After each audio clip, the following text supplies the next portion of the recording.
Welcome to tonight's gentle reading of a timeless classic.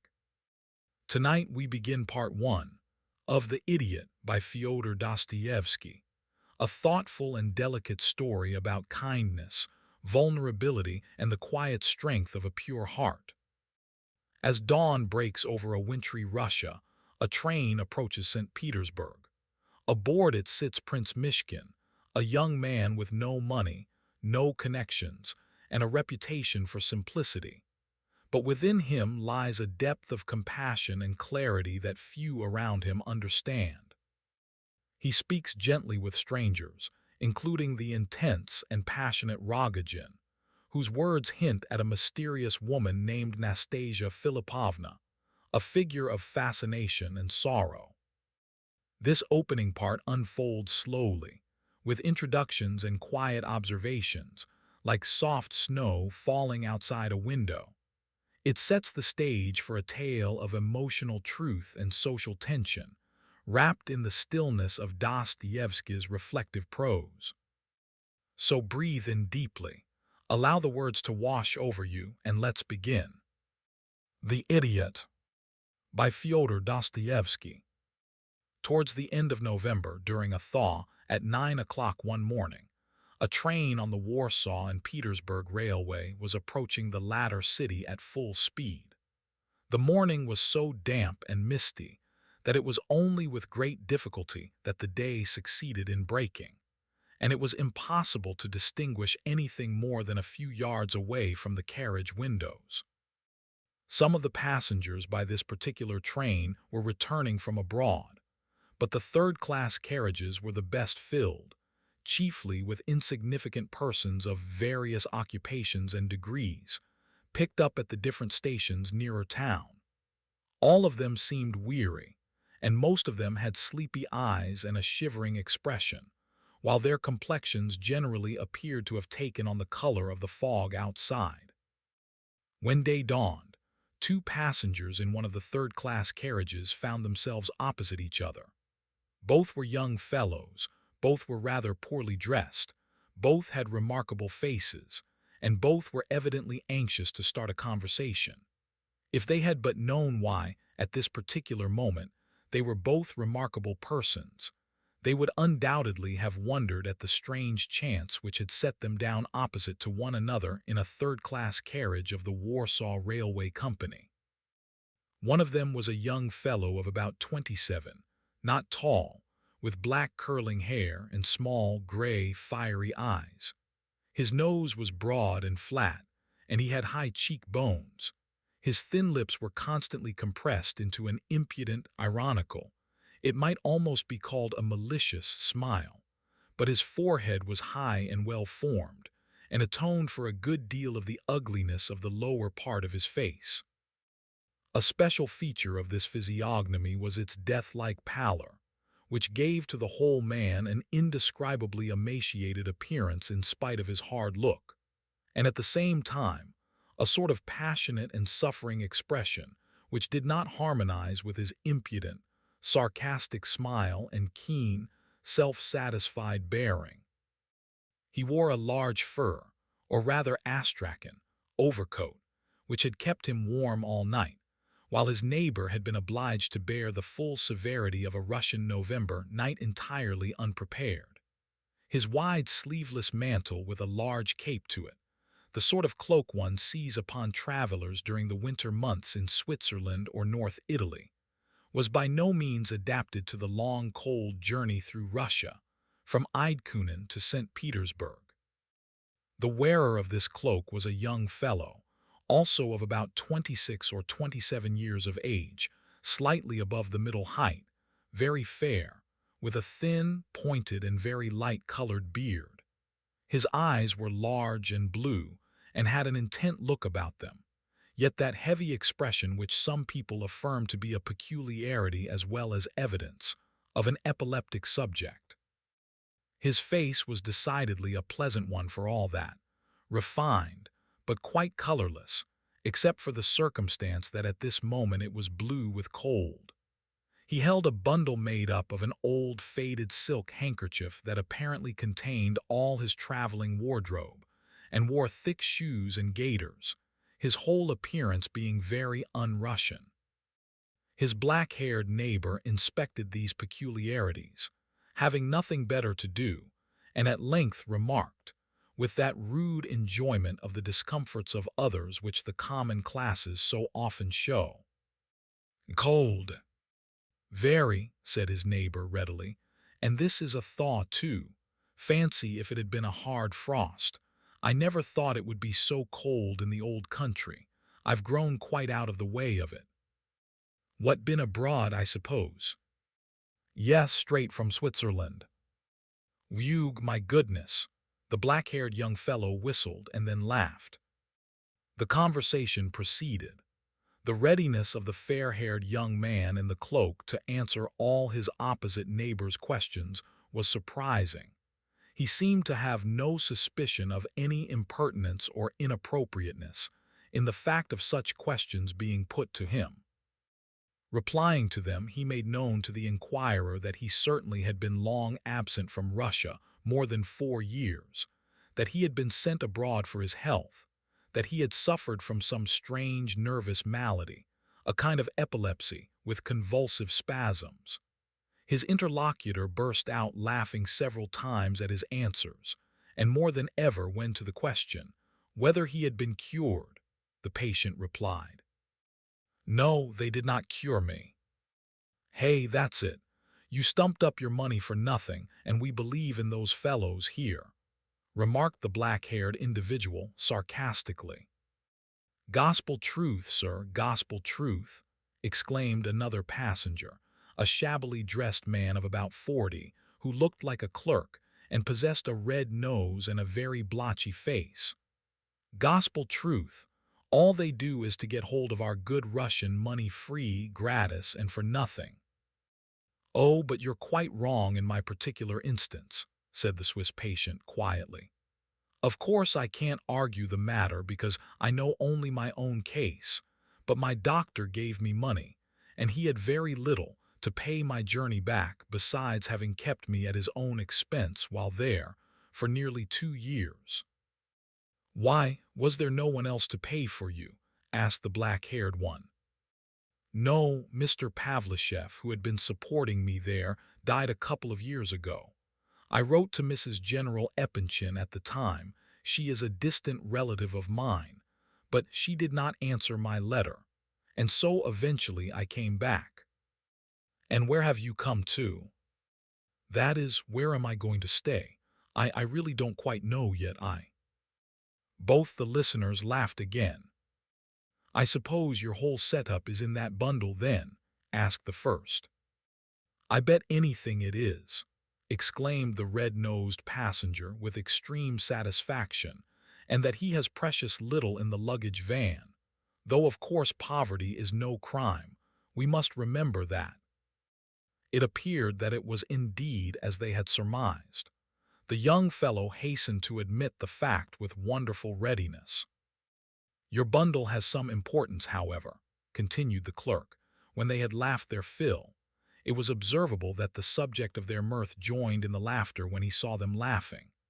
"For though I dare say it is not stuffed full of Friedrich's d'Or and Louis d'Or, judge from your costume and gaiters, still, if you can add to your possessions such a valuable property as a relation like Mrs. General Epanchin, then your bundle becomes a significant object at once. That is, of course, if you really are a relative of Mrs. Epanchin's and have not made a little error through, well, absence of mind, which is very common to human beings, or, say, through a too luxuriant fancy." "Oh, you are right again," said the fair-haired traveler, "for I really am almost wrong when I say she and I are related. She is hardly a relation at all, so little, in fact, that I was not in the least surprised to have no answer to my letter. I expected as much." You spent your postage for nothing then." You are candid, however, and that is commendable." Mrs. Epanchin, oh yes, a most eminent person, I know her. As for Mr. Pavlishev, who supported you in Switzerland, I know him too, at least if it was Nikolai Andreevich of that name. A fine fellow he was, and had a property of 4,000 souls in his day. Yes, Nikolai Andreevich. That was his name. And the young fellow looked earnestly and with curiosity at the all-knowing gentleman with the red nose. This sort of character is met with pretty frequently in a certain class. They are people who know everyone. That is, they know where a man is employed, what his salary is, whom he knows, whom he married, what money his wife had, who are his cousins and second cousins, etc., etc. These men generally have about £100 a year to live on, and they spend their whole time and talents in the amassing of this style of knowledge, which they reduce, or raise, to the standard of a science. During the latter part of the conversation, the black-haired young man had become very impatient. He stared out of the window and fidgeted and evidently longed for the end of the journey. He was very absent. He would appear to listen, and heard nothing, and he would laugh of a sudden, evidently with no idea of what he was laughing about. "Excuse me," said the red-nosed man to the young fellow with the bundle, rather suddenly. "Whom have I the honor to be talking to?" "Prince Lev Nikolaevich Muishkin," replied the latter, with perfect readiness. "Prince Muishkin, Lev Nikolaevich. I don't know, I'm sure. I may say I have never heard of such a person," said the clerk thoughtfully. "At least the name, I admit, is historical. Karamzin must mention the family name, of course, in his history, but as an individual, one never hears of any Prince Muishkin nowadays." "Of course not," replied the prince. "There are none except myself. I believe I am the last and only one. As to my forefathers, they have always been a poor lot. My own father was a sub-lieutenant in the army. I don't know how Mrs. Epanchin comes into the Muishkin family, but she is descended from the Princess Muishkin, and she, too, is the last of her line." "And did you learn science and all that with your professor over there?" asked the black-haired passenger. "Oh yes, I did learn a little, but—" "I've never learned anything whatever," said the other. "Oh, but I learned very little, you know," added the prince, as though excusing himself.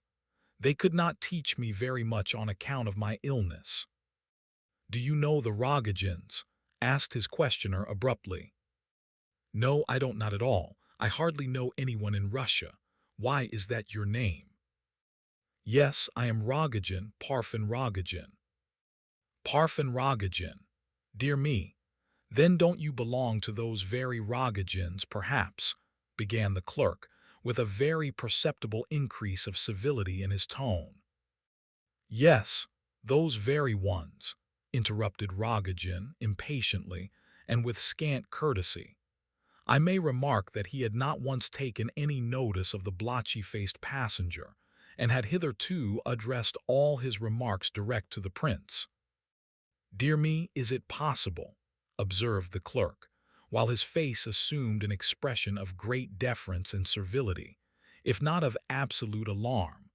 "What, a son of that very seaman Rogojin, hereditary honorable citizen, who died a month or so ago and left 2,500,000 of rubles." "And how do you know that he left 2,500,000 of rubles?"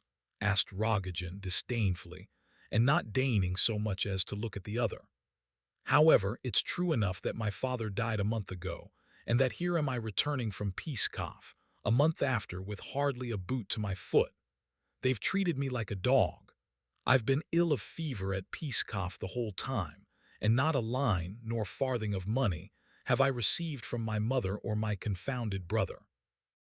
And now you'll have 1,000,000 rubles at least. Goodness gracious me!" exclaimed the clerk, rubbing his hands. "5 weeks since I was just like yourself," continued Rogojin, addressing the prince, "with nothing but a bundle and the clothes I wore. I ran away from my father and came to Pskov to my aunt's house, where I caved in at once with fever, and he went and died while I was away.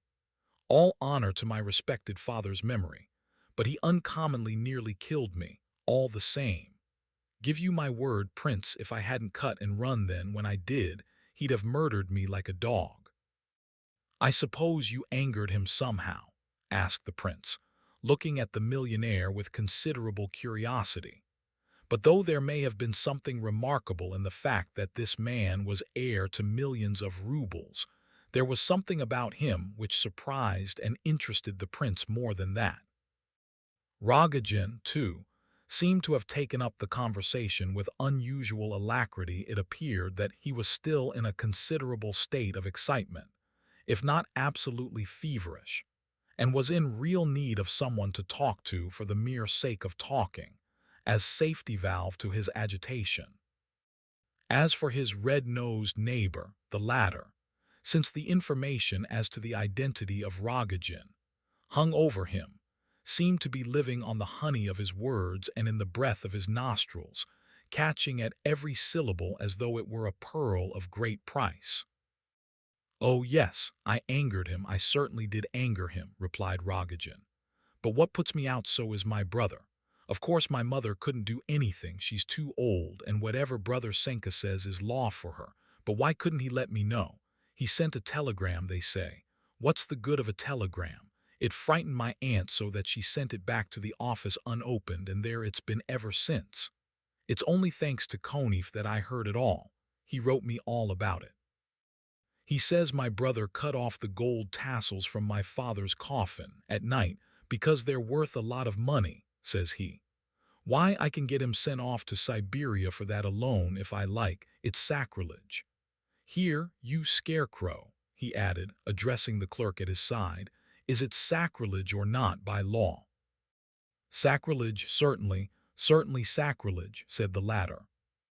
And it's Siberia for sacrilege, isn't it? Undoubtedly so, Siberia, of course. They will think that I'm still ill, continued Rogojin to the prince.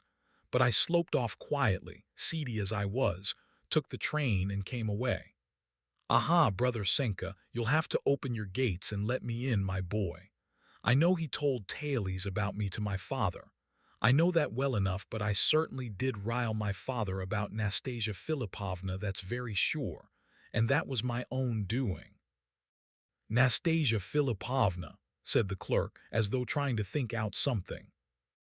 Come, you know nothing about her, said Rogojin impatiently. And supposing I do know something, observed the other triumphantly.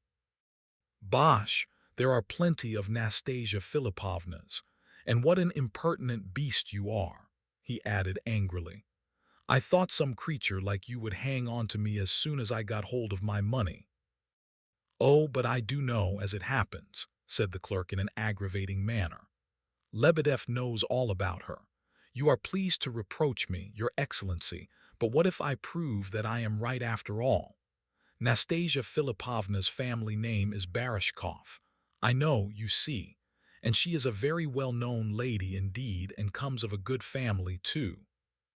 She is connected with one Totsky, Afanasy Ivanovich, a man of considerable property, a director of companies and so on, and a great friend of General Epanchin, who is interested in the same matters as he is. My eyes, said Rogojin, really surprised at last. The devil take the fellow, how does he know that? Why, he knows everything. Lebedev knows everything. I was a month or two with Lihachev after his father died, Your Excellency, and while he was knocking about, he's in the debtor's prison now. I was with him, and he couldn't do a thing without Lebedev. And I got to know Nastasia Philippovna and several people at that time. Nastasia Philippovna, why, you don't mean to say that she and Lihachev, cried Rogojin, turning quite pale.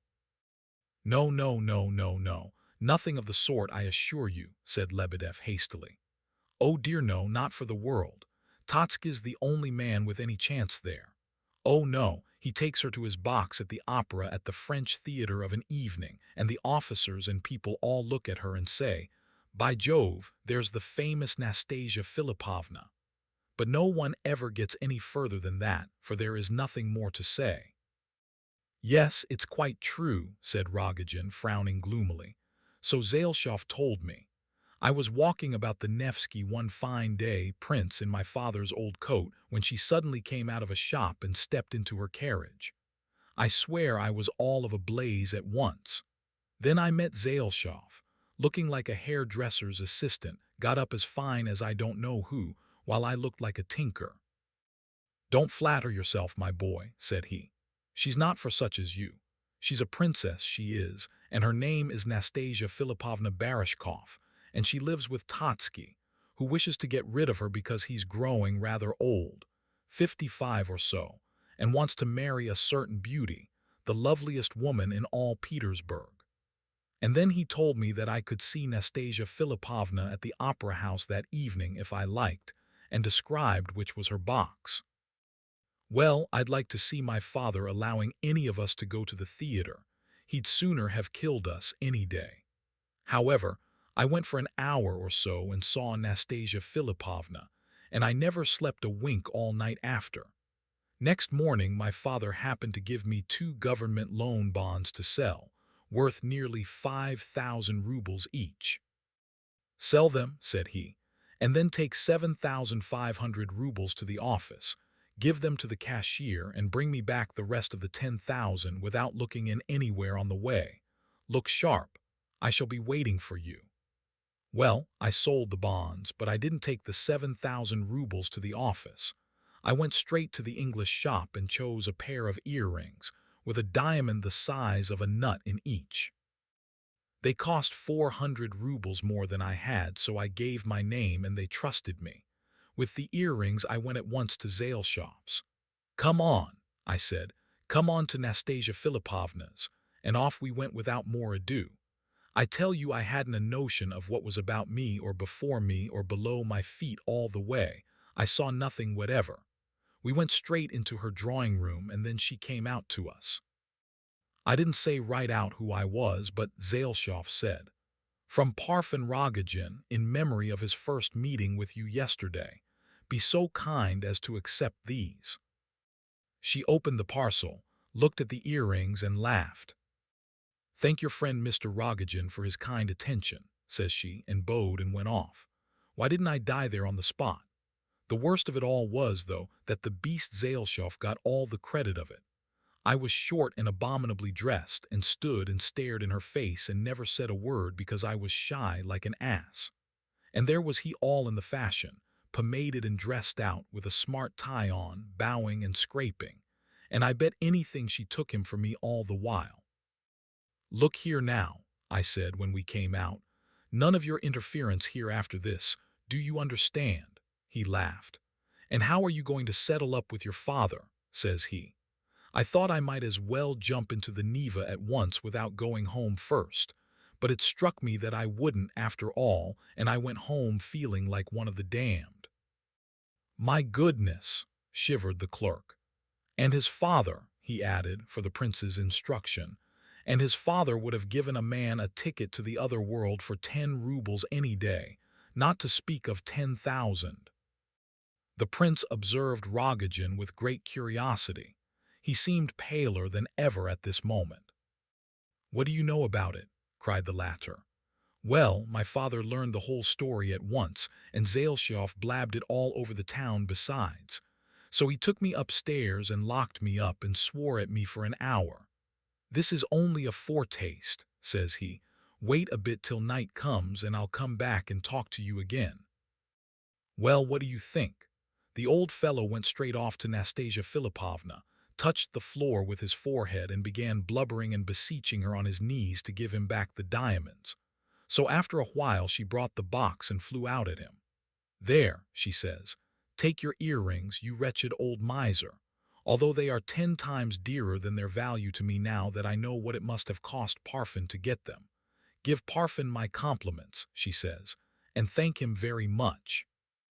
Well, I meanwhile had borrowed 25 rubles from a friend, and off I went to Pskov to my aunt's. The old woman there lectured me so that I left the house and went on a drinking tour round the public houses of the place. I was in a high fever when I got to Pskov, and by nightfall I was lying delirious in the streets somewhere or other.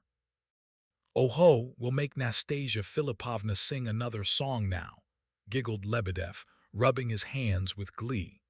"Hey, my boy, we'll get her some proper earrings now. We'll get her such earrings that—" "Look here," cried Rogojin, seizing him fiercely by the arm. "Look here. If you so much as name Nastasia Philipovna again, I'll tan your hide as sure as you sit there." "Aha, do, by all means. If you tan my hide you won't turn me away from your society. You'll bind me to you with your lash forever. Ha ha, here we are at the station, though." Sure enough, the train was just steaming in as he spoke. Though Rogojin had declared that he left Peskov secretly, a large collection of friends had assembled to greet him, and did so with profuse waving of hats and shouting. "Why, there's Zaleshoff here too," he muttered, gazing at the scene with a sort of triumphant but unpleasant smile. Then he suddenly turned to the prince. "Prince, I don't know why I have taken a fancy to you, perhaps because I met you just when I did. But no, it can't be that, for I met this fellow, nodding at Lebedev, too, and I have not taken a fancy to him by any means.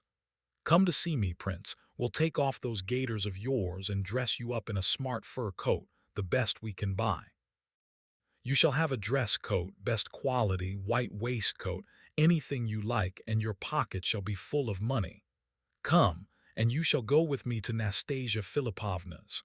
Now then, will you come or no?"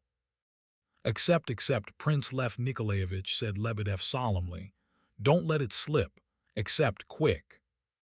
Prince Myushkin rose and stretched out his hand courteously, while he replied with some cordiality, "I will come with the greatest pleasure, and thank you very much for taking a fancy to me.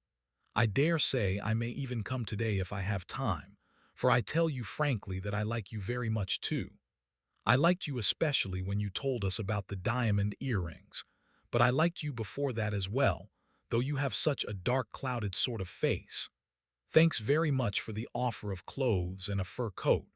I certainly shall require both clothes and coat very soon. As for money, I have hardly a kopeck about me at this moment. You shall have lots of money. By the evening I shall have plenty, so come along." "That's true enough, he'll have lots before evening," put in Lebedev. "But look here, are you a great hand with the ladies? Let's know that first," asked Rogojin. "Oh no," said the prince. "I couldn't, you know my illness, I hardly ever saw a soul." "Hm, well here, you fellow, you can come along with me now if you like," cried Rogojin to Lebedev, and so they all left the carriage. Lebedev had his desire. He went off with the noisy group of Rogojin's friends towards the Voznesensky, while the prince's route lay towards the Litnaya. It was damp and wet. The prince asked his way of passers-by, and finding that he was a couple of miles or so from his destination, he determined to take a droshky. General Epanchin lived in his own house near the Litnaya.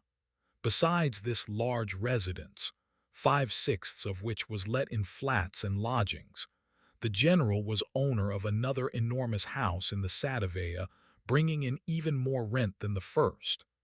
Besides these houses, he had a delightful little estate just out of town, and some sort of factory in another part of the city. General Epanchin, as everyone knew, had a good deal to do with certain government monopolies. He was also a voice, and an important one, in many rich public companies of various descriptions. In fact, he enjoyed the reputation of being a well-to-do man of busy habits, many ties, and affluent means. He had made himself indispensable in several quarters, amongst others in his department of the government. And yet, it was a known fact that Fedor Ivanovich Epanchin was a man of no education whatever, and had absolutely risen from the ranks. This last fact could, of course, reflect nothing but credit upon the general, and yet, though unquestionably a sagacious man, he had his own little weaknesses, very excusable ones, one of which was a dislike to any allusion to the above circumstance. He was undoubtedly clever. For instance, he made a point of never asserting himself when he would gain more by keeping in the background, and in consequence, many exalted personages valued him principally for his humility and simplicity, and because he knew his place.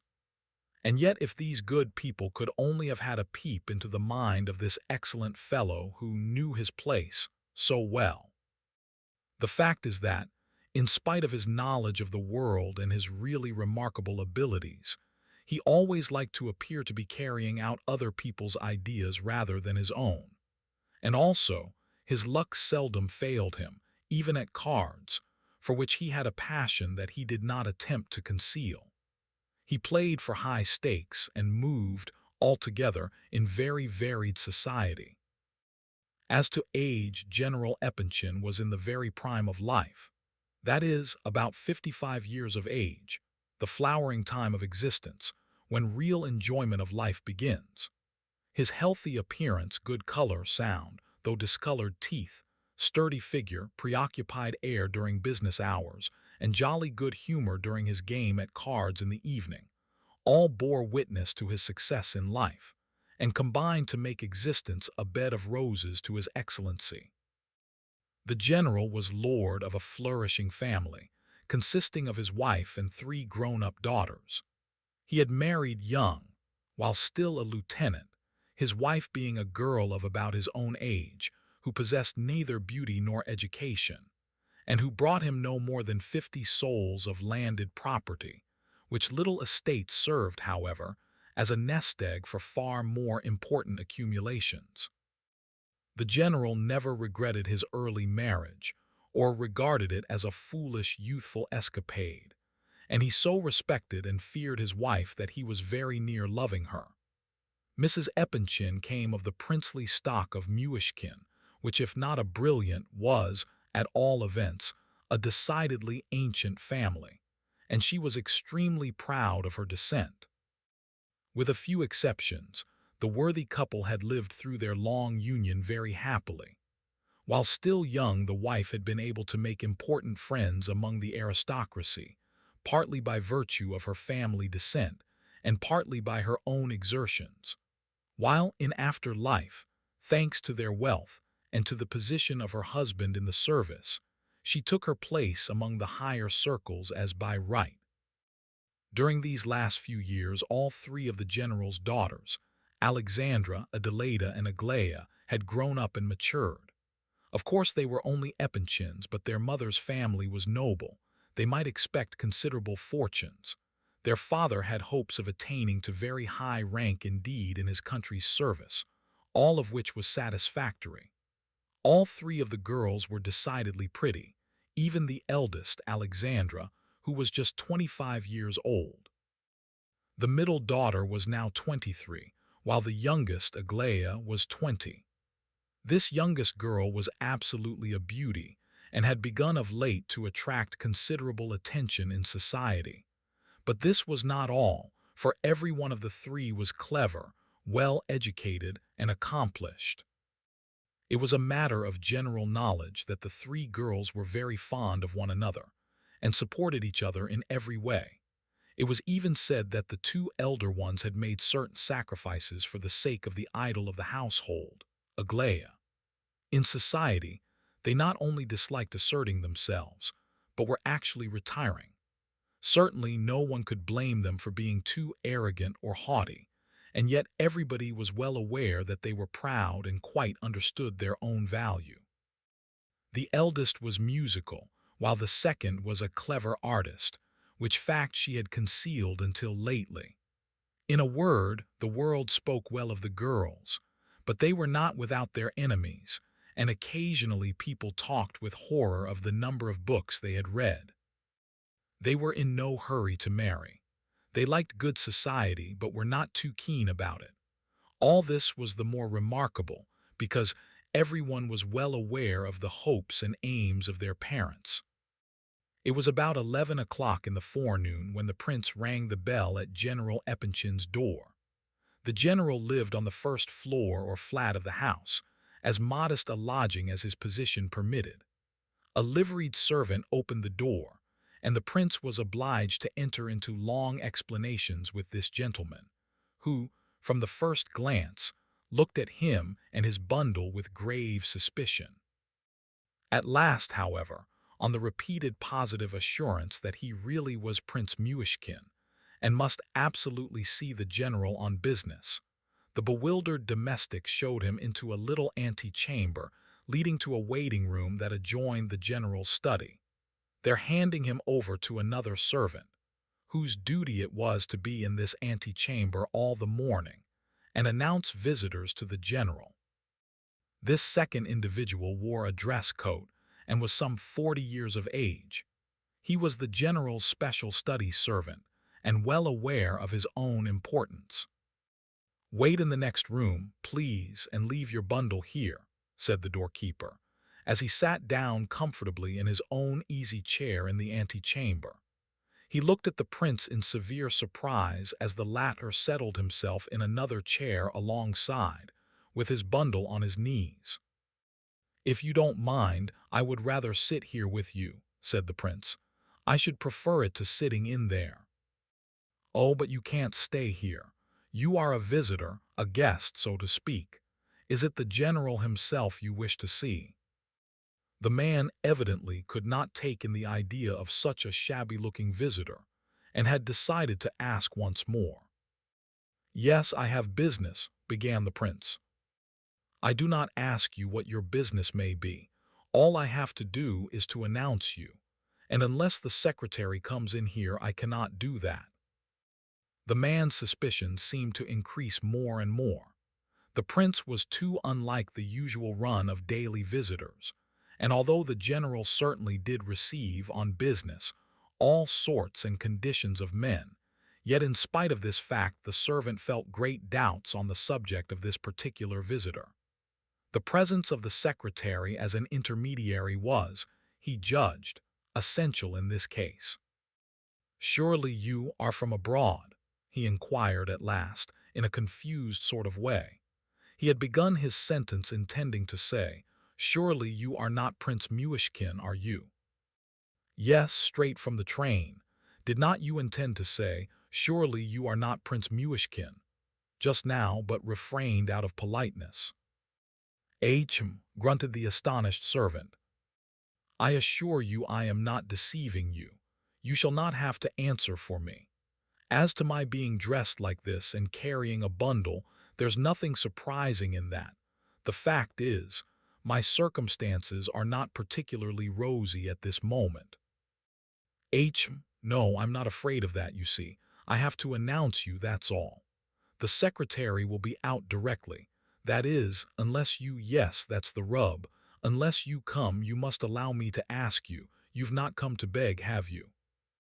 "Oh dear no, you can be perfectly easy on that score. I have quite another matter on hand. You must excuse my asking, you know. Your appearance led me to think, but just wait for the secretary. The general is busy now, but the secretary is sure to come out." "Oh, well, look here, if I have some time to wait, would you mind telling me, is there any place about where I could have a smoke? I have my pipe and tobacco with me." "Smoke," said the man in shocked but disdainful surprise, blinking his eyes at the prince as though he could not believe his senses. "No, sir, you cannot smoke here, and I wonder you are not ashamed of the very suggestion. Ha ha, a cool idea that, I declare." "Oh, I didn't mean in this room. I know I can't smoke here, of course. I'd adjourn to some other room, wherever you like to show me to. You see, I'm used to smoking a good deal, and now I haven't had a puff for 3 hours. However, just as you like." "Now how on earth am I to announce a man like that?" muttered the servant. "In the first place, you've no right in here at all. You ought to be in the waiting room because you're a sort of visitor, a guest, in fact, and I shall catch it for this. Look here, do you intend to take up your abode with us?" he added, glancing once more at the prince's bundle, which evidently gave him no peace. "No, I don't think so. I don't think I should stay even if they were to invite me. I've simply come to make their acquaintance and nothing more." "Make their acquaintance?" asked the man in amazement and with redoubled suspicion. "Then why did you say you had business with the general?" "Oh well, very little business. There is one little matter, some advice I am going to ask him for. but my principal object is simply to introduce myself, because I am Prince Muishkin, and Madame Epanchin is the last of her branch of the house, and besides herself and me, there are no other Muishkins left. What you're a relation, then, are you? Asked the servant, so bewildered that he began to feel quite alarmed. Well, hardly so. If you stretch a point, we are relations, of course, but so distant that one cannot really take cognizance of it. I once wrote to your mistress from abroad, but she did not reply. However, I have thought it right to make acquaintance with her on my arrival. I am telling you all this in order to ease your mind, for I see you are still far from comfortable on my account. All you have to do is to announce me as Prince Muishkin, and the object of my visit will be plain enough. If I am received, very good. If not, well, very good again. But they are sure to receive me, I should think. Madame Epanchin will naturally be curious to see the only remaining representative of her family. She values her Muishkin descent very highly, if I am rightly informed. The prince's conversation was artless and confiding to a degree, and the servant could not help feeling that, as from visitor to common serving man, this state of things was highly improper. His conclusion was that one of two things must be the explanation, either that this was a begging impostor, or that the prince, if prince he were, was simply a fool, without the slightest ambition. For a sensible prince with any ambition would certainly not wait about in anterooms with servants and talk of his own private affairs like this. In either case, how was he to announce this singular visitor? I really think I must request you to step into the next room, he said, with all the insistence he could muster. Why, if I had been sitting there now, I should not have had the opportunity of making these personal explanations. I see you are still uneasy about me and keep eyeing my cloak and bundle. Don't you think you might go in yourself now, without waiting for the secretary to come out? No, no, I can't announce a visitor like yourself without the secretary. Besides, the general said he was not to be disturbed. He is with the Colonel C. Gavrila Ardalionovitch goes in without announcing. Who may that be? A clerk. What, Gavrila Ardalionovitch? Oh no, he belongs to one of the companies. Look here, at all events put your bundle down here. Yes, I will if I may. And can I take off my cloak? Of course, you can't go in there with it on anyhow. The prince rose and took off his mantle, revealing a neat enough morning costume, a little worn but well made. He wore a steel watch chain, and from this chain there hung a silver Geneva watch. Fool the prince might be still, the general's servant felt that it was not correct for him to continue to converse thus with a visitor, in spite of the fact that the prince pleased him somehow. And what time of day does the lady receive? The latter asked, reseating himself in his old place. Oh, that's not in my province. I believe she receives at any time. It depends upon the visitors. The dressmaker goes in at 11. Gavrila Ardalionovitch is allowed much earlier than other people, too. He is even admitted to early lunch now and then. It is much warmer in the rooms here than it is abroad at this season, observed the prince. But it is much warmer there out of doors. As for the houses, a Russian can't live in them in the winter until he gets accustomed to them. Don't they heat them at all? Well, they do heat them a little, but the houses and stoves are so different to ours. Were you long away? 4 years, and I was in the same place nearly all the time, in one village. You must have forgotten Russia, hadn't you? Yes, indeed I had, a good deal. And would you believe it, I often wonder at myself for not having forgotten how to speak Russian. Even now, as I talk to you, I keep saying to myself how well I am speaking it. Perhaps that is partly why I am so talkative this morning. I assure you, ever since yesterday evening I have had the strongest desire to go on and on talking Russian. Yes, did you live in Petersburg in former years?"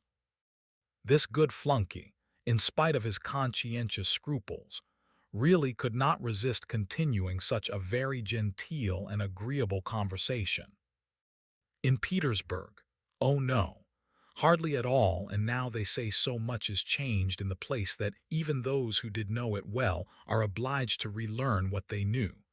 They talk a good deal about the new law courts and changes there, don't they?" Yes, that's true enough. Well now, how is the law over there? Do they administer it more justly than here?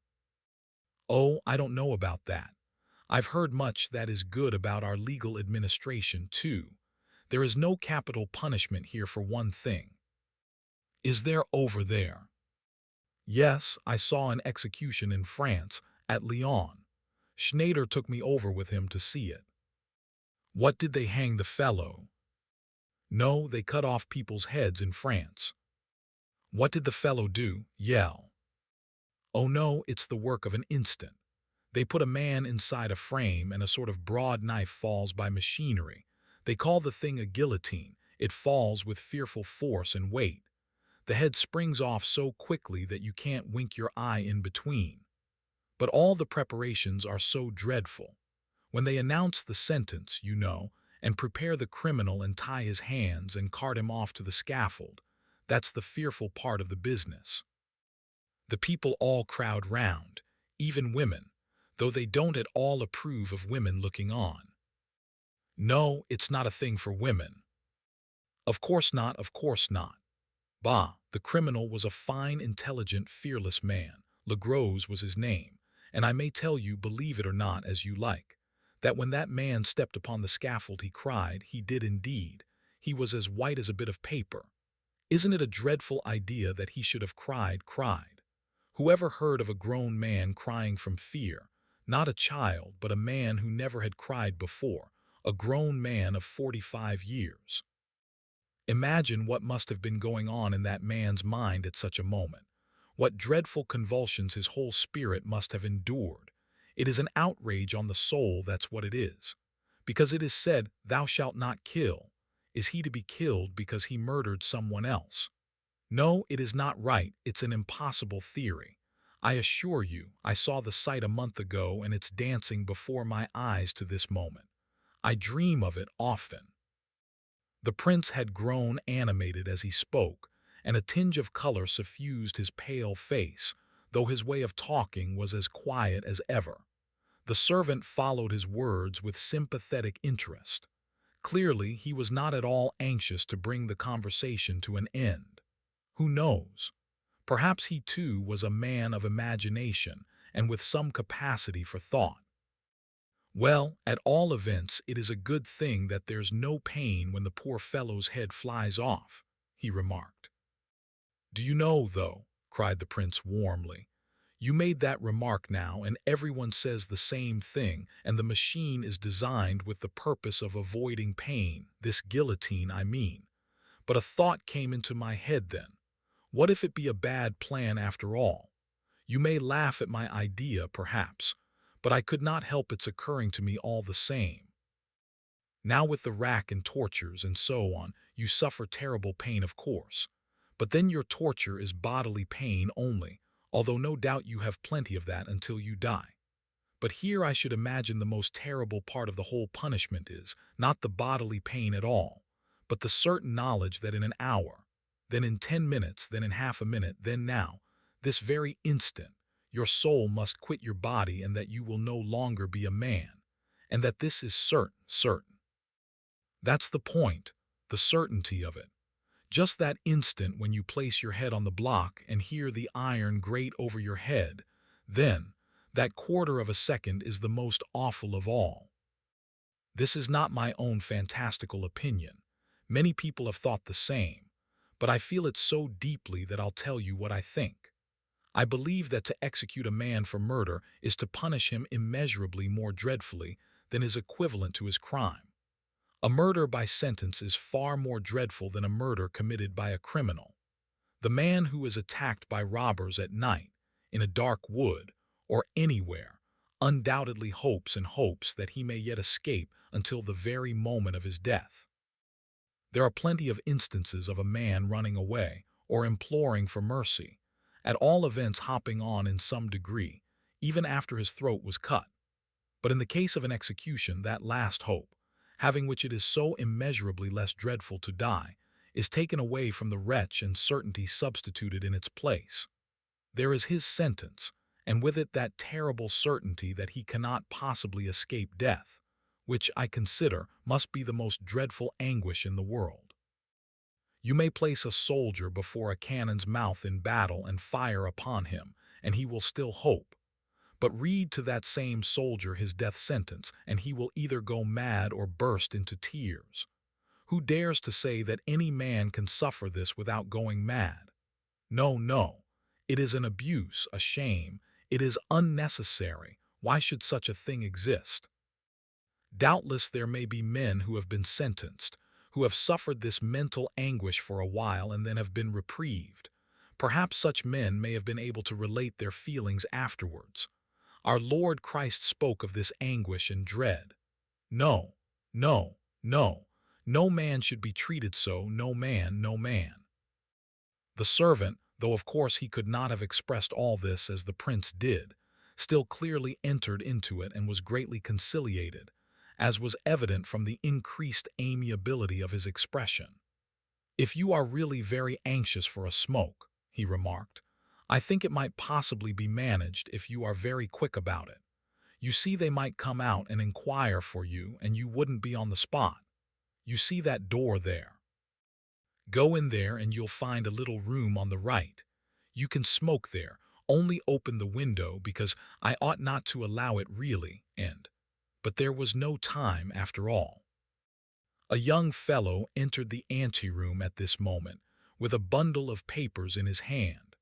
The footman hastened to help him take off his overcoat. The new arrival glanced at the prince out of the corners of his eyes. "This gentleman declares, Gavrila Ardalionovitch," began the man, confidentially and almost familiarly, "that he is Prince Muishkin and a relative of Madame Epanchin. He has just arrived from abroad, with nothing but a bundle by way of luggage." The prince did not hear the rest, because at this point the servant continued his communication in a whisper.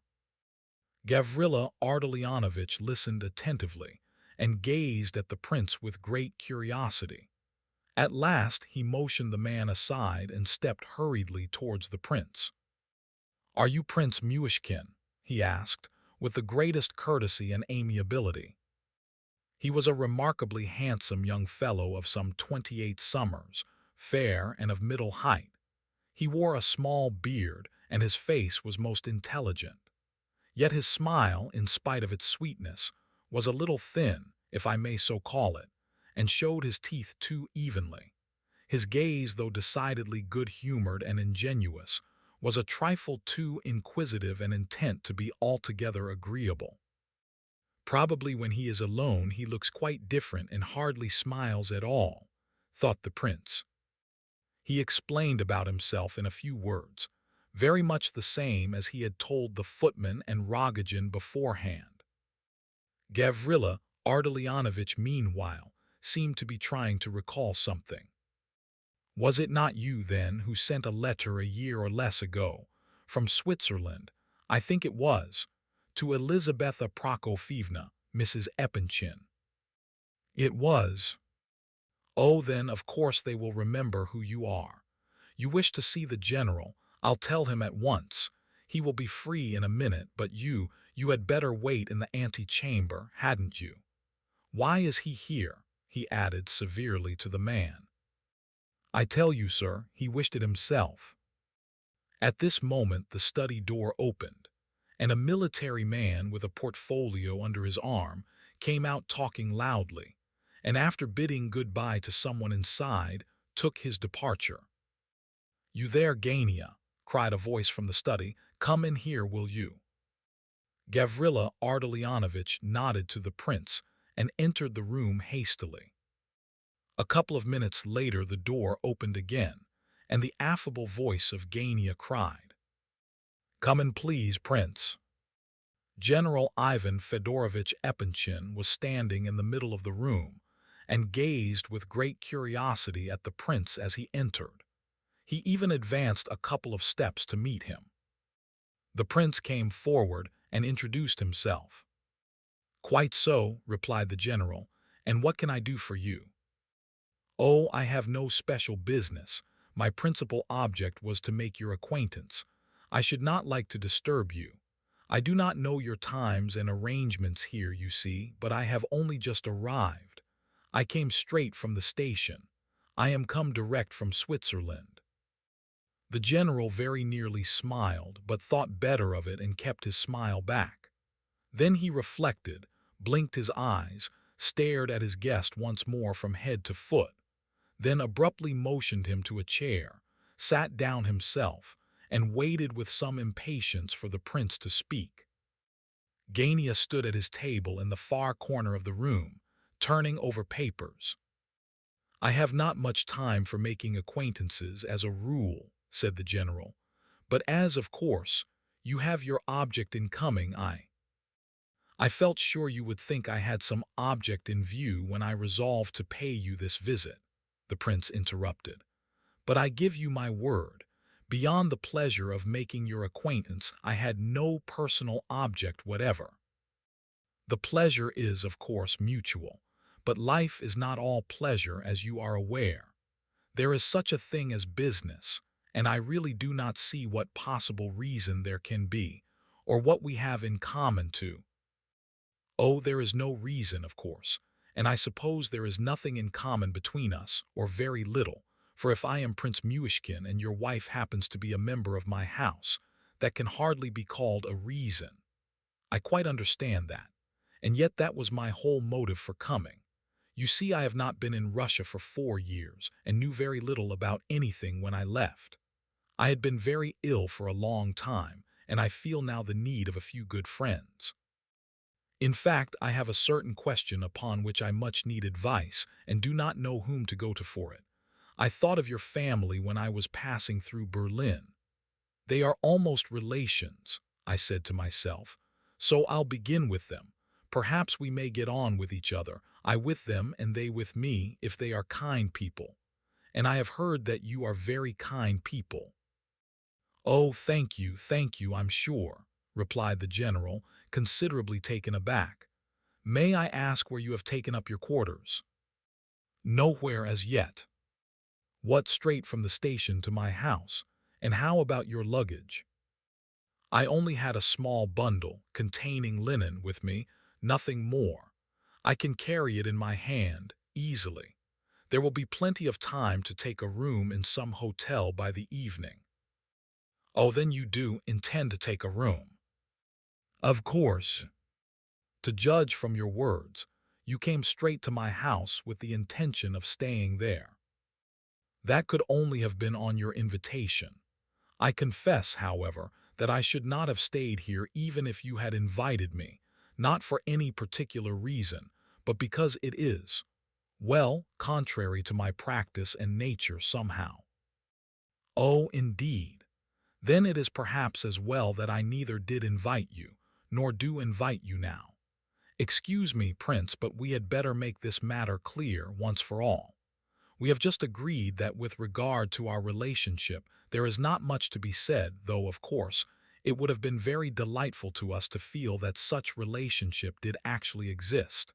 Therefore, perhaps—" "Therefore, perhaps I had better get up and go away," said the prince, laughing merrily as he rose from his place, just as merrily as though the circumstances were by no means strained or difficult. "And I give you my word, General, that though I know nothing whatever of manners and customs of society, and how people live and all that, yet I felt quite sure that this visit of mine would end exactly as it has ended now. Oh, well, I suppose it's all right, especially as my letter was not answered. Well, goodbye, and forgive me for having disturbed you." The prince's expression was so good-natured at this moment, and so entirely free from even a suspicion of unpleasant feeling, was the smile with which he looked at the general as he spoke, that the latter suddenly paused, and appeared to gaze at his guest from quite a new point of view, all in an instant. "Do you know, Prince," he said, in quite a different tone. "I do not know you at all yet, and after all, Elizabetha Prokofyevna would very likely be pleased to have a peep at a man of her own name. Wait a little if you don't mind, and if you have time to spare." "Oh, I assure you I've lots of time. My time is entirely my own." And the prince immediately replaced his soft, round hat on the table. "I confess, I thought Elizabetha Prokofyevna would very likely remember that I had written her a letter. Just now your servant, outside there, was dreadfully suspicious that I had come to beg of you. I noticed that. Probably he has very strict instructions on that score, but I assure you I did not come to beg. I came to make some friends. But I am rather bothered at having disturbed you. That's all I care about." "Look here, Prince," said the general with a cordial smile. "If you really are the sort of man you appear to be, it may be a source of great pleasure to us to make your better acquaintance. But you see, I am a very busy man and have to be perpetually sitting here and signing papers, or off to see His Excellency, or to my department, or somewhere. So that though I should be glad to see more of people, nice people, you see, however, I am sure you are so well brought up that you will see at once. But how old are you, Prince?" 26. "No, I thought you very much younger." "Yes, they say I have a young face. As to disturbing you, I shall soon learn to avoid doing that, for I hate disturbing people. Besides, you and I are so differently constituted, I should think, that there must be very little in common between us. Not that I will ever believe there is nothing in common between any two people, as some declare is the case. I am sure people make a great mistake in sorting each other into groups by appearances, but I am boring you, I see, you. Just 2 words. Have you any means at all? Or perhaps you may be intending to undertake some sort of employment. Excuse my questioning you, but—" "Oh, my dear sir, I esteem and understand your kindness in putting the question. No, at present I have no means whatever and no employment either, but I hope to find some. I was living on other people abroad. Schneider, the professor who treated me and taught me, too, in Switzerland, gave me just enough money for my journey, so that now I have but a few kopecks left. There certainly is one question upon which I am anxious to have advice, but—" "Tell me, how do you intend to live now, and what are your plans?" interrupted the general. "I wish to work somehow or other." "Oh yes, but then, you see, you are a philosopher. Have you any talents or ability in any direction, that is, any that would bring in money and bread? Excuse me again." "Oh, don't apologize. No, I don't think I have either talents or special abilities of any kind. On the contrary, I have always been an invalid and unable to learn much. As for bread, I should think—" The general interrupted once more with questions, while the prince again replied with the narrative we have heard before. It appeared that the general had known Pavlicheff, but why the latter had taken an interest in the prince, that young gentleman could not explain, probably by virtue of the old friendship with his father, he thought. The prince had been left an orphan when quite a little child, and Pavlicheff had entrusted him to an old lady, a relative of his own, living in the country, the child needing the fresh air and exercise of country life. He was educated, first by a governess and afterwards by a tutor, but could not remember much about this time of his life. His fits were so frequent then, that they made almost an idiot of him. The prince used the expression idiot himself.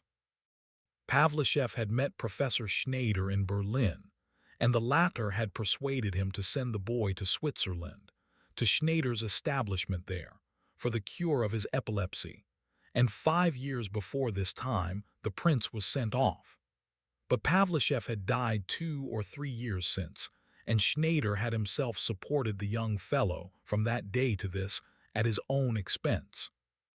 Although he had not quite cured him, he had greatly improved his condition, and now, at last, at the prince's own desire, and because of a certain matter which came to the ears of the latter, Schneider had dispatched the young man to Russia. The general was much astonished. "Then you have no one, absolutely no one in Russia?" he asked. "No one at present, but I hope to make friends, and then I have a letter from—" "At all events," put in the general, not listening to the news about the letter, "at all events, you must have learned something, and your malady would not prevent your undertaking some easy work, in one of the departments, for instance." "Oh dear no, oh no. As for a situation, I should much like to find one, for I am anxious to discover what I really am fit for. I have learned a good deal in the last 4 years, and besides, I read a great many Russian books." "Russian books, indeed. Then, of course, you can read and write quite correctly." "Oh dear, yes." "Capital, and your handwriting—" "Ah, there I am really talented. I may say I am a real calligraphist. Let me write you something just to show you," said the prince with some excitement. "With pleasure. In fact, it is very necessary. I like your readiness, prince. In fact, I must say, I like you very well altogether," said the general. "What delightful writing materials you have here. Such a lot of pencils and things, and what beautiful paper. It's a charming room altogether. I know that picture, it's a Swiss view. I'm sure the artist painted it from nature, and that I have seen the very place." "Quite likely, though I bought it here. Gania, give the prince some paper. Here are pens and paper. Now then, take this table. What's this?" The general continued to Gania, who had that moment taken a large photograph out of his portfolio and shown it to his senior. "Halloa, Nastasia Philipovna, did she send it you herself?" he inquired, with much curiosity and great animation. "She gave it me just now when I called in to congratulate her. I asked her for it long ago. I don't know whether she meant it for a hint that I had come empty-handed, without a present for her birthday, or what," added Gania, with an unpleasant smile. "Oh, nonsense, nonsense," said the general with decision. "What extraordinary ideas you have, Gania. As if she would hint, that's not her way at all. Besides, what could you give her without having thousands at your disposal? You might have given her your portrait, however. Has she ever asked you for it?" "No, not yet. Very likely she never will. I suppose you haven't forgotten about tonight, have you, Ivan Fedorovitch? You were one of those specially invited, you know." "Oh no, I remember all right, and I shall go, of course. I should think so. She's 25 years old today. And you know, Gania, you must be ready for great things. She has promised both myself and Afanasy Ivanovitch that she will give a decided answer tonight, yes or no. So be prepared." Gania suddenly became so ill at ease that his face grew paler than ever. "Are you sure she said that?" he asked, and his voice seemed to quiver as he spoke. "Yes, she promised. We both worried her so that she gave in, but she wished us to tell you nothing about it until the day." The general watched Gania's confusion intently, and clearly did not like it. "Remember, Ivan Fedorovitch," said Gania in great agitation, "that I was to be free too until her decision, and that even then I was to have my yes or no free." "Why don't you, aren't you?" began the general in alarm. "Oh, don't misunderstand." "But my dear fellow, what are you doing? What do you mean?" "Oh, I'm not rejecting her. I may have expressed myself badly, but I didn't mean that." "Reject her? I should think not," said the general with annoyance, and apparently not in the least anxious to conceal it. "Why, my dear fellow, it's not a question of your rejecting her.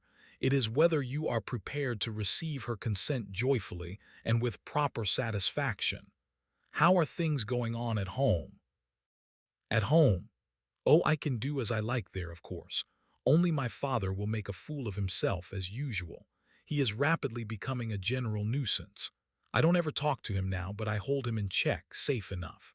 I swear if it had not been for my mother, I should have shown him the way out long ago.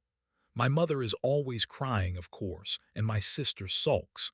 I had to tell them at last that I intended to be master of my own destiny and that I expect to be obeyed at home. At least I gave my sister to understand as much, and my mother was present. Well, I must say I cannot understand it, said the general, shrugging his shoulders and dropping his hands. You remember your mother, Nina Alexandrovna, that day she came and sat here and groaned, and when I asked her what was the matter, she says, "Oh, it's such a dishonor to us." Dishonor, stuff and nonsense. I should like to know who can reproach Nastasia Philipovna or who can say a word of any kind against her. Did she mean because Nastasia had been living with Totsky? What nonsense it is. You would not let her come near your daughters, says Nina Alexandrovna. What next, I wonder? I don't see how she can fail to understand. Her own position, prompted Gania. She does understand. Don't be annoyed with her. I have warned her not to meddle in other people's affairs. However, although there's comparative peace at home at present, the storm will break if anything is finally settled tonight. The prince heard the whole of the foregoing conversation as he sat at the table, writing.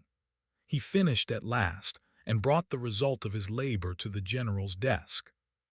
So this is Nastasia Philipovna, he said, looking attentively and curiously at the portrait. How wonderfully beautiful, he immediately added with warmth. The picture was certainly that of an unusually lovely woman. She was photographed in a black silk dress of simple design. Her hair was evidently dark and plainly arranged. Her eyes were deep and thoughtful, the expression of her face passionate but proud. She was rather thin, perhaps, and a little pale. Both Gania and the general gazed at the prince in amazement. "How do you know it's Nastasia Philipovna?" asked the general. "You surely don't know her already, do you?" "Yes, I do. I have only been one day in Russia, but I have heard of the great beauty." And the prince proceeded to narrate his meeting with Rogojin in the train and the whole of the latter's story. "There's news," said the general in some excitement, after listening to the story with engrossed attention. "Oh, of course it's nothing but humbug," cried Gania, a little disturbed, however. "It's all humbug. The young merchant was pleased to indulge in a little innocent recreation. I have heard something of Rogojin." "Yes, so have I," replied the general. "Nastasia Philipovna told us all about the earrings that very day, but now it is quite a different matter. You see, the fellow really has 1,000,000 of rubles and he is passionately in love. The whole story smells of passion, and we all know what this class of gentry is capable of when infatuated. I am much afraid of some disagreeable scandal. I am indeed." "You are afraid of the 1,000,000, I suppose," said Gania, grinning and showing his teeth. "And you are not, I presume, eh?" "How did he strike you, Prince?" asked Gania suddenly. "Did he seem to be a serious sort of a man, or just a common rowdy fellow? What was your own opinion about the matter?" While Gania put this question, a new idea suddenly flashed into his brain and blazed out impatiently in his eyes. The general, who was really agitated and disturbed, looked at the prince too, but did not seem to expect much from his reply. "I really don't quite know how to tell you," replied the prince, "but it certainly did seem to me that the man was full of passion, and not, perhaps, quite healthy passion. He seemed to be still far from well. Very likely he will be in bed again in a day or two, especially if he lives fast." "No, do you think so?" said the general, catching at the idea. "Yes, I do think so." "Yes, but the sort of scandal I referred to may happen at any moment. It may be this very evening," remarked Gania to the general with a smile. "Of course, quite so. In that case, it all depends upon what is going on in her brain at this moment. You know the kind of person she is at times." What kind of person is she?" cried the general, arrived at the limits of his patience. "Look here, Gania, don't you go annoying her tonight. What you are to do is to be as agreeable towards her as ever you can. Well, what are you smiling at? You must understand, Gania, that I have no interest whatever in speaking like this. Whichever way the question is settled, it will be to my advantage. Nothing will move Totsky from his resolution, so I run no risk.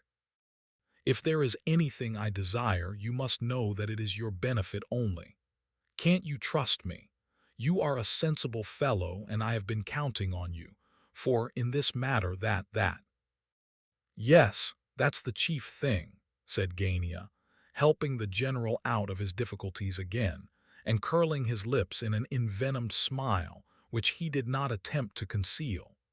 He gazed with his fevered eyes straight into those of the general, as though he were anxious that the latter might read his thoughts. The general grew purple with anger. Yes, of course it is the chief thing, he cried, looking sharply at Gania. What a very curious man you are, Gania. You actually seem to be glad to hear of this millionaire fellow's arrival, just as though you wished for an excuse to get out of the whole thing. This is an affair in which you ought to act honestly with both sides and give due warning to avoid compromising others. But even now, there is still time. Do you understand me? I wish to know whether you desire this arrangement or whether you do not. If not, say so, and welcome. No one is trying to force you into the snare, Gavrila Ardalionovitch, if you see a snare in the matter, at least. I do desire it, murmured Gania, softly but firmly lowering his eyes, and he relapsed into gloomy silence. The general was satisfied. He had excited himself, and was evidently now regretting that he had gone so far. He turned to the prince, and suddenly the disagreeable thought of the latter's presence struck him, and the certainty that he must have heard every word of the conversation. But he felt at ease in another moment. It only needed one glance at the prince to see that in that quarter there was nothing to fear. "Oh," cried the general, catching sight of the prince's specimen of calligraphy, which the latter had now handed him for inspection.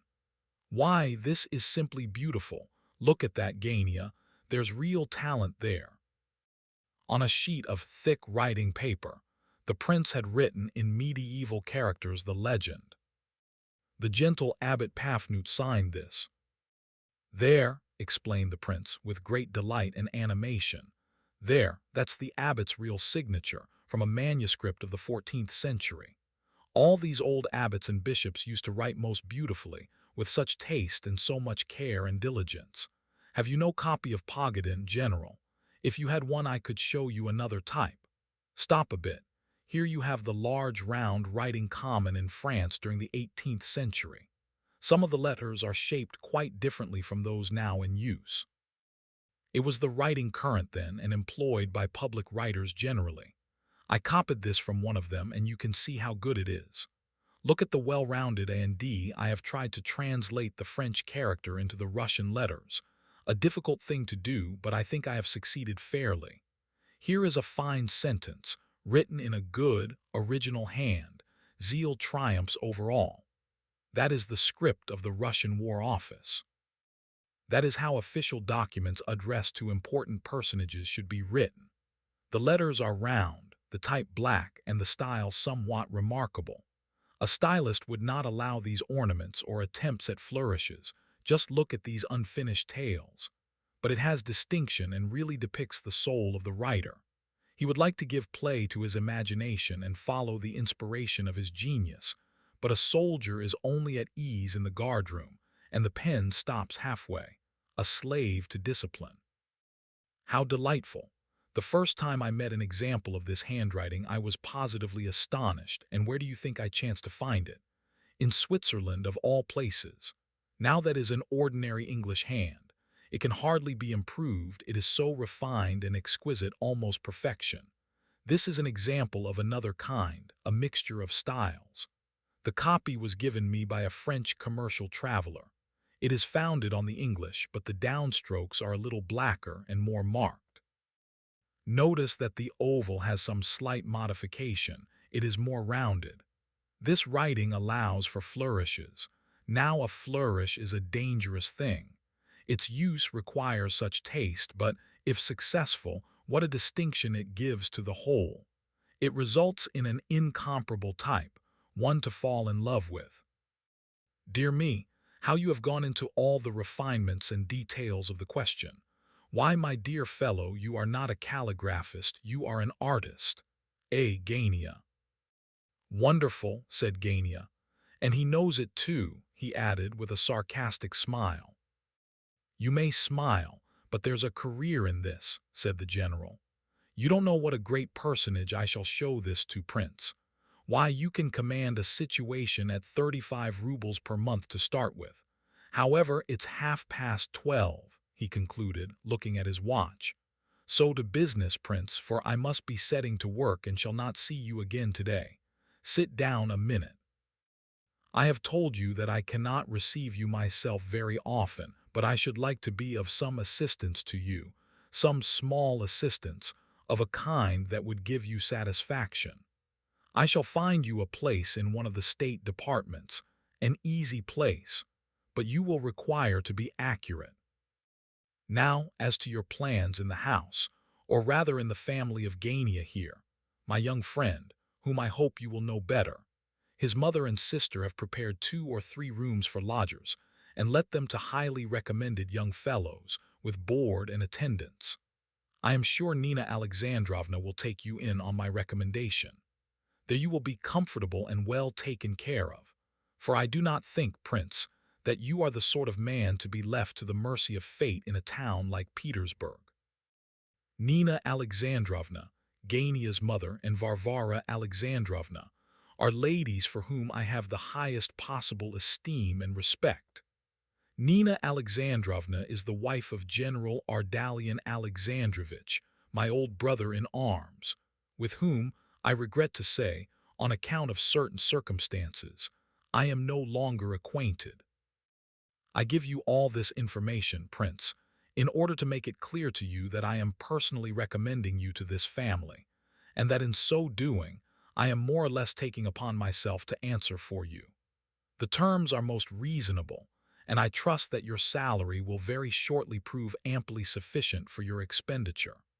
Of course, pocket money is a necessity, if only a little. Do not be angry, Prince, if I strongly recommend you to avoid carrying money in your pocket. But as your purse is quite empty at the present moment, you must allow me to press these 25 rubles upon your acceptance as something to begin with. Of course, we will settle this little matter another time, and if you are the upright, honest man you look, I anticipate very little trouble between us on that score. Taking so much interest in you as you may perceive I do, I am not without my object, and you shall know it in good time. You see, I am perfectly candid with you. I hope, Gania, you have nothing to say against the prince's taking up his abode in your house. Oh, on the contrary, my mother will be very glad, said Gania courteously and kindly. I think only one of your rooms is engaged as yet, is it not? That fellow Ferdishenko. Yes, I don't like that Ferdishenko. I can't understand why Nastasia Philipovna encourages him so. Is he really her cousin, as he says? Oh dear no, it's all a joke. No more cousin than I am. Well, what do you think of the arrangement, Prince? Thank you, General. You have behaved very kindly to me, all the more so since I did not ask you to help me. I don't say that out of pride. I certainly did not know where to lay my head tonight. Rogojin asked me to come to his house, of course, but— Rogojin. No, no, my good fellow. I should strongly recommend you paternally, or, if you prefer it, as a friend, to forget all about Rogojin and, in fact, to stick to the family into which you are about to enter. Thank you, began the prince, and since you are so very kind, there is just one matter which You must really excuse me, interrupted the general, but I positively haven't another moment now. I shall just tell Elizabetha Prokofyevna about you, and if she wishes to receive you at once, as I shall advise her, I strongly recommend you to ingratiate yourself with her at the first opportunity, for my wife may be of the greatest service to you in many ways. If she cannot receive you now, you must be content to wait till another time. Meanwhile, Eugenia, just look over these accounts, will you? We mustn't forget to finish off that matter." The general left the room, and the prince never succeeded in broaching the business which he had on hand, though he had endeavored to do so 4 times. Gania lit a cigarette and offered one to the prince. The latter accepted the offer, but did not talk, being unwilling to disturb Gania's work. He commenced to examine the study and its contents, but Gania hardly so much as glanced at the papers lying before him. He was absent and thoughtful, and his smile and general appearance struck the prince still more disagreeably now that the two were left alone together. Suddenly Gania approached our hero, who was at the moment standing over Nastasia Philippovna's portrait, gazing at it. "Do you admire that sort of woman, Prince?" he asked, looking intently at him. He seemed to have some special object in the question. "It's a wonderful face," said the prince, "and I feel sure that her destiny is not by any means an ordinary, uneventful one. Her face is smiling enough, but she must have suffered terribly, hasn't she? Her eyes show it, those 2 bones there, the little points under her eyes just where the cheek begins. It's a proud face too, terribly proud. And I can't say whether she is good and kind or not. Oh, if she be but good, that would make all well." "And would you marry a woman like that now?" continued Gania, never taking his excited eyes off the prince's face. "I cannot marry at all," said the latter. "I am an invalid." "Would Rogojin marry her, do you think?" "Why not? Certainly he would, I should think. He would marry her tomorrow and murder her in a week." Hardly had the prince uttered the last word, when Gania gave such a fearful shudder that the prince almost cried out. "What's the matter?" said he, seizing Gania's hand. "Your Highness, His Excellency begs your presence in Her Excellency's apartments," announced the footman, appearing at the door. The prince immediately followed the man out of the room. All 3 of the Miss Epanchins were fine, healthy girls, well grown, with good shoulders and busts and strong, almost masculine hands. And of course, with all the above attributes, they enjoyed capital appetites, of which they were not in the least ashamed. Elizabetha Prokofyevna sometimes informed the girls that they were a little too candid in this matter. But in spite of their outward deference to their mother, these 3 young women, in solemn conclave, had long agreed to modify the unquestioning obedience which they had been in the habit of according to her, and Mrs. General Epanchin had judged it better to say nothing about it, though, of course, she was well aware of the fact. It is true that her nature sometimes rebelled against these dictates of reason, and that she grew yearly more capricious and impatient. But having a respectful and well-disciplined husband under her thumb at all times, she found it possible, as a rule, to empty any little accumulations of spleen upon his head, and therefore the harmony of the family was kept duly balanced, and things went as smoothly as family matters can. Mrs. Epanchin had a fair appetite herself, and generally took her share of the capital midday lunch which was always served for the girls, and which was nearly as good as a dinner. The young ladies used to have a cup of coffee each before this meal, at 10 o'clock, while still in bed. This was a favorite and unalterable arrangement with them. At 12:30, the table was laid in the small dining room, and occasionally the general himself appeared at the family gathering, if he had time. Besides tea and coffee, cheese, honey, butter, pancakes of various kinds, the lady of the house loved these best, cutlets and so on. There was generally strong beef soup and other substantial delicacies. On the particular morning on which our story has opened, the family had assembled in the dining room and were waiting the general's appearance, the latter having promised to come this day. If he had been 1 moment late, he would have been sent for at once, but he turned up punctually. As he came forward to wish his wife good morning and kiss her hands, as his custom was, he observed something in her look which boded ill. He thought he knew the reason, and had expected it, but still, he was not altogether comfortable. His daughters advanced to kiss him, too, and though they did not look exactly angry, there was something strange in their expression as well. The general was, owing to certain circumstances, a little inclined to be too suspicious at home and needlessly nervous. But as an experienced father and husband, he judged it better to take measures at once to protect himself from any dangers there might be in the air.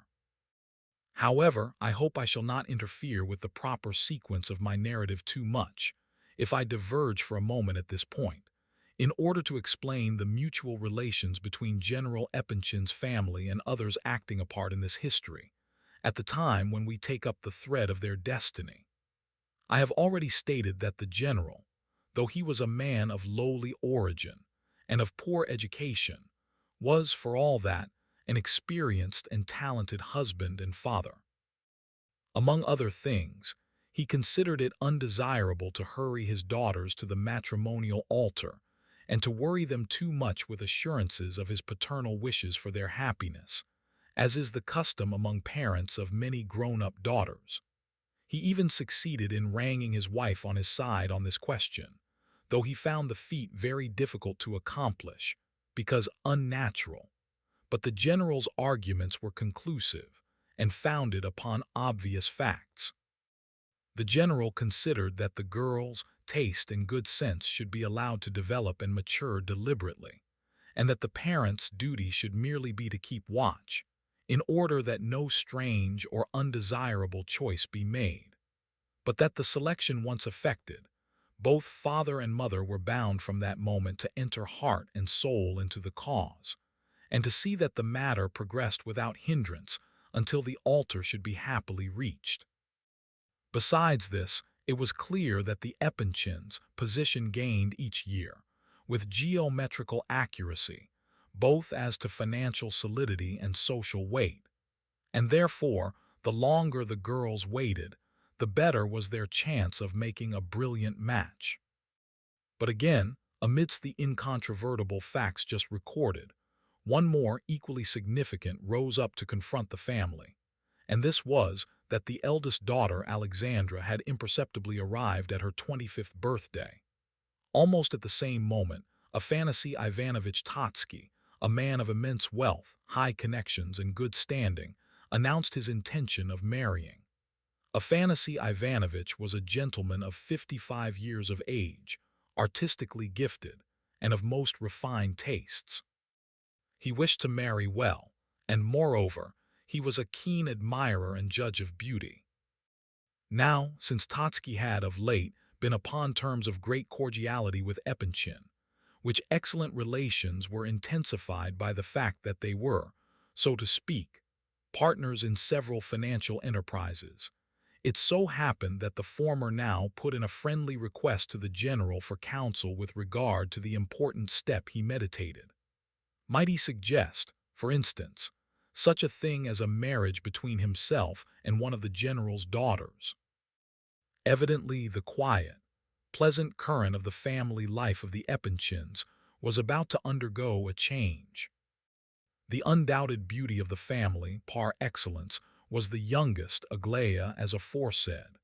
But Totsky himself, though an egotist of the extremest type, realized that he had no chance there. Aglaya was clearly not for such as he. Perhaps the sisterly love and friendship of the three girls had more or less exaggerated Aglaya's chances of happiness. In their opinion, the latter's destiny was not merely to be very happy.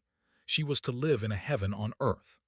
Aglaya's husband was to be a compendium of all the virtues, and of all success, not to speak of fabulous wealth. The two elder sisters had agreed that all was to be sacrificed by them, if need be, for Aglaya's sake. Her dowry was to be colossal and unprecedented. The general and his wife were aware of this agreement, and therefore, when Totsky suggested himself for one of the sisters, the parents made no doubt that one of the two elder girls would probably accept the offer, since Totsky would certainly make no difficulty as to dowry. The general valued the proposal very highly. He knew life, and realized what such an offer was worth. The answer of the sisters to the communication was, if not conclusive, at least consoling and hopeful. It made known that the eldest, Alexandra, would very likely be disposed to listen to a proposal. Alexandra was a good-natured girl, though she had a will of her own. She was intelligent and kind-hearted, and if she were to marry Totsky, she would make him a good wife. She did not care for a brilliant marriage. She was eminently a woman calculated to soothe and sweeten the life of any man, decidedly pretty, if not absolutely handsome. What better could Totsky wish? So the matter crept slowly forward. The general and Totsky had agreed to avoid any hasty and irrevocable step. Alexandra's parents had not even begun to talk to their daughters freely upon the subject, when suddenly, as it were, a dissonant chord was struck amid the harmony of the proceedings. Mrs. Epanchin began to show signs of discontent, and that was a serious matter. A certain circumstance had crept in, a disagreeable and troublesome factor, which threatened to overturn the whole business. This circumstance had come into existence 18 years before. Close to an estate of Totsky's in one of the central provinces of Russia, there lived, at that time, a poor gentleman whose estate was of the wretchedest description. This gentleman was noted in the district for his persistent ill fortune. His name was Barishkov, and, as regards family and descent, he was vastly superior to Totsky, but his estate was mortgaged to the last acre. One day, when he had ridden over to the town to see a creditor, the chief peasant of his village followed him shortly after, with the news that his house had been burnt down, and that his wife had perished with it, but his children were safe. Even Barishkov, inured to the storms of evil fortune as he was, could not stand this last stroke. He went mad and died shortly after in the town hospital. His estate was sold for the creditors, and the little girls, two of them, of 7 and 8 years of age respectively, were adopted by Totsky, who undertook their maintenance and education in the kindness of his heart. They were brought up together with the children of his German bailiff. Very soon, however, there was only one of them left, Nastasia Filipovna, for the other little one died of whooping cough. Totsky, who was living abroad at this time, very soon forgot all about the child. But 5 years after, returning to Russia, it struck him that he would like to look over his estate and see how matters were going there, and arrived at his bailiff's house. He was not long in discovering that among the children of the latter there now dwelt a most lovely little girl of 12, sweet and intelligent and bright, and promising to develop beauty of most unusual quality, as to which last Totsky was an undoubted authority. He only stayed at his country seat a few days on this occasion, but he had time to make his arrangements. Great changes took place in the child's education. A good governess was engaged, a Swiss lady of experience and culture. For 4 years this lady resided in the house with little Nastya, and then the education was considered complete. The governess took her departure, and another lady came down to fetch Nastya by Totsky's instructions. The child was now transported to another of Totsky's estates in a distant part of the country. Here she found a delightful little house, just built, and prepared for her reception with great care and taste. And here she took up her abode together with the lady who had accompanied her from her old home. In the house there were 2 experienced maids, musical instruments of all sorts, a charming young lady's library, pictures, paint boxes, a lap dog, and everything to make life agreeable. Within a fortnight Totsky himself arrived, and from that time he appeared to have taken a great fancy to this part of the world and came down each summer, staying 2 and 3 months at a time. So passed 4 years peacefully and happily, in charming surroundings. At the end of that time, and about 4 months after Totsky's last visit, he had stayed but a fortnight on this occasion. A report reached Nastasia Filipovna that he was about to be married in St. Petersburg to a rich, eminent, and lovely woman. The report was only partially true, the marriage project being only in an embryo condition, but a great change now came over Nastasia Filipovna. She suddenly displayed unusual decision of character, and without wasting time in thought, she left her country home and came up to St. Petersburg, straight to Totski's house, all alone. The latter, amazed at her conduct, began to express his displeasure, but he very soon became aware that he must change his voice, style, and everything else with this young lady. The good old times were gone. An entirely new and different woman sat before him, between whom and the girl he had left in the country last July there seemed nothing in common.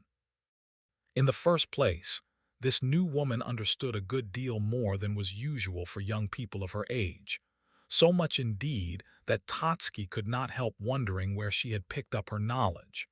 Surely not from her young ladies' library. It even embraced legal matters and the world in general to a considerable extent. Her character was absolutely changed. No more of the girlish alternations of timidity and petulance, the adorable naivete, the reveries, the tears, the playfulness. It was an entirely new and hitherto unknown being who now sat and laughed at him, and informed him to his face that she had never had the faintest feeling for him of any kind, except loathing and contempt which had followed closely upon her sensations of surprise and bewilderment after her first acquaintance with him. This new woman gave him further to understand that though it was absolutely the same to her whom he married, yet she had decided to prevent this marriage, for no particular reason, but that she chose to do so, and because she wished to amuse herself at his expense, for that it was quite her turn to laugh a little now. Such were her words. Very likely she did not give her real reason for this eccentric conduct, but at all events, that was all the explanation she deigned to offer. Meanwhile, Totsky thought the matter over as well as his scattered ideas would permit. His meditations lasted a fortnight, however, and at the end of that time his resolution was taken. The fact was, Totsky was at that time a man of 50 years of age. His position was solid and respectable. His place in society had long been firmly fixed upon safe foundations. He loved himself, his personal comforts, and his position better than all the world, as every respectable gentleman should. At the same time, his grasp of things in general soon showed Totsky that he now had to deal with a being who was outside the pale of the ordinary rules of traditional behavior, and who would not only threaten mischief but would undoubtedly carry it out, and stop for no one. There was evidently, he concluded, something at work here, some storm of the mind, some paroxysm of romantic anger, goodness knows against whom or what, some insatiable contempt, in a word, something altogether absurd and impossible, but at the same time most dangerous to be met with by any respectable person with a position in society to keep up. For a man of Totsky's wealth and standing, it would, of course, have been the simplest possible matter to take steps which would rid him at once from all annoyance, while it was obviously impossible for Nastasia Filipovna to harm him in any way, either legally or by stirring up a scandal, for, in case of the latter danger, he could so easily remove her to a sphere of safety. However, these arguments would only hold good in case of Nastasia acting as others might in such an emergency. She was much more likely to overstep the bounds of reasonable conduct by some extraordinary eccentricity. Here the sound judgment of Totsky stood him in good stead. He realized that Nastasia Filipovna must be well aware that she could do nothing by legal means to injure him, and that her flashing eyes betrayed some entirely different intention. Nastasia Filipovna was quite capable of ruining herself, and even of perpetrating something which would send her to Siberia, for the mere pleasure of injuring a man for whom she had developed so inhuman a sense of loathing and contempt. He had sufficient insight to understand that she valued nothing in the world, herself least of all, and he made no attempt to conceal the fact that he was a coward in some respects. For instance, if he had been told that he would be stabbed at the altar or publicly insulted, he would undoubtedly have been frightened, but not so much at the idea of being murdered or wounded or insulted, as at the thought that if such things were to happen, he would be made to look ridiculous in the eyes of society. He knew well that Nastasia thoroughly understood him and where to wound him and how, and therefore, as the marriage was still only an embryo, Totsky decided to conciliate her by giving it up. His decision was strengthened by the fact that Nastasia Philippovna had curiously altered of late. It would be difficult to conceive how different she was physically at the present time to the girl of a few years ago. She was pretty then, but now, Totsky laughed angrily when he thought how short-sighted he had been.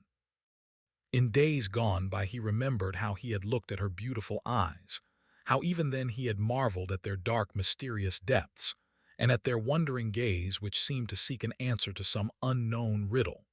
Her complexion also had altered. She was now exceedingly pale, but curiously, this change only made her more beautiful. Like most men of the world, Totsky had rather despised such a cheaply bought conquest, but of late years he had begun to think differently about it.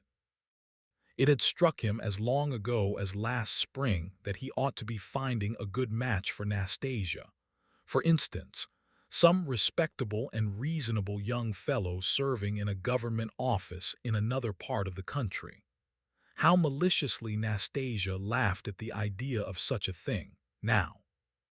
However, it appeared to Totsky that he might make use of her in another way, and he determined to establish her in St. Petersburg, surrounding her with all the comforts and luxuries that his wealth could command. In this way, he might gain glory in certain circles. 5 years of this Petersburg life went by, and of course, during that time a great deal happened. Totsky's position was very uncomfortable. Having funked once, he could not totally regain his ease. He was afraid. He did not know why, but he was simply afraid of Nastasia Philippovna. For the first 2 years or so, he had suspected that she wished to marry him herself, and that only her vanity prevented her telling him so. He thought that she wanted him to approach her with a humble proposal from his own side. But to his great, and not entirely pleasurable amazement, he discovered that this was by no means the case, and that were he to offer himself he would be refused. He could not understand such a state of things, and was obliged to conclude that it was pride, the pride of an injured and imaginative woman, which had gone to such lengths that it preferred to sit and nurse its contempt and hatred in solitude rather than mount to heights of hitherto unattainable splendor. To make matters worse, she was quite impervious to mercenary considerations, and could not be bribed in any way. Finally, Totsky took cunning means to try to break his chains and be free. He tried to tempt her in various ways to lose her heart. He invited princes, hussars, secretaries of embassies, poets, novelists, even socialists to see her, but not one of them all made the faintest impression upon Nastasia. It was as though she had a pebble in place of a heart, as though her feelings and affections were dried up and withered forever. She lived almost entirely alone. She read, she studied, she loved music. Her principal acquaintances were poor women of various grades, a couple of actresses, and the family of a poor schoolteacher. Among these people she was much beloved. She received 4 or 5 friends sometimes of an evening. Totsky often came. Lately, too, General Epanchin had been enabled with great difficulty to introduce himself into her circle. Gania made her acquaintance also, and others were Ferdishenko, an ill-bred and would-be witty young clerk in Titsin, a money-lender of modest and polished manners who had risen from poverty. In fact, Nastasia Philippovna's beauty became a thing known to all the town, but not a single man could boast of anything more than his own admiration for her. And this reputation of hers, and her wit and culture and grace, all confirmed Totsky in the plan he had now prepared.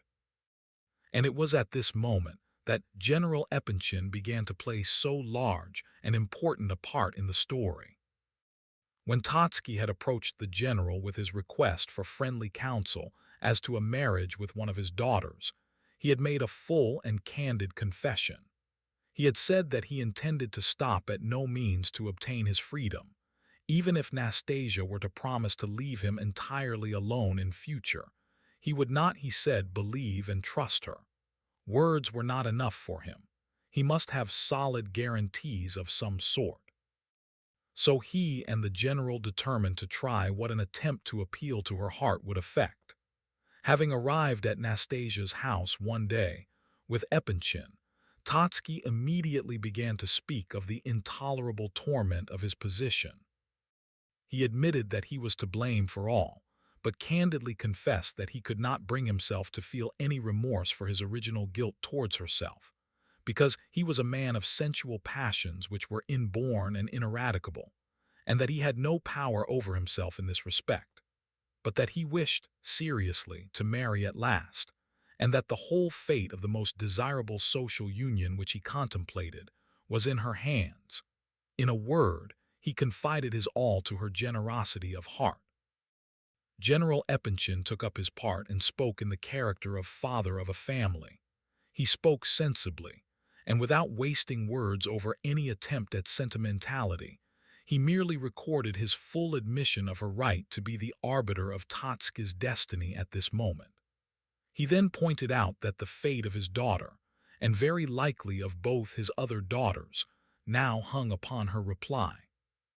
To Nastasia's question as to what they wished her to do, Totsky confessed that he had been so frightened by her, 5 years ago, that he could never now be entirely comfortable until she herself married. He immediately added that such a suggestion from him would, of course, be absurd, unless accompanied by remarks of a more pointed nature. He very well knew, he said, that a certain young gentleman of good family, namely Gavrila Ardalionovitch Ivolgin, with whom she was acquainted, and whom she received at her house, had long loved her passionately, and would give his life for some response from her. The young fellow had confessed this love of his to him, Totsky, and had also admitted it in the hearing of his benefactor, General Epanchin. Lastly, he could not help being of opinion that Nastasia must be aware of Gania's love for her, and if he, Totsky, mistook not, she had looked with some favor upon it, being often lonely, and rather tired of her present life. Having remarked how difficult it was for him, of all people, to speak to her of these matters, Totsky concluded by saying that he trusted Nastasia Philippovna would not look with contempt upon him, if he now expressed his sincere desire to guarantee her future by a gift of 75,000 rubles.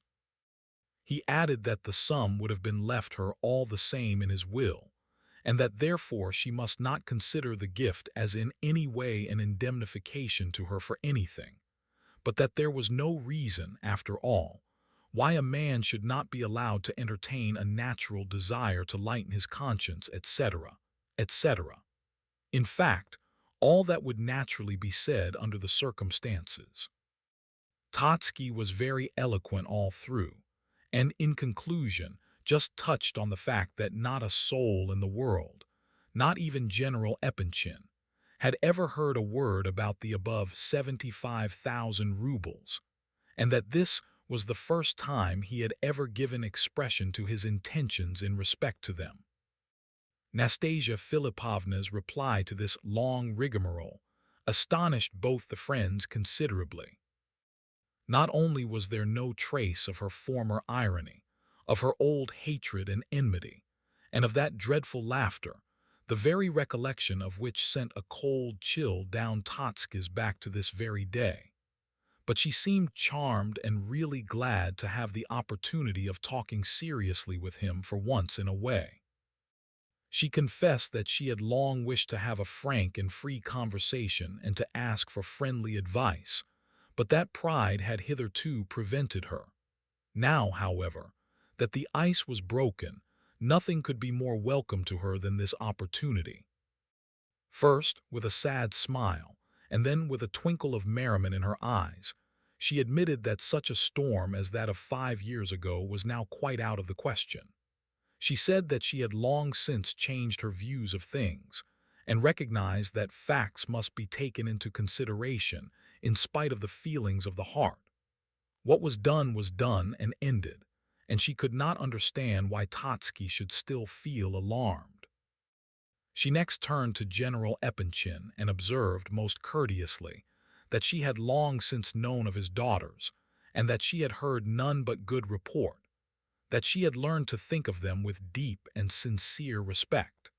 The idea alone that she could in any way serve them would be to her both a pride and a source of real happiness. It was true that she was lonely in her present life. Totsky had judged her thoughts aright. She longed to rise, if not to love, at least to family life and new hopes and objects. But as to Gavrila Ardalionovitch, she could not as yet say much. She thought it must be the case that he loved her. She felt that she too might learn to love him if she could be sure of the firmness of his attachment to herself. But he was very young, and it was a difficult question to decide. What she specially liked about him was that he worked and supported his family by his toil. She had heard that he was proud and ambitious. She had heard much that was interesting of his mother and sister. She had heard of them from Mr. Titson, and would much like to make their acquaintance, but another question. Would they like to receive her into their house? At all events, though she did not reject the idea of this marriage, she desired not to be hurried. As for the 75,000 rubles, Mr. Totsky need not have found any difficulty or awkwardness about the matter. She quite understood the value of money, and would, of course, accept the gift. She thanked him for his delicacy, however, but saw no reason why Gavrila Ardalionovitch should not know about it. She would not marry the latter, she said, until she felt persuaded that neither on his part nor on the part of his family did there exist any sort of concealed suspicions as to herself. She did not intend to ask forgiveness for anything in the past, which fact she desired to be known. She did not consider herself to blame for anything that had happened in former years, and she thought that Gavrila Ardalionovitch should be informed as to the relations which had existed between herself and Totsky during the last 5 years. If she accepted this money, it was not to be considered as indemnification for her misfortune as a young girl, which had not been in any degree her own fault, but merely as compensation for her ruined life. She became so excited and agitated during all these explanations and confessions that General Epanchin was highly gratified and considered the matter satisfactorily arranged once for all. But the once-bitten Totsky was twice shy and looked for hidden snakes among the flowers. However, the special point to which the two friends particularly trusted to bring about their object, namely, Gania's attractiveness for Nastasia Philippovna, stood out more and more prominently. The pourparlers had commenced, and gradually even Totsky began to believe in the possibility of success. Before long, Nastasia and Gania had talked the matter over. Very little was said. Her modesty seemed to suffer under the infliction of discussing such a question. But she recognized his love, on the understanding that she bound herself to nothing whatever, and that she reserved the right to say no up to the very hour of the marriage ceremony.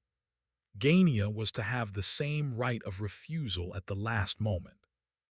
It soon became clear to Gania, after scenes of wrath and quarrelings at the domestic hearth, that his family were seriously opposed to the match, and that Nastasia was aware of this fact was equally evident. She said nothing about it, though he daily expected her to do so.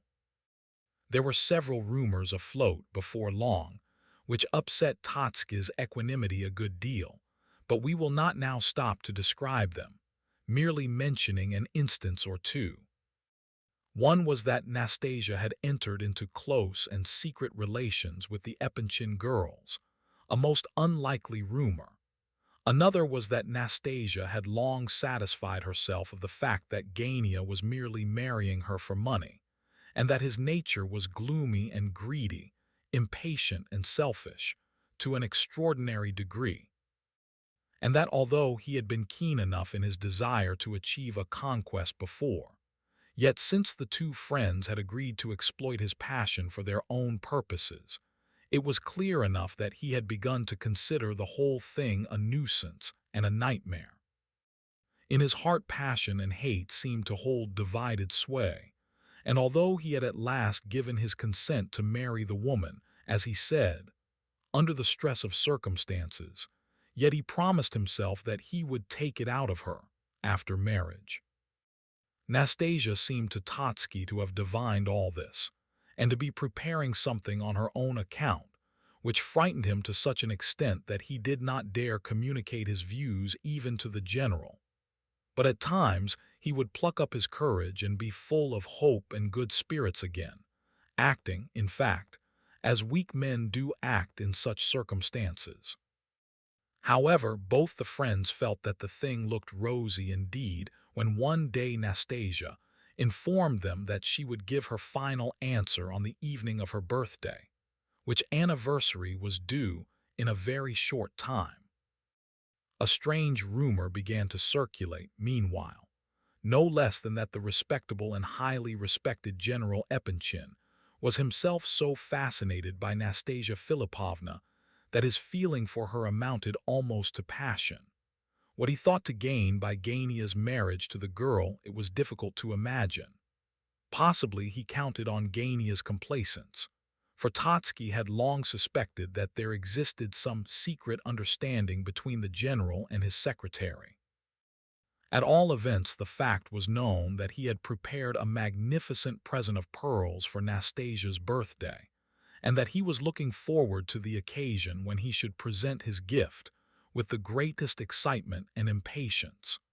The day before her birthday, he was in a fever of agitation.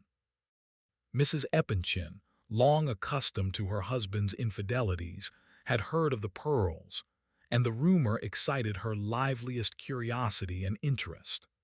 The general remarked her suspicions, and felt that a grand explanation must shortly take place, which fact alarmed him much. This is the reason why he was so unwilling to take lunch, on the morning upon which we took up this narrative, with the rest of his family.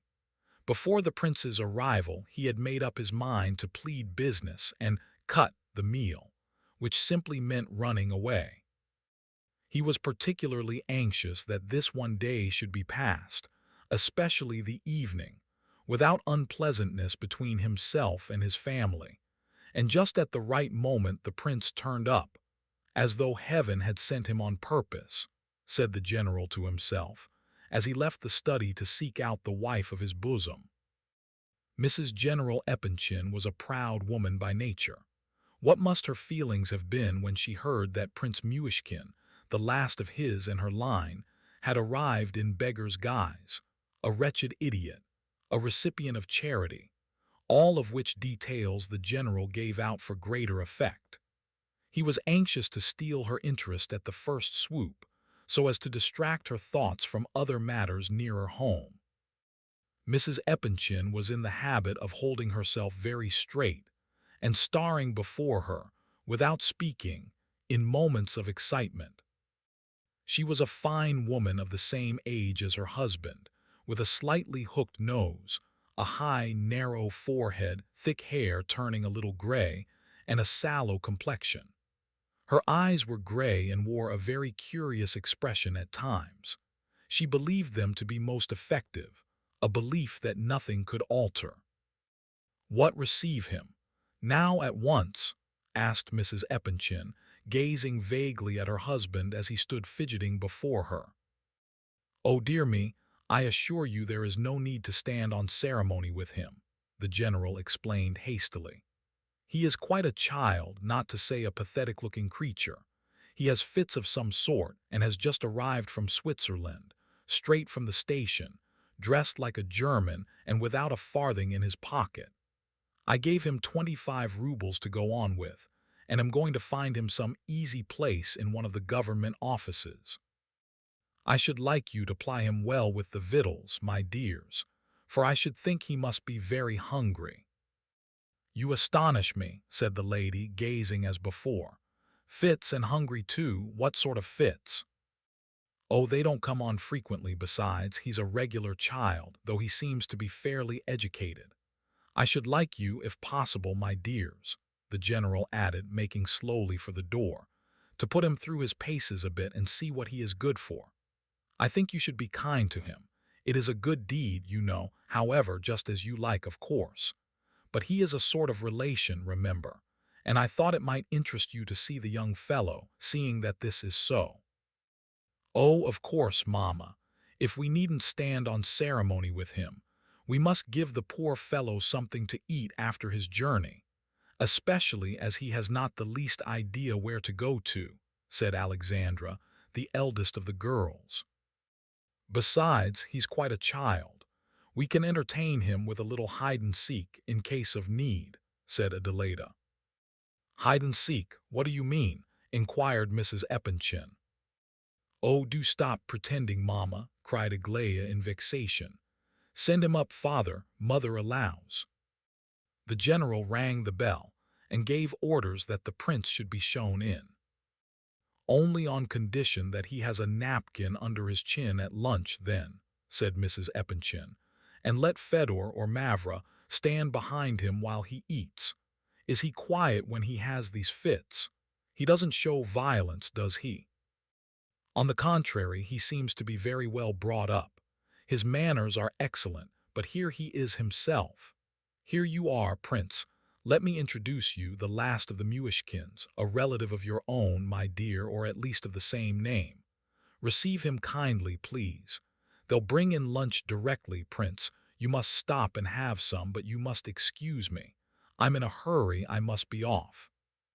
"We all know where you must be off to," said Mrs. Eppinchen in a meaning voice. "Yes, yes, I must hurry away, I'm late. Look here, dears, let him write you something in your albums. You've no idea what a wonderful calligraphist he is, wonderful talent. He has just written out Abbot Pafnute signed this for me. Well, au revoir." "Stop a minute. Where are you off to? Who is this abbot?" cried Mrs. Eppinchen to her retreating husband in a tone of excited annoyance. "Yes, my dear, it was an old abbot of that name. I must be off to see the count. He's waiting for me. I'm late. Goodbye. Au revoir, Prince." And the general bolted at full speed. "Oh, yes, I know what count you're going to see," remarked his wife in a cutting manner as she turned her angry eyes on the prince. "Now then, what's all this about? What abbot, who's Pafnute?" she added brusquely. "Mamma," said Alexandra, shocked at her rudeness. Aglaia stamped her foot. "Nonsense! Let me alone," said the angry mother. "Now then, Prince, sit down here, no nearer, come nearer the light. I want to have a good look at you. So now then, who is this abbot?" "Abbot Pafnute," said our friend, seriously and with deference. "Pafnute, yes, and who was he?" Mrs. Eppinchen put these questions hastily and brusquely, and when the prince answered, she nodded her head sagely at each word he said. "The abbot Pafnute lived in the 14th century, began the prince. "He was in charge of one of the monasteries on the Volga, about where our present Kostroma government lies. He went to Oriol and helped in the great matters then going on in the religious world. He signed an edict there, and I have seen a print of his signature. It struck me, so I copied it. When the general asked me in his study to write something for him, to show my handwriting, I wrote, 'The abbot Pafnute signed this,' in the exact handwriting of the abbot. The general liked it very much, and that's why he recalled it just now. Aglaia, make a note of Pafnute, or we shall forget him. And where is this signature?" "I think it was left on the general's table." "Let it be sent for at once." "Oh, I'll write you a new one in half a minute," said the prince, "if you like." "Of course, mamma," said Alexandra, "but let's have lunch now, we are all hungry." Yes, come along, Prince, said the mother. Are you very hungry? Yes, I must say that I am pretty hungry, thanks very much. I like to see that you know your manners, and you are by no means such a person as the general thought fit to describe you. Come along. You sit here, opposite to me, she continued. I wish to be able to see your face. Alexandra Adelaida, look after the prince. He doesn't seem so very ill, does he? I don't think he requires a napkin under his chin, after all. Are you accustomed to having one on, Prince? Formerly, when I was 7 years old or so, I believe I wore one, but now I usually hold my napkin on my knee when I eat. Of course, of course. And about your fits? Fits? Asked the prince, slightly surprised. I very seldom have fits nowadays. I don't know how it may be here, though. They say the climate may be bad for me. He talks very well, you know, said Mrs. Eppinchen, who still continued to nod at each word the prince spoke. I really did not expect it at all. In fact, I suppose it was all stuff and nonsense on the general's part as usual. Eat away, Prince, and tell me where you were born and where you were brought up. I wish to know all about you. You interest me very much. The prince expressed his thanks once more, and eating heartily the while, recommenced the narrative of his life in Switzerland, all of which we have heard before. Mrs. Eppinchen became more and more pleased with her guest. The girls, too, listened with considerable attention. In talking over the question of relationship, it turned out that the prince was very well up in the matter and knew his pedigree off by heart. It was found that scarcely any connection existed between himself and Mrs. Eppinchen, but the talk and the opportunity of conversing about her family tree gratified the latter exceedingly, and she rose from the table in great good humor. Let's all go to my boudoir, she said, and they shall bring some coffee in there. That's the room where we all assemble and busy ourselves as we like best, she explained. Alexandra, my eldest here, plays the piano or reads or sews. Adelaida paints landscapes and portraits but never finishes any, and Aglaia sits and does nothing. I don't work too much either. Here we are now. Sit down, Prince, near the fire and talk to us. I want to hear you relate something. I wish to make sure of you first and then tell my old friend, Princess Bielakonsky, about you.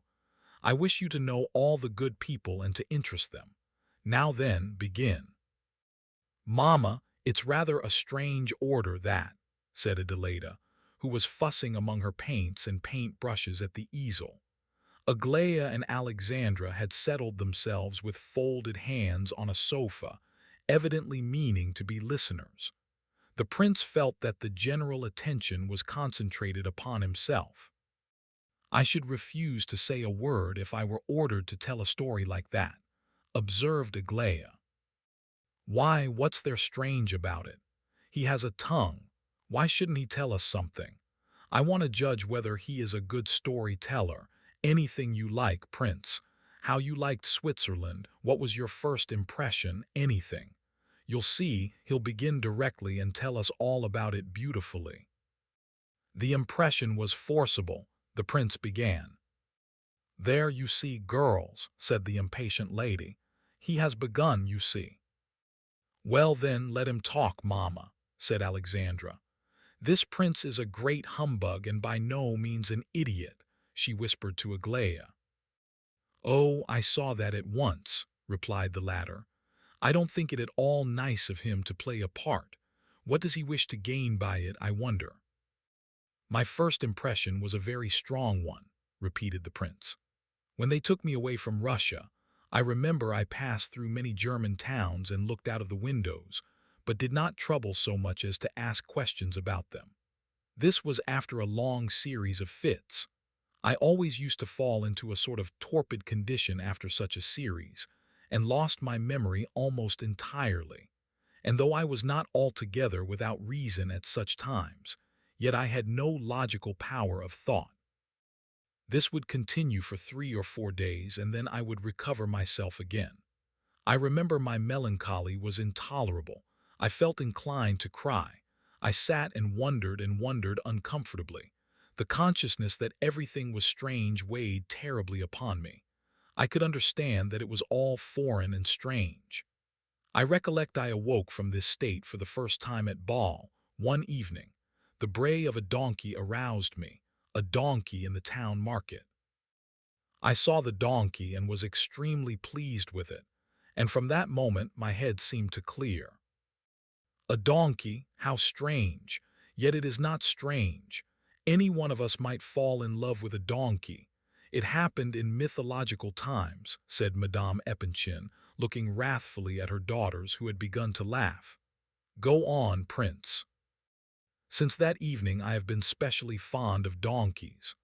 I began to ask questions about them, for I had never seen one before, and I at once came to the conclusion that this must be one of the most useful of animals, strong, willing, patient, cheap.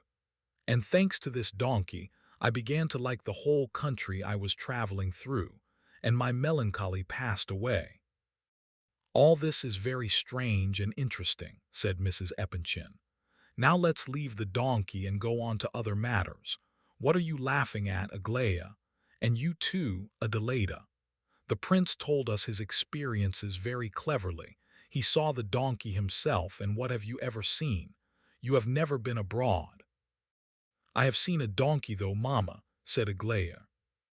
And I've heard one, said Adelaida. All three of the girls laughed out loud, and the prince laughed with them. Well, it's too bad of you, said mamma. You must forgive them, Prince. They are good girls. I am very fond of them, though I often have to be scolding them. They are all as silly and mad as March hares. Oh, why shouldn't they laugh? Said the prince.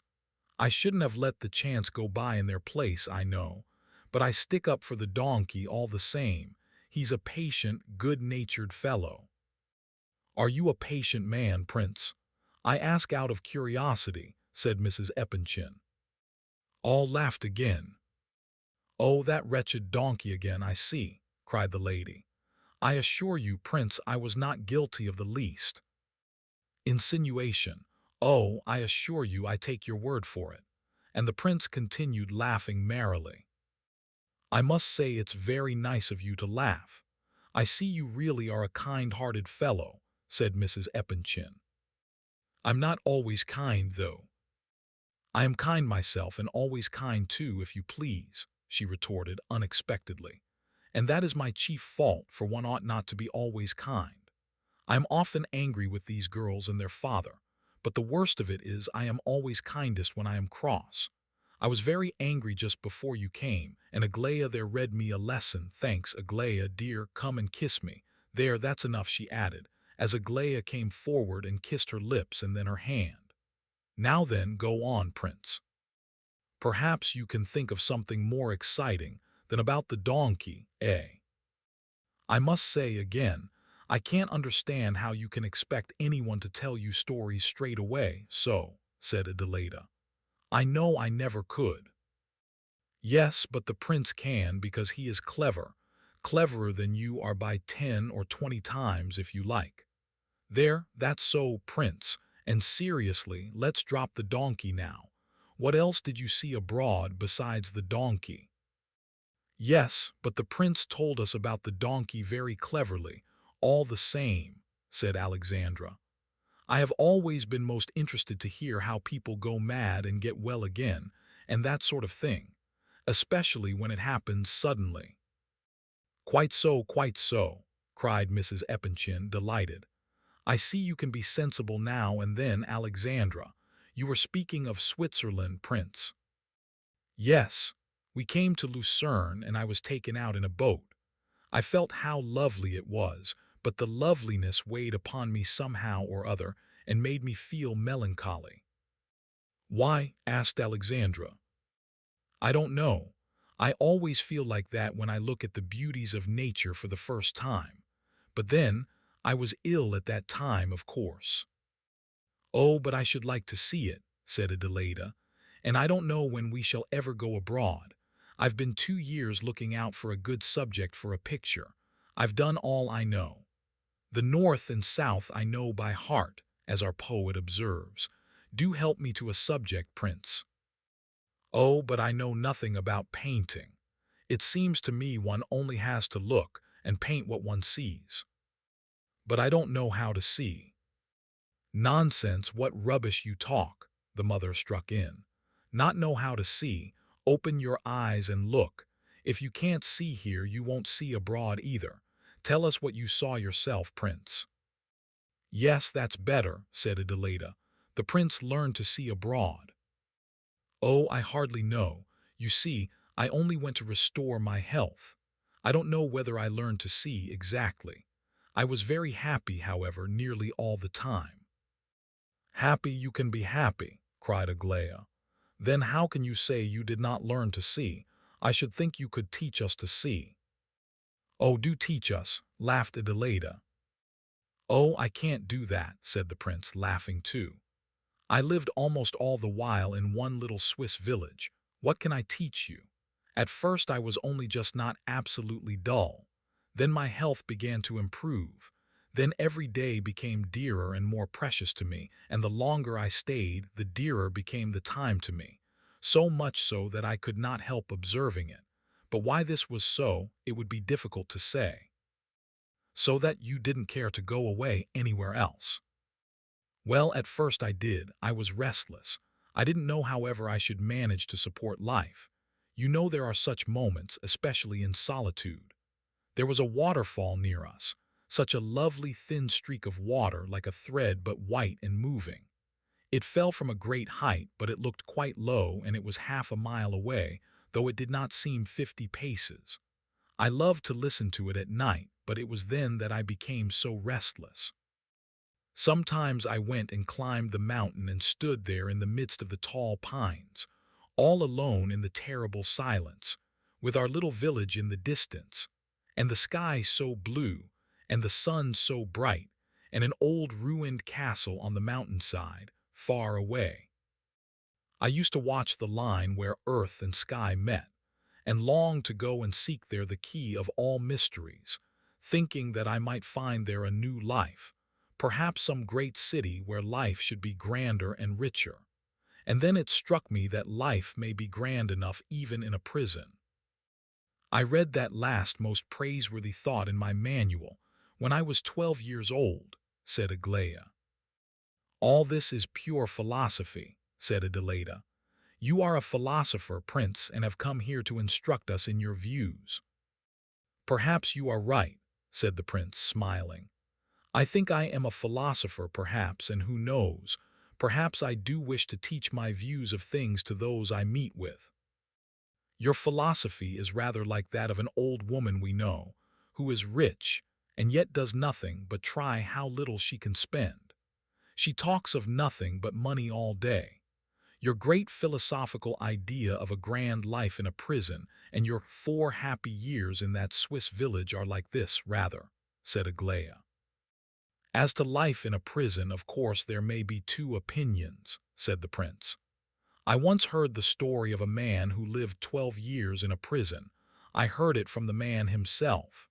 He was one of the persons under treatment with my professor.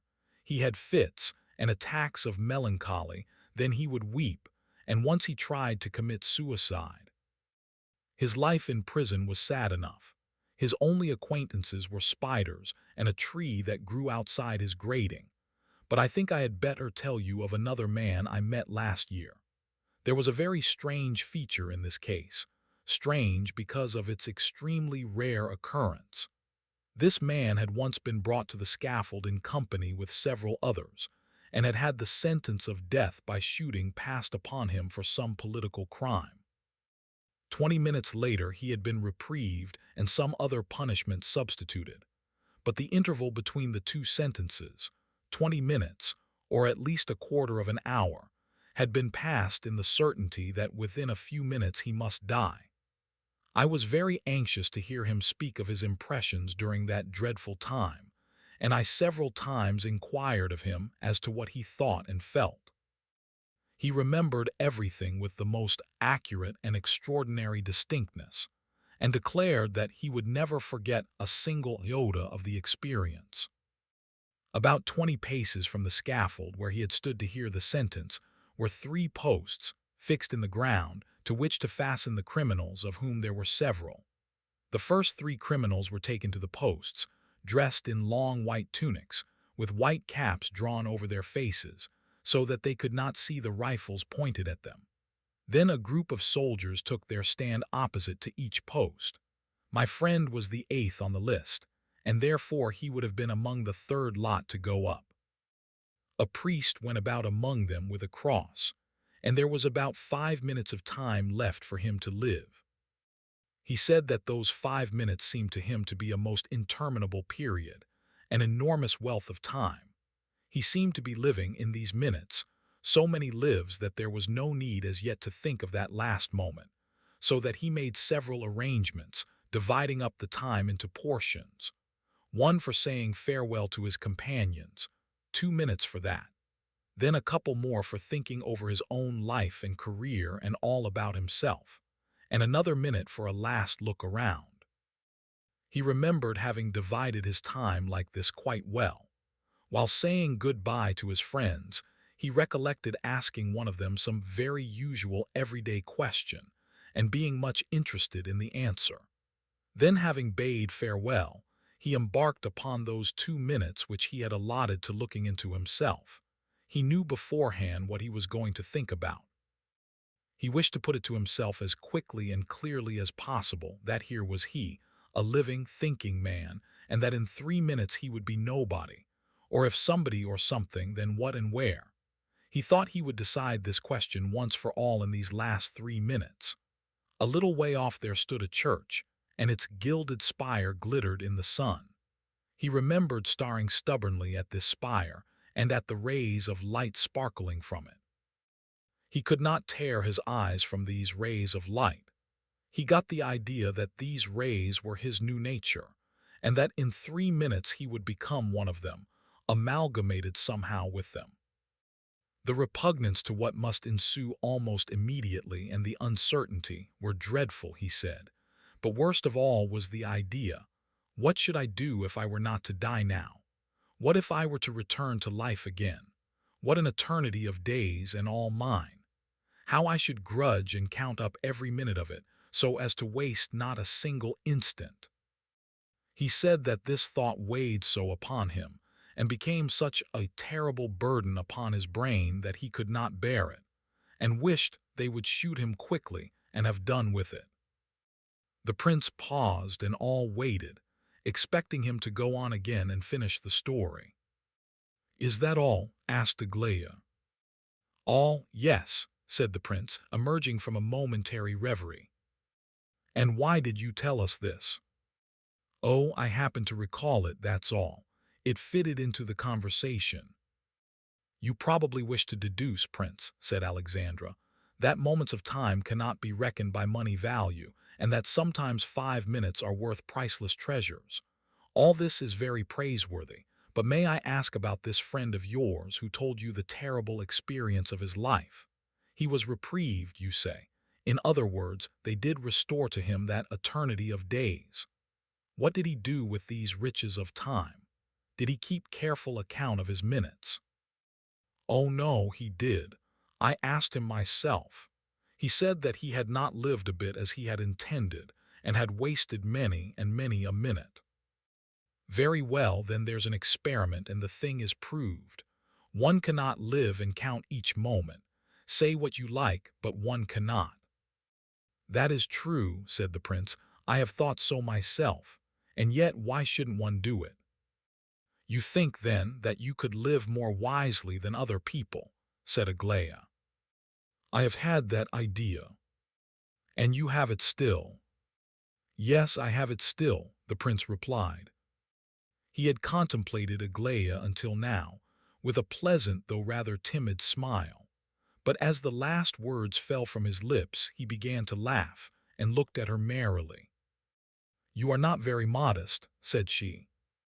"But how brave you are," said he. "You are laughing, and that man's tale impressed me so much that I dreamt of it afterwards.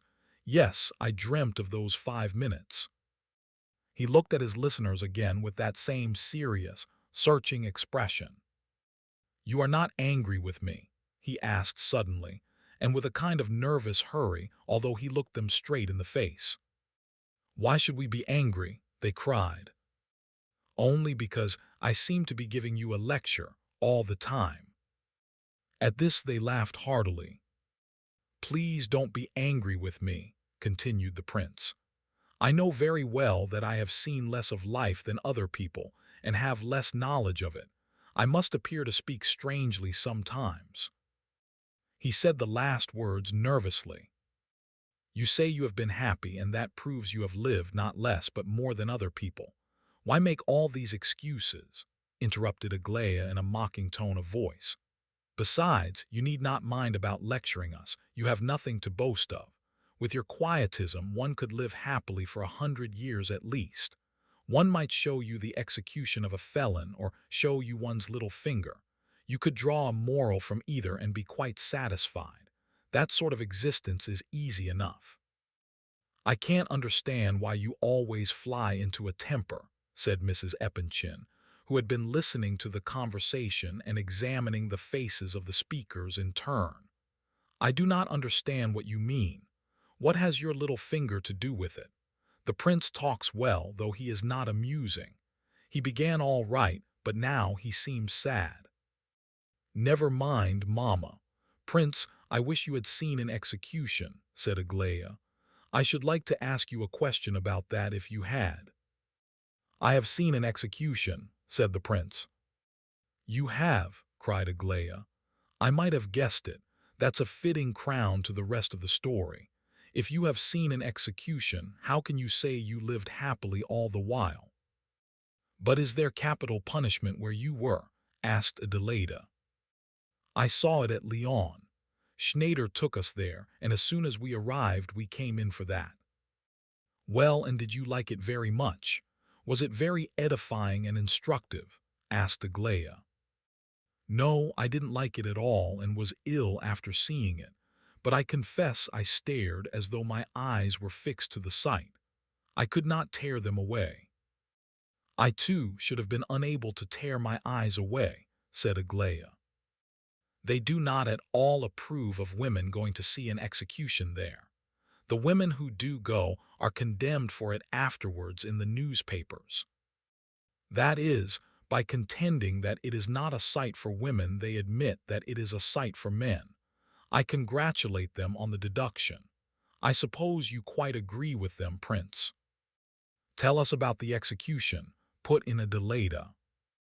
I would much rather not just now, said the prince, a little disturbed and frowning slightly. You don't seem to want to tell us, said Aglaia with a mocking air. No, the thing is, I was telling all about the execution a little while ago, and— Whom did you tell about it? The manservant, while I was waiting to see the general. Our manservant, exclaimed several voices at once. Yes, the one who waits in the entrance hall, a grayish, red-faced man. The prince is clearly a Democrat, remarked Aglaia. Well, if you could tell Alexei about it, surely you can tell us too. I do so want to hear about it, repeated Adelaida. Just now, I confess, began the prince with more animation, when you asked me for a subject for a picture, I confess I had serious thoughts of giving you one. I thought of asking you to draw the face of a criminal, 1 minute before the fall of the guillotine, while the wretched man is still standing on the scaffold, preparatory to placing his neck on the block. What, his face, only his face? Asked Adelaida. That would be a strange subject indeed, and what sort of a picture would that make? Oh, why not? The prince insisted with some warmth. When I was in Ball, I saw a picture very much in that style. I should like to tell you about it. I will some time or other. It struck me very forcibly. Oh, you shall tell us about the Ball picture another time. Now we must have all about the execution, said Adelaida. Tell us about that face as it appeared to your imagination. How should it be drawn? Just the face alone, do you mean? It was just a minute before the execution, began the prince readily, carried away by the recollection and evidently forgetting everything else in a moment. Just at the instant when he stepped off the ladder onto the scaffold, he happened to look in my direction. I saw his eyes and understood all at once. But how am I to describe it? I do so wish you or somebody else could draw it, you, if possible. I thought at the time what a picture it would make. You must imagine all that went before, of course, all. He had lived in the prison for some time and had not expected that the execution would take place for at least a week yet. He had counted on all the formalities and so on taking time. But it so happened that his papers had been got ready quickly. At 5 o'clock in the morning he was asleep. It was October, and at 5 in the morning it was cold and dark. The governor of the prison comes in on tiptoe and touches the sleeping man's shoulder gently. He starts up. "What is it?" he says. "The execution is fixed for 10 o'clock. He was only just awake and would not believe at first, but began to argue that his papers would not be out for a week, and so on. When he was wide awake and realized the truth, he became very silent and argued no more, so they say. But after a bit he said, 'It comes very hard on one so suddenly,' and then he was silent again and said nothing. The 3 or 4 hours went by, of course, in necessary preparations. The priest, breakfast, coffee, meat, and some wine they gave him. Doesn't it seem ridiculous? And yet I believe these people give them a good breakfast out of pure kindness of heart, and believe that they are doing a good action. Then he is dressed, and then begins the procession through the town to the scaffold. I think he, too, must feel that he has an age to live still while they cart him along. Probably he thought on the way, 'Oh, I have a long time yet, 3 streets of life yet. When we've passed this street there'll be that other one, and then that one where the baker's shop is on the right, and when shall we get there? It's ages. Around him are crowds shouting, yelling, 10,000 faces, 20,000 eyes. All this has to be endured, and especially the thought. Here are 10,000 men, and not one of them is going to be executed, and yet I am to die. Well, all that is preparatory. At the scaffold there is a ladder, and just there he burst into tears. And this was a strong man and a terribly wicked one, they say. There was a priest with him the whole time, talking. Even in the cart as they drove along, he talked and talked. Probably the other heard nothing. He would begin to listen now and then, and at the third word or so he had forgotten all about it. At last he began to mount the steps. His legs were tied so that he had to take very small steps. The priest, who seemed to be a wise man, had stopped talking now, and only held the cross for the wretched fellow to kiss. At the foot of the ladder he had been pale enough, but when he set foot on the scaffold at the top, his face suddenly became the color of paper, positively like white notepaper. His legs must have become suddenly feeble and helpless, and he felt a choking in his throat. You know the sudden feeling one has in moments of terrible fear, when one does not lose one's wits, but is absolutely powerless to move. If some dreadful thing were suddenly to happen, if a house were just about to fall on one, don't you know how one would long to sit down and shut one's eyes and wait and wait? Well, when this terrible feeling came over him, the priest quickly pressed the cross to his lips, without a word. A little silver cross it was, and he kept on pressing it to the man's lips every second.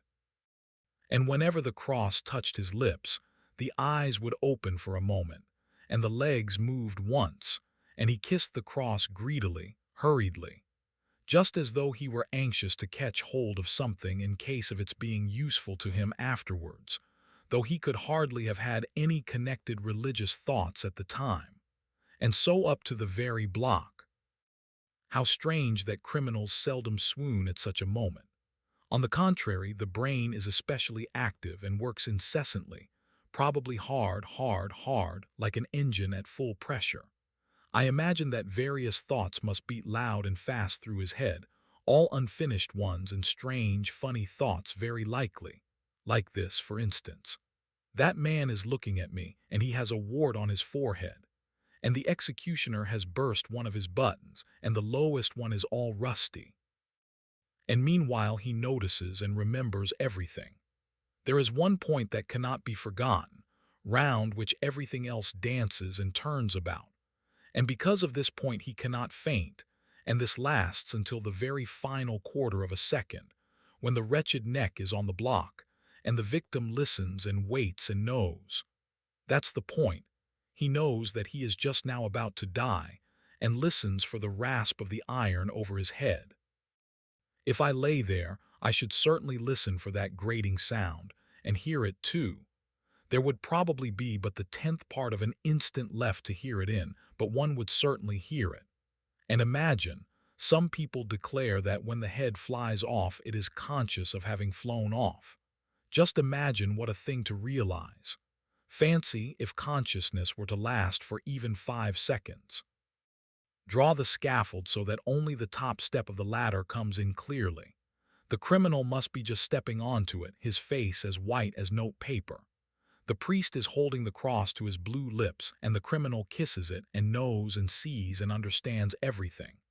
The cross and the head, there's your picture, the priest and the executioner with his 2 assistants and a few heads and eyes below. Those might come in as subordinate accessories, a sort of mist. There's a picture for you. The prince paused and looked around. Certainly that isn't much like quietism, murmured Alexandra, half to herself. Now tell us about your love affairs, said Adelaida, after a moment's pause. The prince gazed at her in amazement. You know, Adelaida continued, you owe us a description of the ball picture, but first I wish to hear how you fell in love. Don't deny the fact, for you did, of course. Besides, you stop philosophizing when you are telling about anything. Why are you ashamed of your stories the moment after you have told them? Asked Aglaia, suddenly. How silly you are, said Mrs. Epanchin, looking indignantly towards the last speaker. Yes, that wasn't a clever remark, said Alexandra. Don't listen to her, Prince, said Mrs. Epanchin. She says that sort of thing out of mischief. Don't think anything of their nonsense, it means nothing. They love to chaff, but they like you. I can see it in their faces, I know their faces. I know their faces, too, said the prince, with a peculiar stress on the words. How so? Asked Adelaida with curiosity. What do you know about our faces? Exclaimed the other two in chorus. But the prince was silent and serious. All awaited his reply. I'll tell you afterwards, he said quietly. Ah, you want to arouse our curiosity, said Aglaia, and how terribly solemn you are about it. Very well, interrupted Adelaida. Then if you can read faces so well, you must have been in love. Come now, I've guessed. Let's have the secret. I have not been in love, said the prince, as quietly and seriously as before. I have been happy in another way. How? Well, I'll tell you, said the prince, apparently in a deep reverie. Here you all are, began the prince, settling yourselves down to listen to me with so much curiosity that if I do not satisfy you, you will probably be angry with me. No, I'm only joking, he added hastily with a smile. Well then, they were all children there, and I was always among children and only with children. They were the children of the village in which I lived, and they went to the school there, all of them. I did not teach them, oh no. There was a master for that, one Jules Thibaut. I may have taught them some things, but I was among them just as an outsider, and I passed all 4 years of my life there among them. I wished for nothing better. I used to tell them everything and hid nothing from them. Their fathers and relations were very angry with me because the children could do nothing without me at last and used to throng after me at all times. The schoolmaster was my greatest enemy in the end. I had many enemies, and all because of the children. Even Schneider reproached me. What were they afraid of? One can tell a child everything, anything. I have often been struck by the fact that parents know their children so little. They should not conceal so much from them. How well even little children understand that their parents conceal things from them, because they consider them too young to understand. Children are capable of giving advice in the most important matters. How can one deceive these dear little birds when they look at one so sweetly and confidingly? I call them birds because there is nothing in the world better than birds. However, most of the people were angry with me about one and the same thing, but Thibaut simply was jealous of me. At first, he had wagged his head and wondered how it was that the children understood what I told them so well, and could not learn from him. And he laughed like anything when I replied that neither he nor I could teach them very much, but that they might teach us a good deal. How he could hate me and tell scandalous stories about me, living among children as he did, is what I cannot understand. Children soothe and heal the wounded heart. I remember there was one poor fellow at our professor who was being treated for madness, and you have no idea what those children did for him eventually. I don't think he was mad, but only terribly unhappy. But I'll tell you all about him another day. Now I must get on with this story. The children did not love me at first. I was such a sickly, awkward kind of a fellow then, and I know I am ugly. Besides, I was a foreigner. The children used to laugh at me at first, and they even went so far as to throw stones at me when they saw me kiss Marie. I only kissed her once in my life. No, no, don't laugh. The prince hastened to suppress the smiles of his audience at this point. It was not a matter of love at all. If only you knew what a miserable creature she was, you would have pitied her just as I did. She belonged to our village. Her mother was an old, old woman, and they used to sell string and thread and soap and tobacco out of the window of their little house, and lived on the pittance they gained by this trade. The old woman was ill and very old and could hardly move. Marie was her daughter, a girl of 20, weak and thin and consumptive, but still she did heavy work at the houses around, day by day. Well, one fine day a commercial traveler betrayed her and carried her off, and a week later he deserted her. She came home dirty, draggled, and shoeless. She had walked for a whole week without shoes. She had slept in the fields and caught a terrible cold. Her feet were swollen and sore, and her hands torn and scratched all over. She never had been pretty even before, but her eyes were quiet, innocent, kind eyes.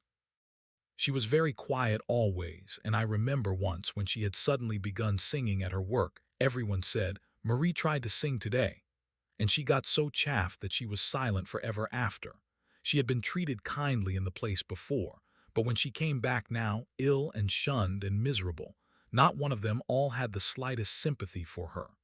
Cruel people. Oh, what hazy understandings they have on such matters. Her mother was the first to show the way. She received her wrathfully, unkindly, and with contempt. "You have disgraced me," she said. She was the first to cast her into ignominy. But when they all heard that Marie had returned to the village, they ran out to see her and crowded into the little cottage, old men, children, women, girls, such a hurrying, stamping, greedy crowd. Marie was lying on the floor at the old woman's feet, hungry, torn, draggled, crying, miserable. When everyone crowded into the room, she hid her face in her disheveled hair and lay cowering on the floor. Everyone looked at her as though she were a piece of dirt off the road. The old men scolded and condemned, and the young ones laughed at her. The women condemned her too and looked at her contemptuously, just as though she were some loathsome insect. Her mother allowed all this to go on and nodded her head and encouraged them. The old woman was very ill at that time and knew she was dying. She really did die a couple of months later, and though she felt the end approaching, she never thought of forgiving her daughter to the very day of her death. She would not even speak to her. She made her sleep on straw in a shed and hardly gave her food enough to support life.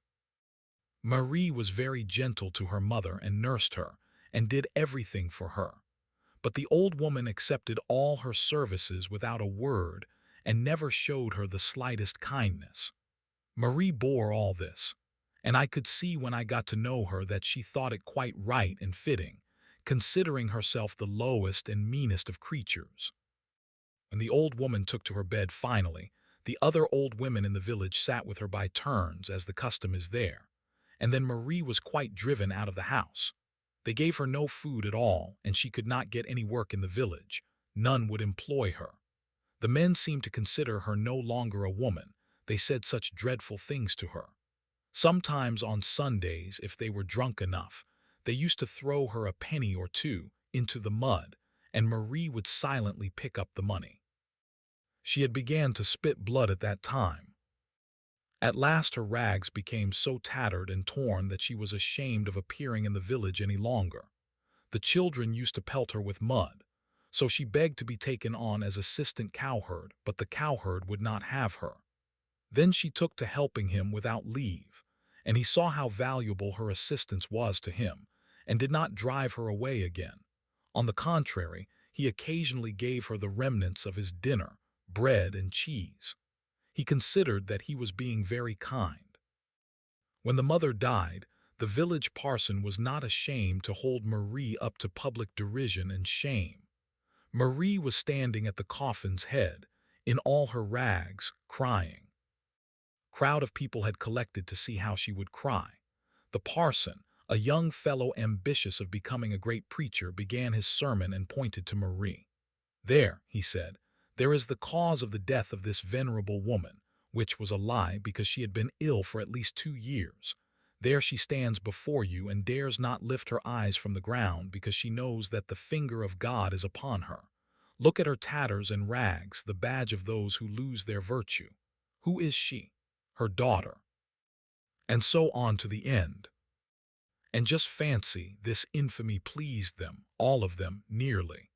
Only the children had altered, for then they were all on my side and had learned to love Marie. This is how it was. I had wished to do something for Marie.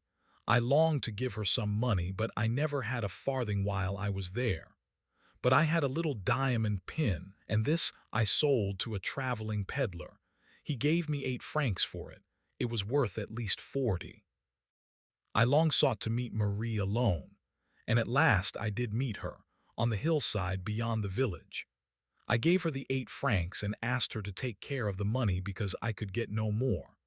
And then I kissed her and said that she was not to suppose I kissed her with any evil motives or because I was in love with her, for that I did so solely out of pity for her, and because from the first I had not accounted her as guilty so much as unfortunate.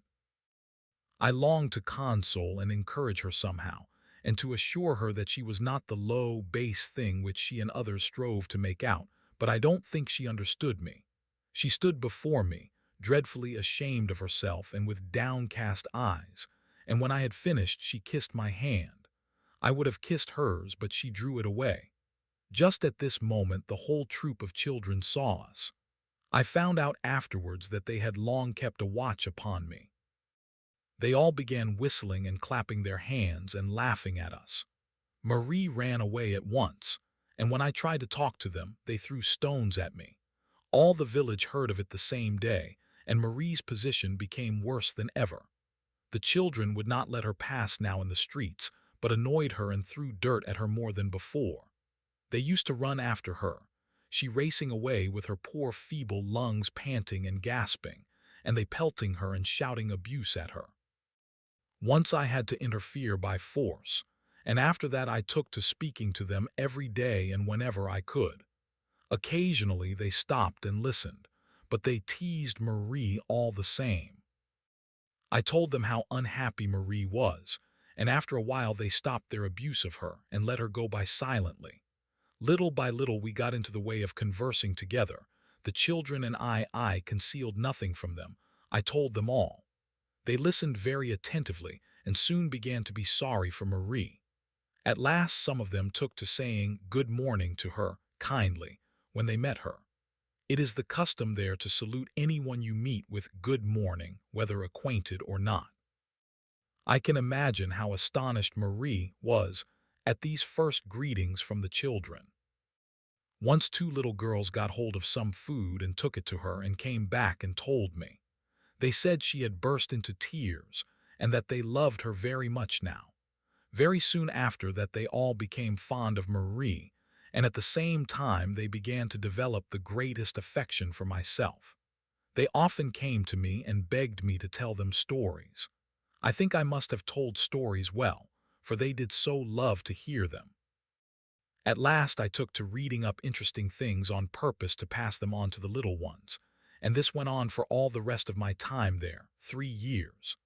Later, when everyone, even Schneider, was angry with me for hiding nothing from the children, I pointed out how foolish it was, for they always knew things, only they learnt them in a way that soiled their minds, but not so from me.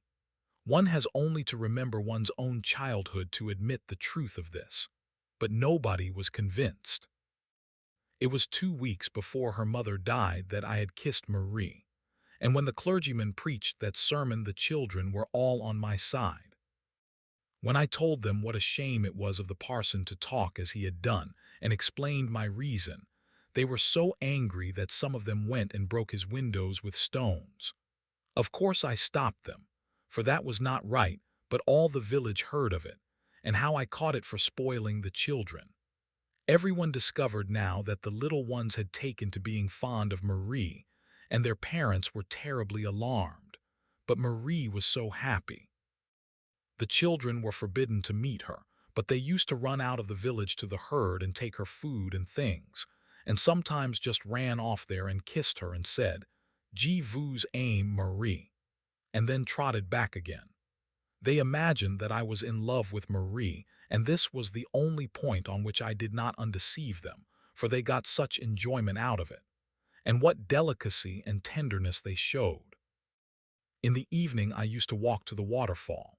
There was a spot there which was quite closed in and hidden from view by large trees, and to this spot the children used to come to me. They could not bear that their dear Leon should love a poor girl without shoes to her feet and dressed all in rags and tatters. So, would you believe it, they actually clubbed together somehow, and bought her shoes and stockings and some linen and even a dress. I can't understand how they managed it, but they did it all together. When I asked them about it, they only laughed and shouted, and the little girls clapped their hands and kissed me. I sometimes went to see Marie secretly, too. She had become very ill and could hardly walk. She still went with the herd but could not help the herdsman any longer. She used to sit on a stone near and wait there almost motionless all day till the herd went home. Her consumption was so advanced and she was so weak that she used to sit with closed eyes, breathing heavily. Her face was as thin as a skeleton, and sweat used to stand on her white brow in large drops. I always found her sitting just like that. I used to come up quietly to look at her, but Marie would hear me, open her eyes, and tremble violently as she kissed my hands. I did not take my hand away because it made her happy to have it, and so she would sit and cry quietly. Sometimes she tried to speak, but it was very difficult to understand her. She was almost like a mad woman with excitement and ecstasy whenever I came. Occasionally the children came with me. When they did so, they would stand some way off and keep guard over us, so as to tell me if anybody came near. This was a great pleasure to them. When we left her, Marie used to relapse at once into her old condition and sit with closed eyes and motionless limbs. One day she could not go out at all and remained at home all alone in the empty hut. But the children very soon became aware of the fact, and nearly all of them visited her that day as she lay alone and helpless in her miserable bed. For 2 days the children looked after her, and then, when the village people got to know that Marie was really dying, some of the old women came and took it in turns to sit by her and look after her a bit. I think they began to be a little sorry for her in the village at last. At all events, they did not interfere with the children any more, on her account. Marie lay in a state of uncomfortable delirium the whole while. She coughed dreadfully. The old women would not let the children stay in the room, but they all collected outside the window each morning, if only for a moment, and shouted bonjour, not her bon Marie. And Marie no sooner caught sight of, or heard them, and she became quite animated at once, and in spite of the old women, would try to sit up and nod her head and smile at them and thank them. The little ones used to bring her nice things and sweets to eat, but she could hardly touch anything. Thanks to them, I assure you, the girl died almost perfectly happy. She almost forgot her misery and seemed to accept their love as a sort of symbol of pardon for her offense, though she never ceased to consider herself a dreadful sinner. They used to flutter at her window just like little birds, calling out, "Nous t'aimons, Marie." She died very soon. I had thought she would live much longer. The day before her death I went to see her for the last time, just before sunset. I think she recognized me, for she pressed my hand. Next morning they came and told me that Marie was dead. The children could not be restrained now. They went and covered her coffin with flowers and put a wreath of lovely blossoms on her head. The pastor did not throw any more shameful words at the poor dead woman, but there were very few people at the funeral. However, when it came to carrying the coffin, all the children rushed up to carry it themselves. Of course they could not do it alone, but they insisted on helping and walked alongside and behind, crying. They have planted roses all round her grave, and every year they look after the flowers and make Marie's resting place as beautiful as they can. I was in ill odor after all this with the parents of the children, and especially with the parson and schoolmaster. Schneider was obliged to promise that I should not meet them and talk to them, but we conversed from a distance by signs, and they used to write me sweet little notes. Afterwards I came closer than ever to those little souls, but even then it was very dear to me to have them so fond of me. Schneider said that I did the children great harm by my pernicious system. What nonsense that was! And what did he mean by my system? He said afterwards that he believed I was a child myself, just before I came away. You have the form and face of an adult, he said, but as regards soul and character and perhaps even intelligence, you are a child in the completest sense of the word and always will be if you live to be 60. I laughed very much, for of course that is nonsense. But it is a fact that I do not care to be among grown-up people and much prefer the society of children. However kind people may be to me, I never feel quite at home with them, and am always glad to get back to my little companions. Now my companions have always been children, not because I was a child myself once, but because young things attract me. On one of the first days of my stay in Switzerland, I was strolling about alone and miserable, when I came upon the children rushing noisily out of school with their slates and bags and books, their games, their laughter and shouts, and my soul went out to them. I stopped and laughed happily as I watched their little feet moving so quickly. Girls and boys laughing and crying, for as they went home many of them found time to fight and make peace, to weep and play. I forgot my troubles in looking at them. And then, all those 3 years, I tried to understand why men should be forever tormenting themselves. I lived the life of a child there and thought I should never leave the little village. Indeed, I was far from thinking that I should ever return to Russia. But at last I recognized the fact that Schneider could not keep me any longer. And then something so important happened that Schneider himself urged me to depart. I am going to see now if can get good advice about it. Perhaps my lot in life will be changed, but that is not the principal thing. The principal thing is the entire change that has already come over me. I left many things behind me, too many. They have gone. On the journey I said to myself, I am going into the world of men. I don't know much perhaps, but a new life has begun for me. I made up my mind to be honest and steadfast in accomplishing my task. Perhaps I shall meet with troubles and many disappointments, but I have made up my mind to be polite and sincere to everyone. More cannot be asked of me. People may consider me a child if they like. I am often called an idiot, and at one time I certainly was so ill that I was nearly as bad as an idiot. But I am not an idiot now. How can I possibly be so when I know myself that I am considered one? When I received a letter from those dear little souls while passing through Berlin, I only then realized how much I loved them. It was very, very painful getting that first little letter. How melancholy they had been when they saw me off. For a month before, they had been talking of my departure and sorrowing over it. And at the waterfall of an evening when we parted for the night, they would hug me so tight and kiss me so warmly, far more so than before. And every now and then they would turn up one by one when I was alone, just to give me a kiss and a hug, to show their love for me. The whole flock went with me to the station, which was about a mile from the village, and every now and then one of them would stop to throw his arms round me, and all the little girls had tears in their voices, though they tried hard not to cry.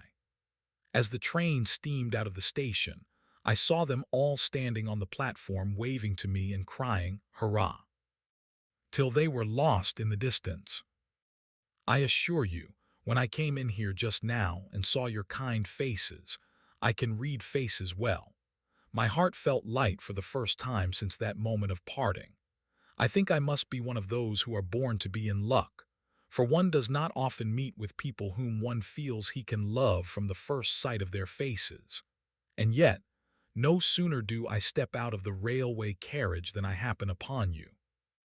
I know it is more or less a shamefaced thing to speak of one's feelings before others, and yet here am I talking like this to you, and am not a bit ashamed or shy. I am an unsociable sort of fellow, and shall very likely not come to see you again for some time, but don't think the worse of me for that. It is not that I do not value your society, and you must never suppose that I have taken offense at anything. You ask me about your faces and what I could read in them. I will tell you with the greatest pleasure. You, Adelaida Ivanovna, have a very happy face. It is the most sympathetic of the three. Not to speak of your natural beauty, one can look at your face and say to oneself, she has the face of a kind sister. You are simple and merry, but you can see into another's heart very quickly. That's what I read in your face. You too, Alexandra Ivanovna, have a very lovely face, but I think you may have some secret sorrow. Your heart is undoubtedly a kind, good one, but you are not merry. There is a certain suspicion of shadow in your face, like in that of Holbein's Madonna in Dresden. So much for your face. Have I guessed right? As for your face, Lizabetha Prokofyevna, I not only think but am perfectly sure that you are an absolute child, in all mind, both good and bad, and in spite of your years. Don't be angry with me for saying so. You know what my feelings for children are.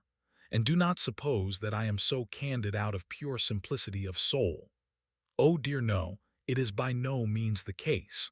Perhaps I have my own very profound object in view. When the prince ceased speaking, all were gazing merrily at him, even Aglaya, but Lizabetha Prokofyevna looked the jolliest of all. "Well," she cried, "we have put him through his paces, with a vengeance.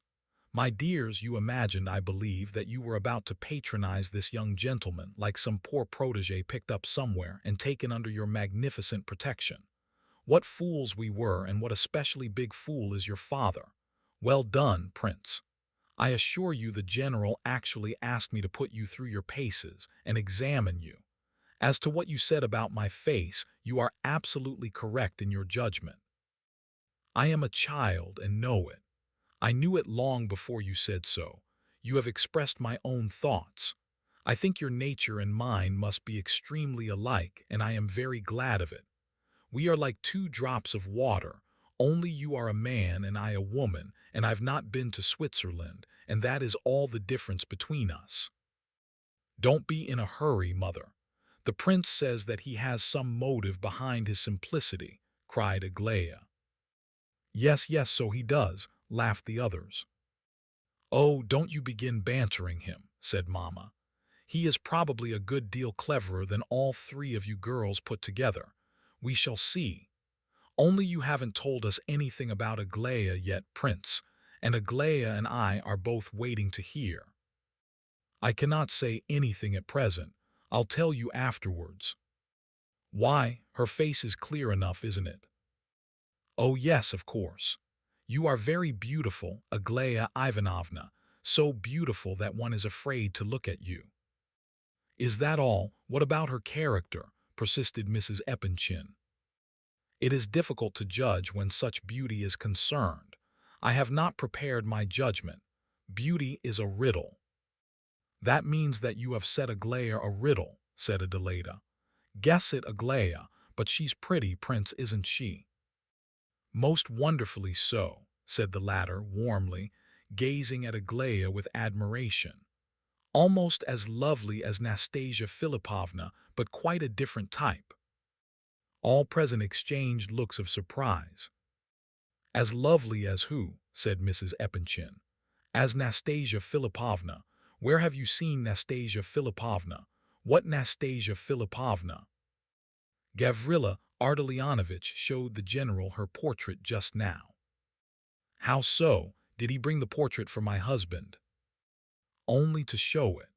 Nastasia Philipovna gave it to Gavrila Ardalionovitch today, and the latter brought it here to show to the general." "I must see it," cried Mrs. Epanchin. "Where is the portrait? If she gave it to him, he must have it, and he is still in the study. He never leaves before 4 o'clock on Wednesdays. Send for Gavrila Ardalionovitch at once. No, I don't long to see him so much. Look here, dear Prince, be so kind, will you? Just step to the study and fetch this portrait. Say we want to look at it. Please do this for me, will you?" "He is a nice fellow, but a little too simple," said Adelaida, as the prince left the room. "He is indeed," said Alexandra, "almost laughably so at times." Neither one nor the other seemed to give expression to her full thoughts. "He got out of it very neatly about our faces, though," said Aglaya. "He flattered us all round, even Mamma." "Nonsense," cried the latter. "He did not flatter me. It was I who found his appreciation flattering. I think you are a great deal more foolish than he is. He is simple, of course, but also very knowing, just like myself." "How stupid of me to speak of the portrait," thought the prince as he entered the study with a feeling of guilt at his heart. "And yet, perhaps I was right after all." He had an idea, unformed as yet, but a strange idea. Gavrila Ardalionovitch was still sitting in the study, buried in a mass of papers. He looked as though he did not take his salary from the public company, whose servant he was, for a sinecure. He grew very wroth and confused when the prince asked for the portrait, and explained how it came about that he had spoken of it. "Oh, curse it all," he said. "What on earth must you go blabbing for?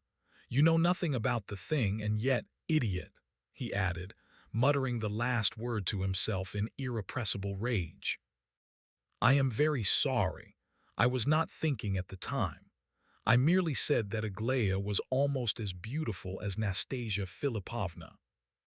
Gania asked for further details, and the prince once more repeated the conversation.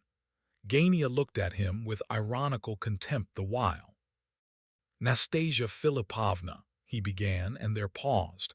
He was clearly much agitated and annoyed. The prince reminded him of the portrait. "Listen, Prince," said Gania, as though an idea had just struck him. "I wish to ask you a great favor, and yet I really don't know." He paused again. He was trying to make up his mind to something, and was turning the matter over. The prince waited quietly. Once more Gania fixed him with intent and questioning eyes. "Prince," he began again, "they are rather angry with me in there, owing to a circumstance which I need not explain, so that I do not care to go in at present without an invitation. I particularly wish to speak to Aglaya, but I have written a few words in case I shall not have the chance of seeing her." Here the prince observed a small note in his hand. "And I do not know how to get my communication to her." "Don't you think you could undertake to give it to her at once, but only to her, mind, and so that no one else should see you give it? It isn't much of a secret, but still. Well, will you do it?" "I don't quite like it," replied the prince. "Oh, but it is absolutely necessary for me," Gania entreated. "Believe me, if it were not so, I would not ask you. How else am I to get it to her? It is most important, dreadfully important. Gania was evidently much alarmed at the idea that the prince would not consent to take his note, and he looked at him now with an expression of absolute entreaty. "Well, I will take it then. But mind, nobody is to see," cried the delighted Gania, "and of course I may rely on your word of honor, eh?" "I won't show it to anyone," said the prince. "The letter is not sealed," continued Gania, and paused in confusion. "Oh, I won't read it," said the prince quite simply. He took up the portrait and went out of the room. Gania, left alone, clutched his head with his hands. "One word from her," he said. "One word from her, and I may yet be free." He could not settle himself to his papers again, for agitation and excitement, but began walking up and down the room from corner to corner. The prince walked along, musing. He did not like his commission, and disliked the idea of Gania sending a note to Aglaia at all. But when he was 2 rooms distant from the drawing-room where they all were, he stopped as though recalling something, went to the window, nearer the light, and began to examine the portrait in his hand. He longed to solve the mystery of something in the face of Nastasia Philipovna, something which had struck him as he looked at the portrait for the first time. The impression had not left him. It was partly the fact of her marvelous beauty that struck him, and partly something else. There was a suggestion of immense pride and disdain in the face, almost of hatred, and at the same time something confiding and very full of simplicity. The contrast aroused a deep sympathy in his heart as he looked at the lovely face. The blinding loveliness of it was almost intolerable, this pale, thin face with its flaming eyes. It was a strange beauty. The prince gazed at it for a minute or two, then glanced around him, and hurriedly raised the portrait to his lips. When, a minute after, he reached the drawing-room door, his face was quite composed. But just as he reached the door he met Aglaia coming out alone. "Gavrila Ardalionovitch begged me to give you this," he said, handing her the note. Aglaia stopped, took the letter, and gazed strangely into the prince's eyes. There was no confusion in her face, a little surprise perhaps, but that was all. By her look she seemed merely to challenge the prince to an explanation as to how he and Gania happened to be connected in this matter. But her expression was perfectly cool and quiet, and even condescending. So they stood for a moment or two, confronting one another. At length a faint smile passed over her face, and she passed by him without a word. Mrs. Epanchin examined the portrait of Nastasia Philipovna for some little while, holding it critically at arm's length. "Yes, she is pretty," she said at last, "even very pretty. I have seen her twice, but only at a distance. So you admire this kind of beauty, do you?" she asked the prince suddenly. "Yes, I do, this kind." "Do you mean especially this kind?" "Yes, especially this kind." "Why?" "There is much suffering in this face," murmured the prince, more as though talking to himself than answering the question. "I think you are wandering a little, Prince," Mrs. Epanchin decided, after a lengthened survey of his face, and she tossed the portrait onto the table haughtily. Alexandra took it, and Adelaida came up, and both the girls examined the photograph. Just then Aglaia entered the room. "What a power!" cried Adelaida suddenly, as she earnestly examined the portrait over her sister's shoulder. "What power?" asked her mother crossly. "Such beauty is real power," said Adelaida. "With such beauty as that one might overthrow the world." She returned to her easel thoughtfully. Aglaia merely glanced at the portrait, frowned, and put out her underlip, then went and sat down on the sofa with folded hands. Mrs. Epanchin rang the bell. "Ask Gavrila Ardalionovitch to step this way," said she to the man who answered. "Mamma," cried Alexandra significantly.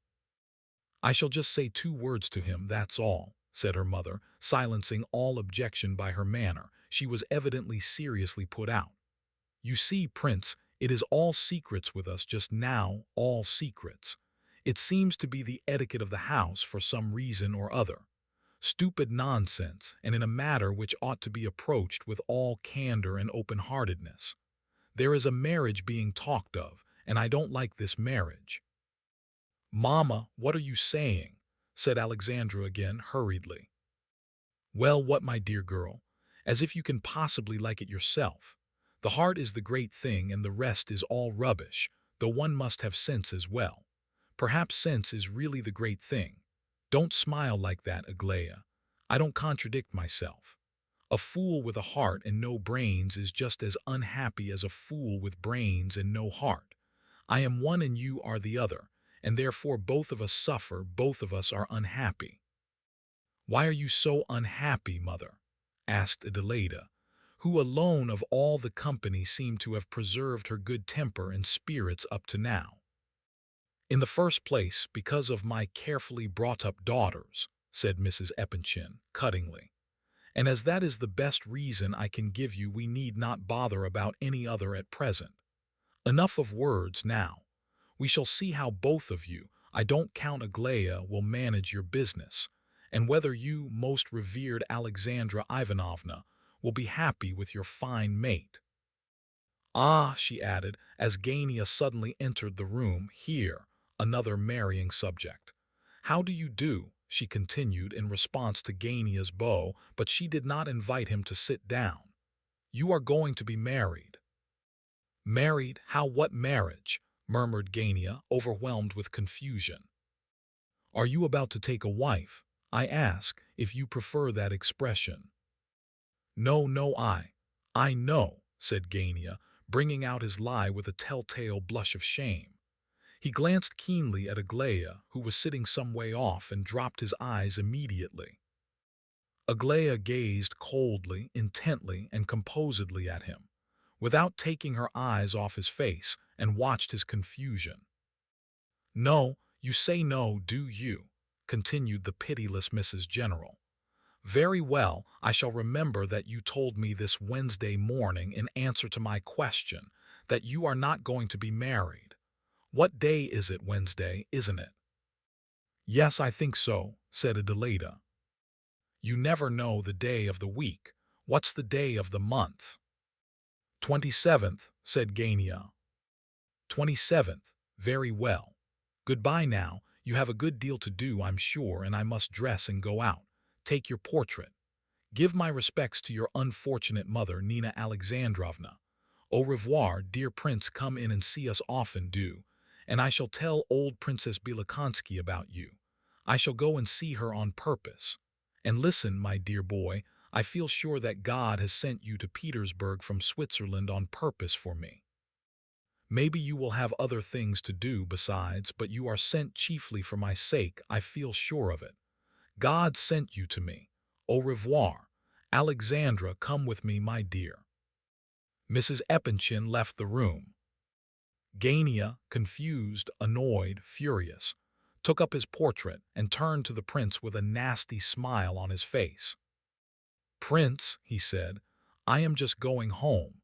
If you have not changed your mind as to living with us, perhaps you would like to come with me. You don't know the address, I believe." "Wait a minute, Prince," said Aglaia, suddenly rising from her seat. "Do write something in my album first, will you?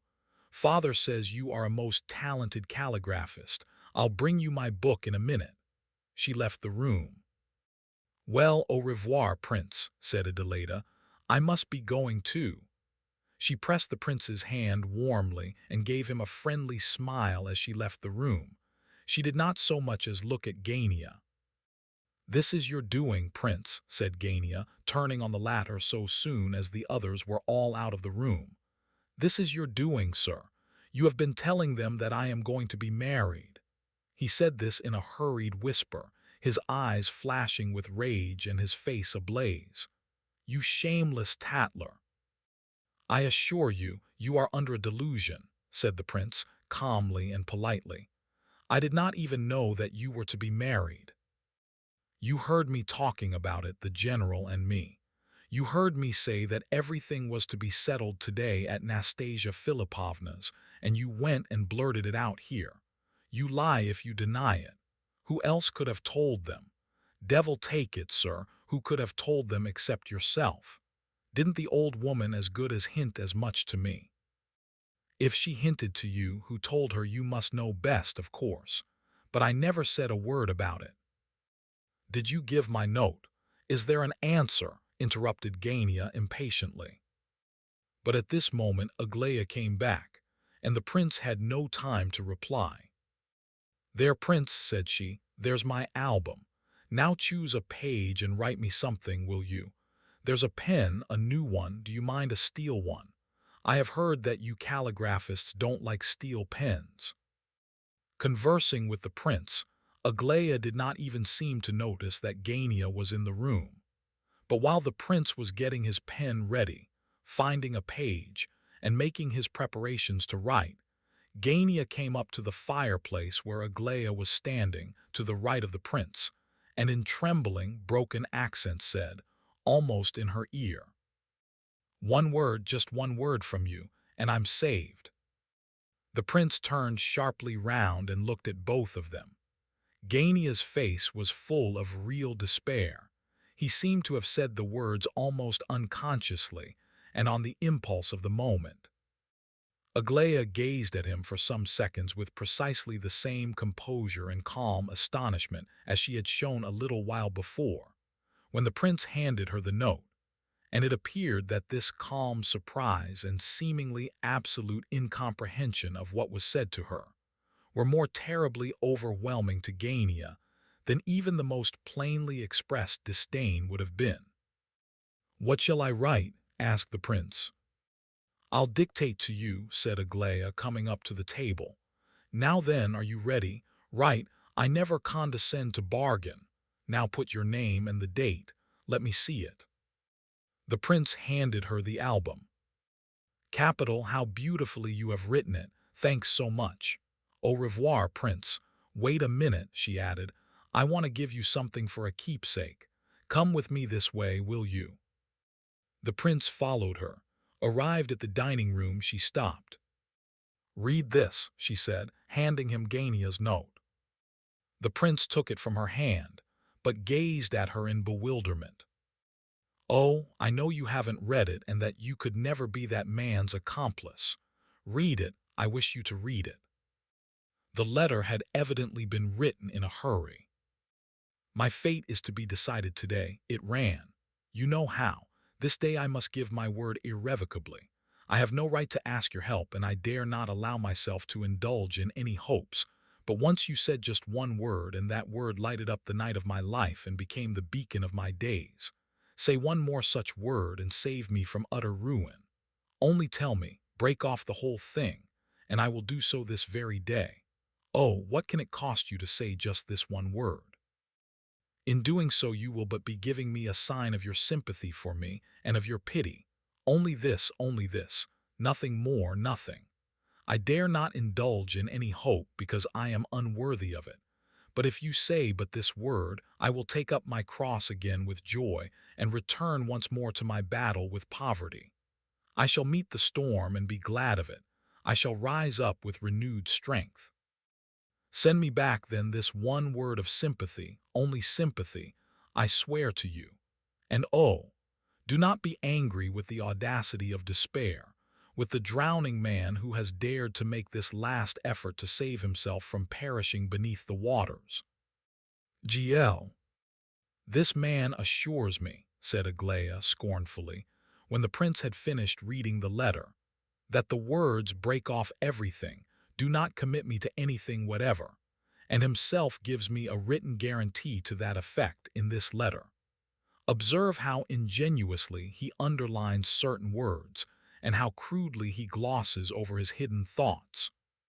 He must know that if he broke off everything, first by himself, and without telling me a word about it or having the slightest hope on my account, that in that case I should perhaps be able to change my opinion of him and even accept his friendship. He must know that, but his soul is such a wretched thing. He knows it and cannot make up his mind. He knows it and yet asks for guarantees. He cannot bring himself to trust. He wants me to give him hopes of myself before he lets go of his 100,000 rubles. As to the former word which he declares lighted up the night of his life, he is simply an impudent liar. I merely pitied him once. But he is audacious and shameless. He immediately began to hope at that very moment. I saw it. He has tried to catch me ever since. He is still fishing for me. Well, enough of this. Take the letter and give it back to him as soon as you have left our house. Not before, of course. And what shall I tell him by way of answer? Nothing, of course. That's the best answer. Is it the case that you are going to live in his house? Yes, your father kindly recommended me to him. Then look out for him, I warn you. He won't forgive you easily for taking back the letter. Aglaia pressed the prince's hand and left the room. Her face was serious and frowning. She did not even smile as she nodded goodbye to him at the door. I'll just get my parcel and we'll go, said the prince to Gania as he re-entered the drawing room. Gania stamped his foot with impatience. His face looked dark and gloomy with rage. At last they left the house behind them, the prince carrying his bundle. The answer, quick, the answer, said Gania the instant they were outside. What did she say? Did you give the letter? The prince silently held out the note. Gania was struck motionless with amazement. How, what, my letter? He cried. He never delivered it. I might have guessed it. Oh, curse him. Of course she did not understand what I meant naturally. Why didn't you give her the note, you? Excuse me. I was able to deliver it almost immediately after receiving your commission, and I gave it, too, just as you asked me to. It has come into my hands now because Aglaia Ivanovna has just returned it to me. How, when? As soon as I finished writing in her album for her, and when she asked me to come out of the room with her, you heard. We went into the dining room, and she gave me your letter to read, and then told me to return it. To read, cried Gania almost at the top of his voice. To read, and you read it. And again he stood like a log in the middle of the pavement, so amazed that his mouth remained open after the last word had left it. Yes, I have just read it. And she gave it you to read herself. Yes, herself. And you may believe me when I tell you that I would not have read it for anything without her permission. Gania was silent for a minute or two, as though thinking out some problem. Suddenly he cried, It's impossible, she cannot have given it to you to read. You are lying, you read it yourself. I am telling you the truth, said the prince in his former composed tone of voice. And believe me, I am extremely sorry that the circumstance should have made such an unpleasant impression upon you. But you wretched man, at least she must have said something. There must be some answer from her. Yes, of course, she did say something. Out with it then, damn it, out with it at once. And Gania stamped his foot twice on the pavement. As soon as I had finished reading it, she told me that you were fishing for her, that you wished to compromise her so far as to receive some hopes from her, trusting to which hopes you might break with the prospect of receiving 100,000 rubles. She said that if you had done this without bargaining with her, if you had broken with the money prospects without trying to force a guarantee out of her first, she might have been your friend. That's all, I think. Oh no, when I asked her what I was to say, as I took the letter, she replied that no answer is the best answer. I think that was it. Forgive me if I do not use her exact expressions. I tell you the sense as I understood it myself. Ungovernable rage and madness took entire possession of Gania, and his fury burst out without the least attempt at restraint. Oh, that's it, is it? He yelled. She throws my letters out of the window, does she? Oh, and she does not condescend to bargain while I do, eh? We shall see, we shall see. I shall pay her out for this. He twisted himself about with rage and grew paler and paler. He shook his fist. So the pair walked along a few steps. Gania did not stand on ceremony with the prince. He behaved just as though he were alone in his room. He clearly counted the latter as a nonentity. But suddenly he seemed to have an idea and recollected himself. "But how was it?" he asked. "How was it that you idiot that you are," he added to himself, "were so very confidential a couple of hours after your first meeting with these people? How was that, eh?" Up to this moment, jealousy had not been one of his torments. Now it suddenly gnawed at his heart. "That is a thing I cannot undertake to explain," replied the prince. Gania looked at him with angry contempt. "Oh, I suppose the present she wished to make to you, when she took you into the dining room, was her confidence, eh? I suppose that was it. I cannot explain it otherwise." "But why, devil take it, what did you do in there? Why did they fancy you? Look here, can't you remember exactly what you said to them from the very beginning? Can't you remember?" "Oh, we talked of a great many things. When first I went in we began to speak of Switzerland." "Oh, the devil take Switzerland." "Then about executions." "Executions." "Yes, at least about one. Then I told the whole 3 years' story of my life and the history of a poor peasant girl." "Oh, damn the peasant girl. Go on," said Gania impatiently.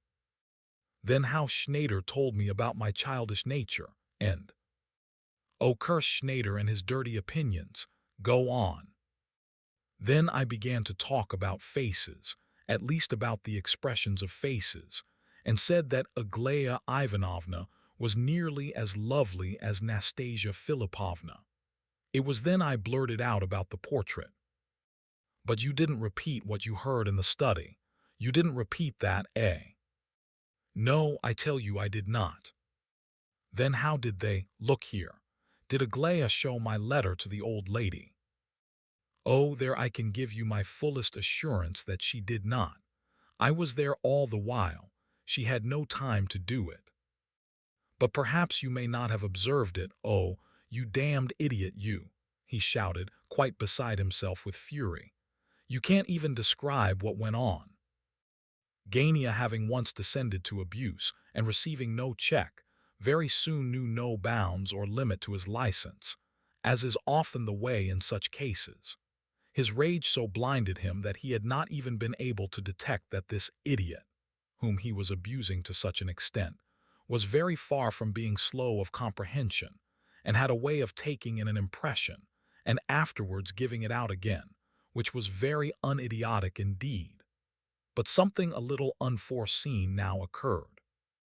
"I think I ought to tell you, Gavrila Ardalionovitch," said the prince suddenly, "that though I once was so ill that I really was little better than an idiot, yet now I am almost recovered, and that, therefore, it is not altogether pleasant to be called an idiot to my face.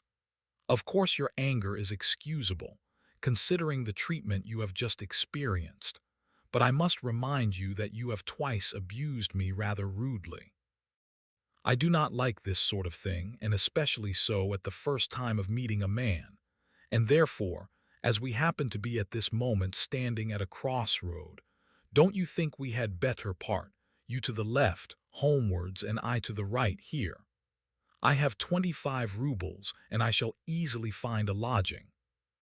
Gania was much confused and blushed for shame. "Do forgive me, prince," he cried, suddenly changing his abusive tone for one of great courtesy. "For heaven's sake, forgive me.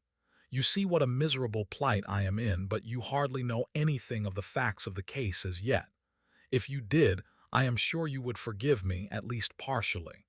Of course it was inexcusable of me, I know, but—" "Oh, dear me, I really do not require such profuse apologies," replied the prince hastily.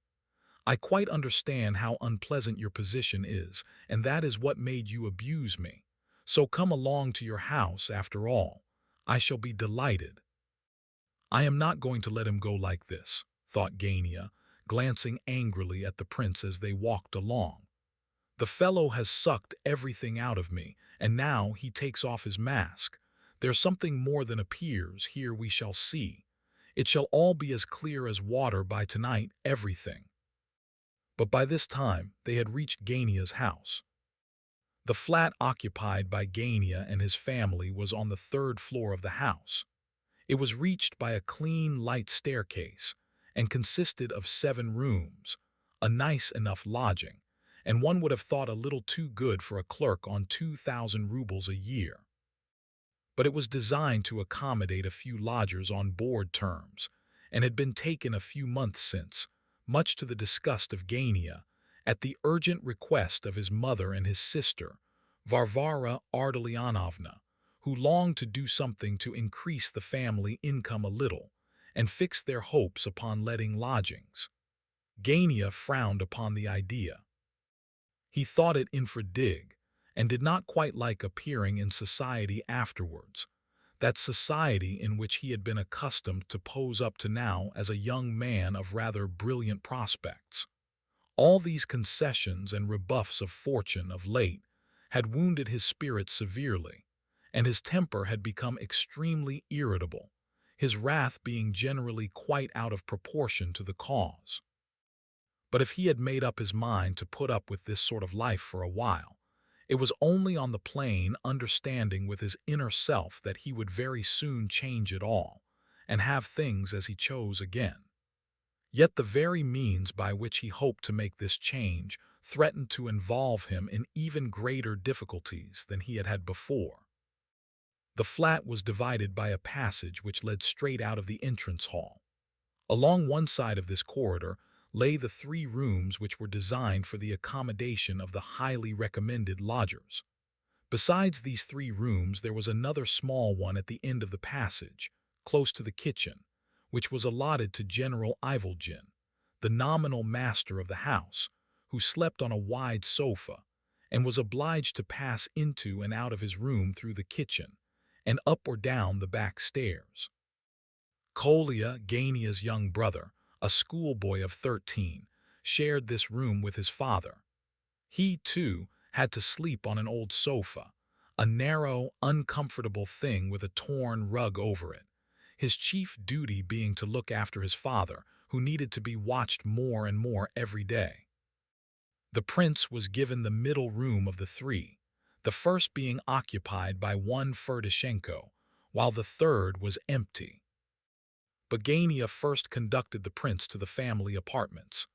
These consisted of a salon, which became the dining room when required, a drawing room, which was only a drawing room in the morning and became Gania's study in the evening, and his bedroom at night, and lastly Nina Alexandrovna's and Varvara's bedroom, a small, close chamber which they shared together.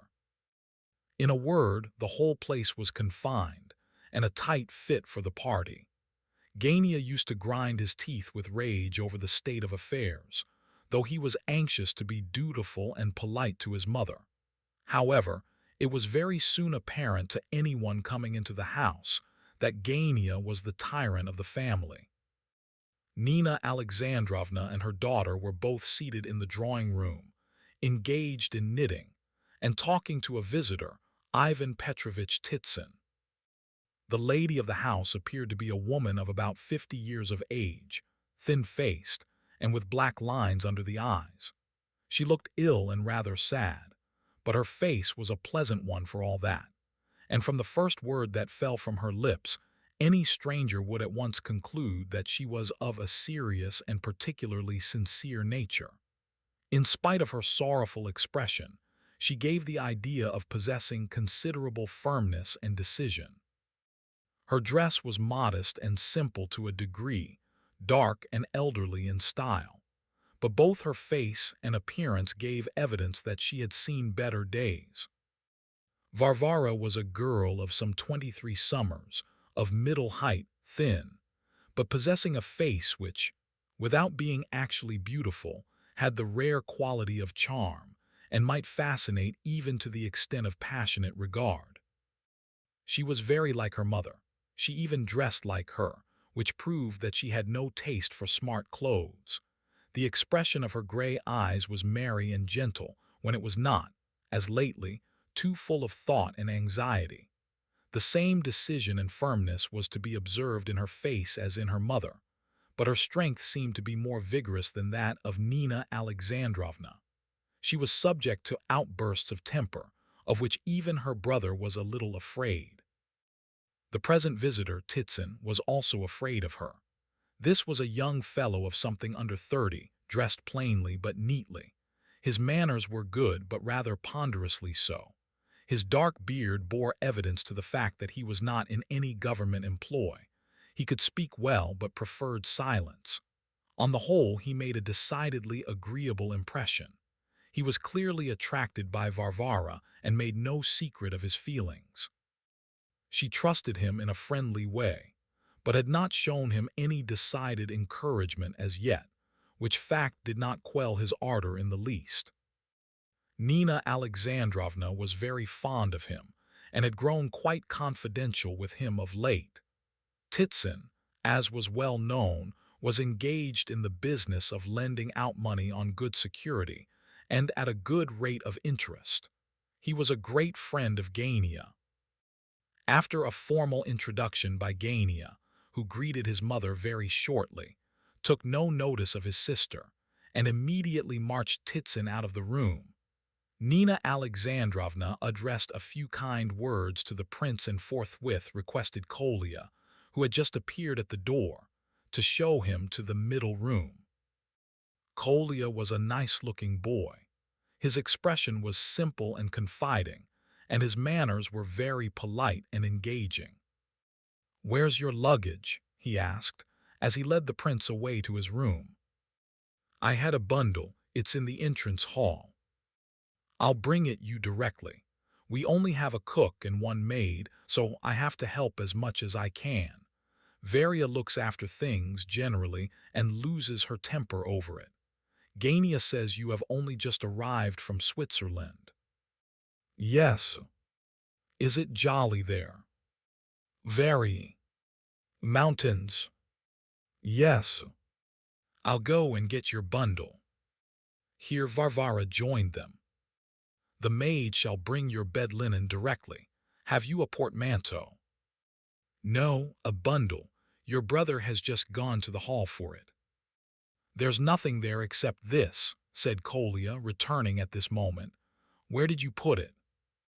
"Oh, but that's all I have," said the prince, taking it. "Ah, I thought perhaps Ferdishenko had taken it."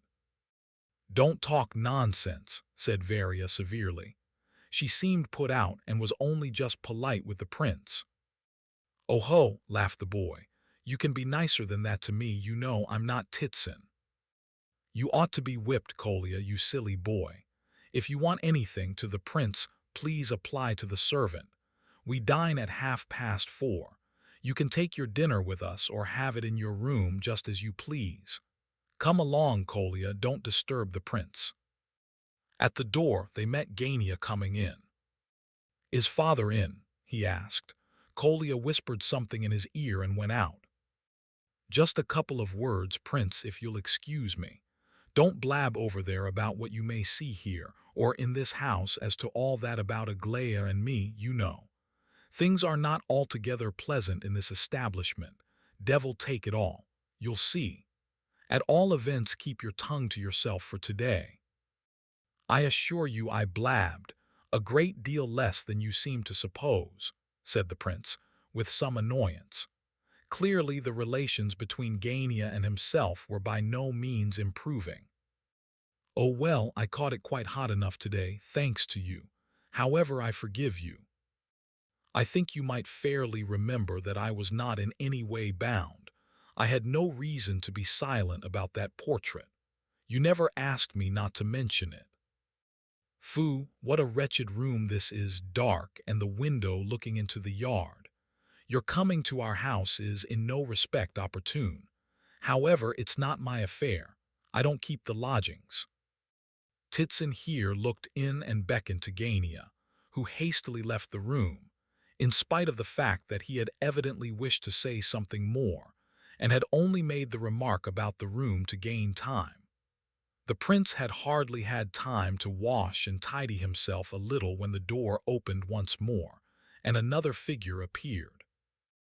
This was a gentleman of about 30, tall, broad-shouldered, and red-haired.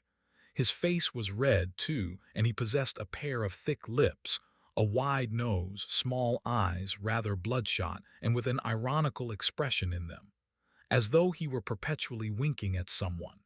His whole appearance gave one the idea of impudence. His dress was shabby. He opened the door just enough to let his head in. His head remained so placed for a few seconds while he quietly scrutinized the room.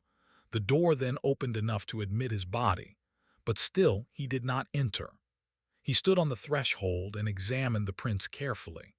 At last he gave the door a final shove, entered, approached the prince, took his hand and seated himself and the owner of the room on two chairs side by side. "Ferdishenko," he said, gazing intently and inquiringly into the prince's eyes. "Very well, what next?" said the latter, almost laughing in his face. "A lodger here," continued the other, staring as before. "Do you wish to make acquaintance?" asked the prince. "Ah," said the visitor, passing his fingers through his hair and sighing. He then looked over to the other side of the room and around it. "Got any money?" he asked suddenly. "Not much." "How much?" 25 rubles. "Let's see it." The prince took his banknote out and showed it to Ferdishenko. The latter unfolded it and looked at it. Then he turned it round and examined the other side. Then he held it up to the light. "How strange that it should have browned so," he said, reflectively.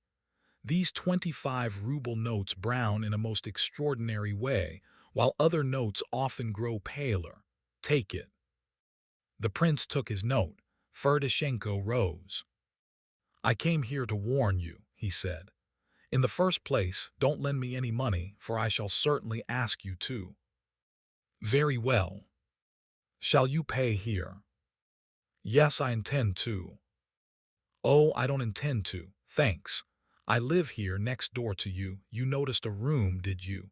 Don't come to me very often. I shall see you here quite often enough. Have you seen the general?" "No." "Nor heard him?" "No, of course not."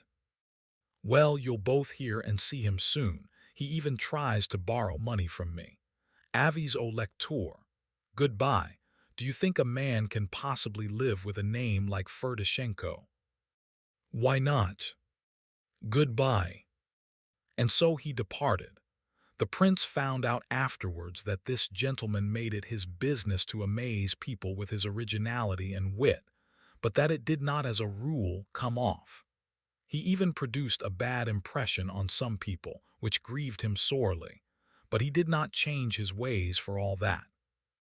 As he went out of the prince's room, he collided with yet another visitor coming in. Ferdishenko took the opportunity of making several warning gestures to the prince from behind the new arrival's back, and left the room in conscious pride. This next arrival was a tall, red-faced man of about 55, with grayish hair and whiskers and large eyes which stood out of their sockets. His appearance would have been distinguished had it not been that he gave the idea of being rather dirty. He was dressed in an old coat, and he smelled of vodka when he came near. His walk was effective, and he clearly did his best to appear dignified and to impress people by his manner. This gentleman now approached the prince slowly, and with a most courteous smile, silently took his hand and held it in his own, as he examined the prince's features as though searching for familiar traits therein. Tease he," he said at last quietly but with much solemnity. As though he were alive once more, I heard the familiar name, the dear familiar name, and oh, how it reminded me of the irrevocable past, Prince Muishkin, I believe. Exactly so. General Ivolgin, retired and unfortunate. May I ask your Christian and generic names? Lev Nikolaevich. So. the son of my old, I may say my childhood's friend, Nikolai Petrovitch. My father's name was Nikolai Lvovitch. Lvovitch, repeated the general without the slightest haste, and with perfect confidence, just as though he had not committed himself the least in the world, but merely made a little slip of the tongue. He sat down, and taking the prince's hand, drew him to a seat next to himself. "I carried you in my arms as a baby," he observed. "Really?" asked the prince. "Why, it's 20 years since my father died." "Yes, yes, 20 years and 3 months. We were educated together. I went straight into the army and he—" "My father went into the army, too. He was a sub-lieutenant in the Vasilievsky regiment." "No, sir, in the Belomursky. He changed into the latter shortly before his death. I was at his bedside when he died and gave him my blessing for eternity. Your mother—" the general paused, as though overcome with emotion. "She died a few months later from a cold," said the prince. "Oh, not cold, believe an old man, not from a cold, but from grief for her prince. Oh, your mother, your mother. Hey-ho, youth, youth. Your father and I, old friends as we were, nearly murdered each other for her sake." The prince began to be a little incredulous. "I was passionately in love with her when she was engaged to my friend." The prince noticed the fact and was furious. "He came and woke me at 7 o'clock one morning. I rise and dress in amazement, silence on both sides. I understand it all. He takes a couple of pistols out of his pocket across a handkerchief without witnesses. Why invite witnesses when both of us would be walking in eternity in a couple of minutes? The pistols are loaded. We stretch the handkerchief and stand opposite one another. We aim the pistols at each other's hearts. Suddenly tears start to our eyes, our hands shake, we weep, we embrace. The battle is one of self-sacrifice now. The prince shouts, 'She is yours!' I cry, 'She is yours!' In a word, you've come to live with us, hey?" "Yes, yes, for a while I think," stammered the prince. "Prince, mother begs you to come to her," said Kolya, appearing at the door. The prince rose to go, but the general once more laid his hand in a friendly manner on his shoulder and dragged him down onto the sofa. "As the true friend of your father, I wish to say a few words to you," he began. "I have suffered. There was a catastrophe. I suffered without a trial. I had no trial. Nina Alexandrovna, my wife, is an excellent woman, so is my daughter Varvara. We have to let lodgings because we are poor. A dreadful, unheard-of come-down for us, for me, who should have been a governor-general, but we are very glad to have you at all events. Meanwhile, there is a tragedy in the house." The prince looked inquiringly at the other. "Yes, a marriage is being arranged. A marriage between a questionable woman and a young fellow who might be a flunkey. They wish to bring this woman into the house where my wife and daughter reside, but while I live and breathe, she shall never enter my doors. I shall lie at the threshold, and she shall trample me underfoot if she does. I hardly talk to Gania now, and avoid him as much as I can. I warn you of this beforehand, but you cannot fail to observe it. But you are the son of my old friend, and I hope—" "Prince, be so kind as to come to me for a moment in the drawing-room," said Nina Alexandrovna herself, appearing at the door. "Imagine, my dear," cried the general, "it turns out that I have nursed the prince on my knee in the old days." His wife looked searchingly at him and glanced at the prince, but said nothing. The prince rose and followed her, but hardly had they reached the drawing-room, and Nina Alexandrovna had begun to talk hurriedly, when in came the general. She immediately relapsed into silence. The master of the house may have observed this, but at all events he did not take any notice of it. He was in high good humor. "A son of my old friend, dear," he cried. "Surely you must remember Prince Nikolai Lvovitch. You saw him at Tver." "I don't remember any Nikolai Lvovitch. Was that your father?" she inquired of the prince. "Yes, but he died at Elizabethgrad, not at Tver," said the prince rather timidly. "So Pavlushev told me." "No, Tver," insisted the general. he removed just before his death. You were very small and cannot remember, and Pavlushev, though an excellent fellow, may have made a mistake. You knew Pavlushev then? Oh, yes, a wonderful fellow, but I was present myself. I gave him my blessing. My father was just about to be tried when he died, said the prince, although I never knew of what he was accused. He died in hospital. Oh, it was the Kolpakov business, and of course he would have been acquitted. Yes, do you know that for a fact? Asked the prince, whose curiosity was aroused by the general's words. I should think so indeed, cried the latter. The court-martial came to no decision. It was a mysterious and impossible business, one might say. Captain Larionov, commander of the company, had died. His command was handed over to the prince for the moment. Very well. This soldier, Kolpakov, stole some leather from one of his comrades, intending to sell it, and spent the money on drink. Well, the prince, you understand that what follows took place in the presence of the sergeant major and a corporal. The prince rated Kolpakov soundly and threatened to have him flogged. Well, Kolpakov went back to the barracks, lay down on a camp bedstead, and in a quarter of an hour was dead. You quite understand. It was, as I said, a strange, almost impossible affair. In due course Kolpakov was buried. The prince wrote his report. The deceased's name was removed from the roll. All as it should be, is it not? But exactly 3 months later, at the inspection of the brigade, the man Kolpakov was found in the 3rd Company of the 2nd Battalion of Infantry, Novozmlinsky Division, just as if nothing had happened. What? Said the prince, much astonished. It did not occur, it's a mistake, said Nina Alexandrovna quickly, looking at the prince rather anxiously. Mon mari si trompe, she added, speaking in French. My dear, si trompe is easily said. Do you remember any case at all like it? Everybody was at their wits' end. I should be the first to say quan si trompe, but unfortunately I was an eyewitness and was also on the commission of inquiry. Everything proved that it was really he, the very same soldier Kolpakov who had been given the usual military funeral to the sound of the drum.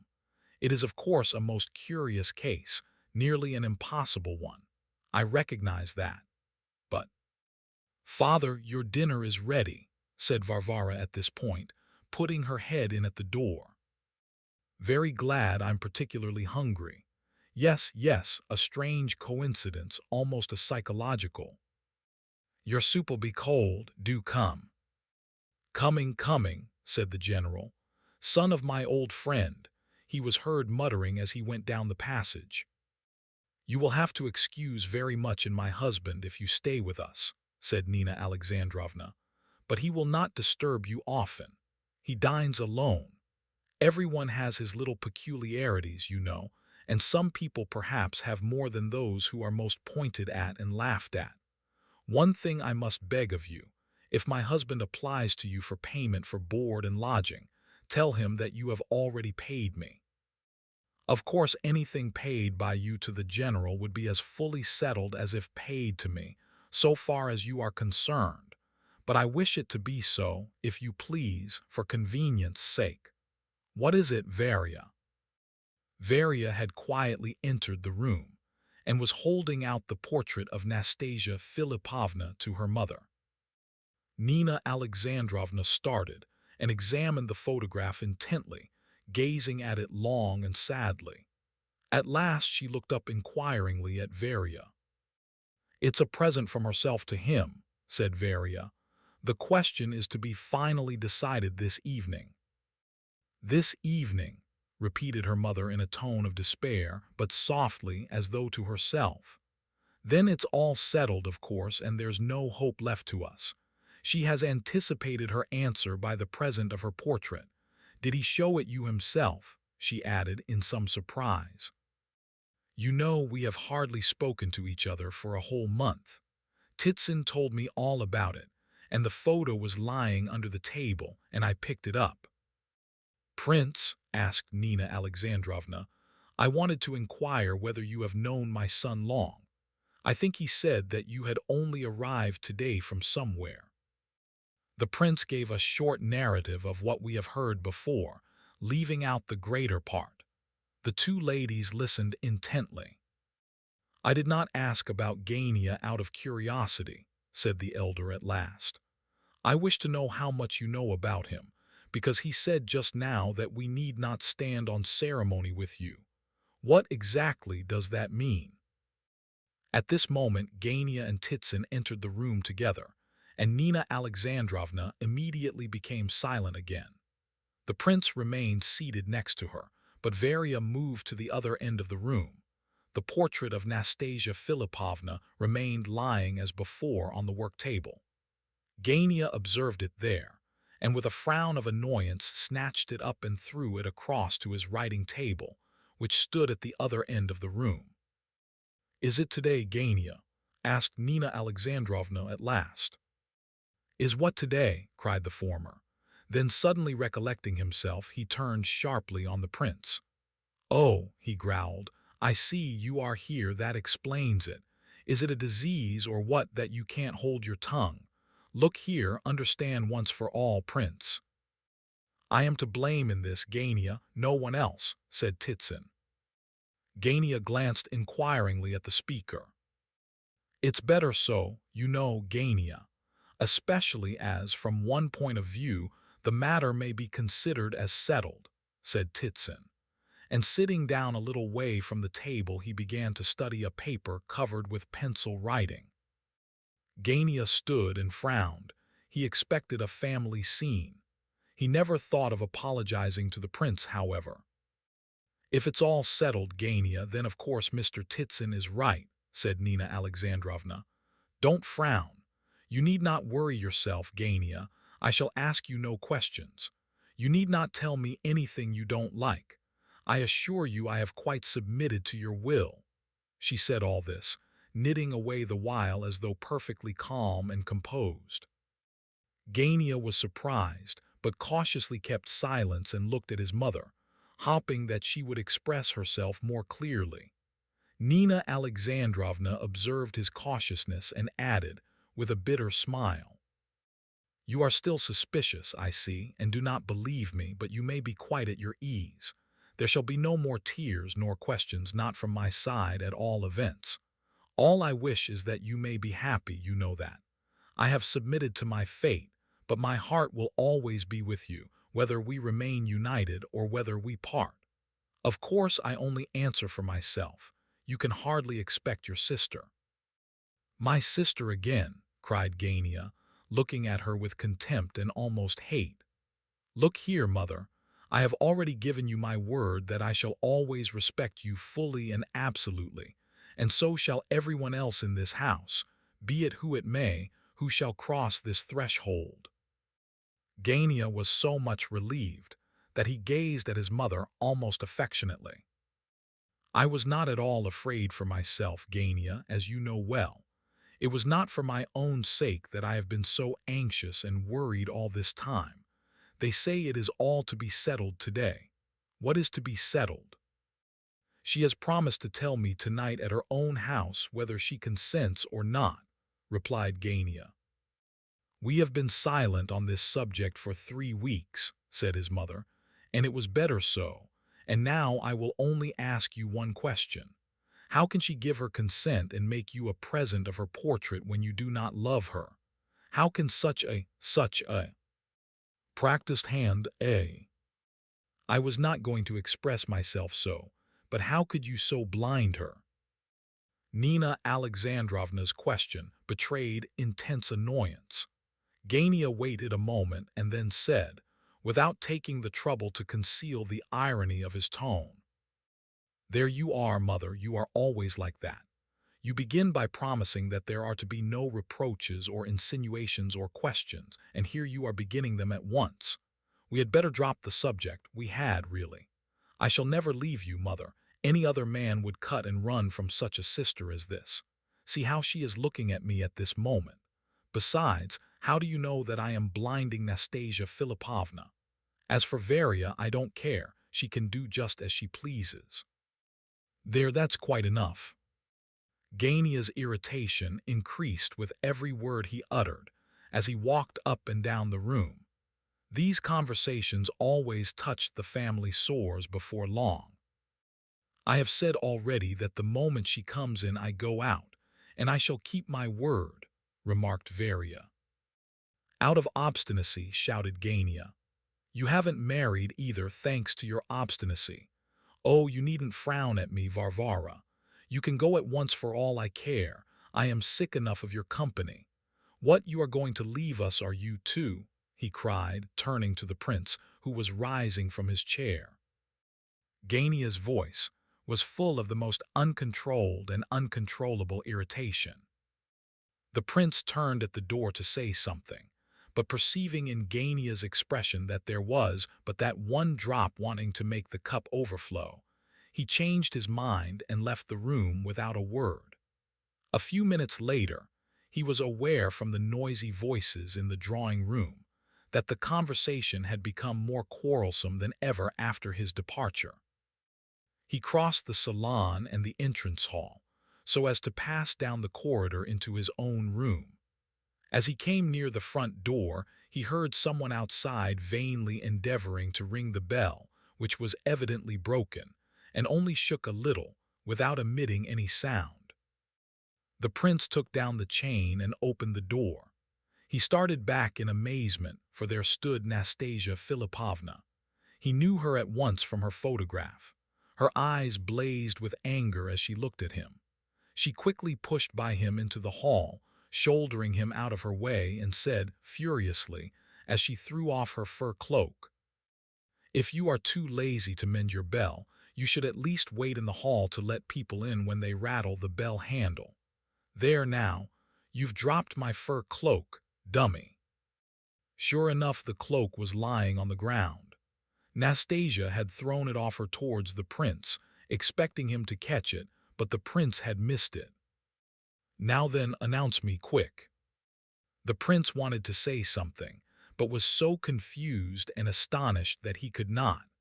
However, he moved off towards the drawing room with the cloak over his arm. "Now then, where are you taking my cloak to? Ha ha ha, are you mad?" The prince turned and came back, more confused than ever. When she burst out laughing, he smiled, but his tongue could not form a word as yet. At first, when he had opened the door and saw her standing before him, he had become as pale as death, but now the red blood had rushed back to his cheeks in a torrent. "Why, what an idiot it is!" cried Nastasia, stamping her foot with irritation. "Go on, do. Whom are you going to announce?" "Nastasia Philipovna," murmured the prince. "And how do you know that?" she asked him sharply. "I have never seen you before." "Go on, announce me. What's that noise?" "They are quarreling," said the prince, and entered the drawing room, just as matters in there had almost reached a crisis. Nina Alexandrovna had forgotten that she had submitted to everything. She was defending Varia. Titsin was taking her part too. Not that Varia was afraid of standing up for herself. She was by no means that sort of a girl, but her brother was becoming ruder and more intolerable every moment. Her usual practice in such cases as the present was to say nothing, but stare at him, without taking her eyes off his face for an instant. This maneuver, as she well knew, could drive Gania distracted. Just at this moment the door opened, and the prince entered, announcing, "Nastasia Philipovna." Silence immediately fell on the room. All looked at the prince as though they neither understood nor hoped to understand. Gania was motionless with horror. Nastasia's arrival was a most unexpected and overwhelming event to all parties. In the first place, she had never been before. Up to now, she had been so haughty that she had never even asked Gania to introduce her to his parents. Of late, she had not so much as mentioned them. Gania was partly glad of this, but still, he had put it to her debit in the account to be settled after marriage. He would have borne anything from her rather than this visit. But one thing seemed to him quite clear. Her visit now, and the present of her portrait on this particular day, pointed out plainly enough which way she intended to make her decision.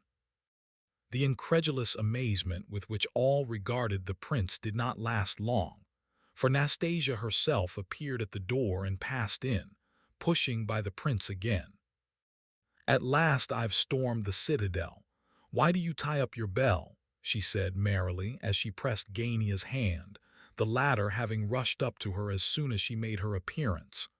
"What are you looking so upset about? Introduce me, please."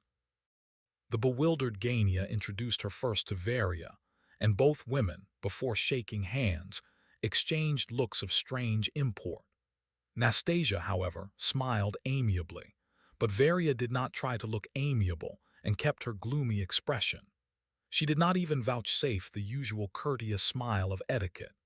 Gania darted a terrible glance of wrath at her for this, but Nina Alexandrovna mended matters a little when Gania introduced her at last. Hardly, however, had the old lady begun about her highly gratified feelings, and so on, when Nastasia left her, and flounced into a chair by Gania's side in the corner by the window and cried, "Where's your study? And where are the lodgers? You do take in lodgers, don't you?" Gania looked dreadfully put out, and tried to say something in reply, but Nastasia interrupted him. "Why, where are you going to squeeze lodgers in here? Don't you use a study? Does this sort of thing pay?" she added, turning to Nina Alexandrovna.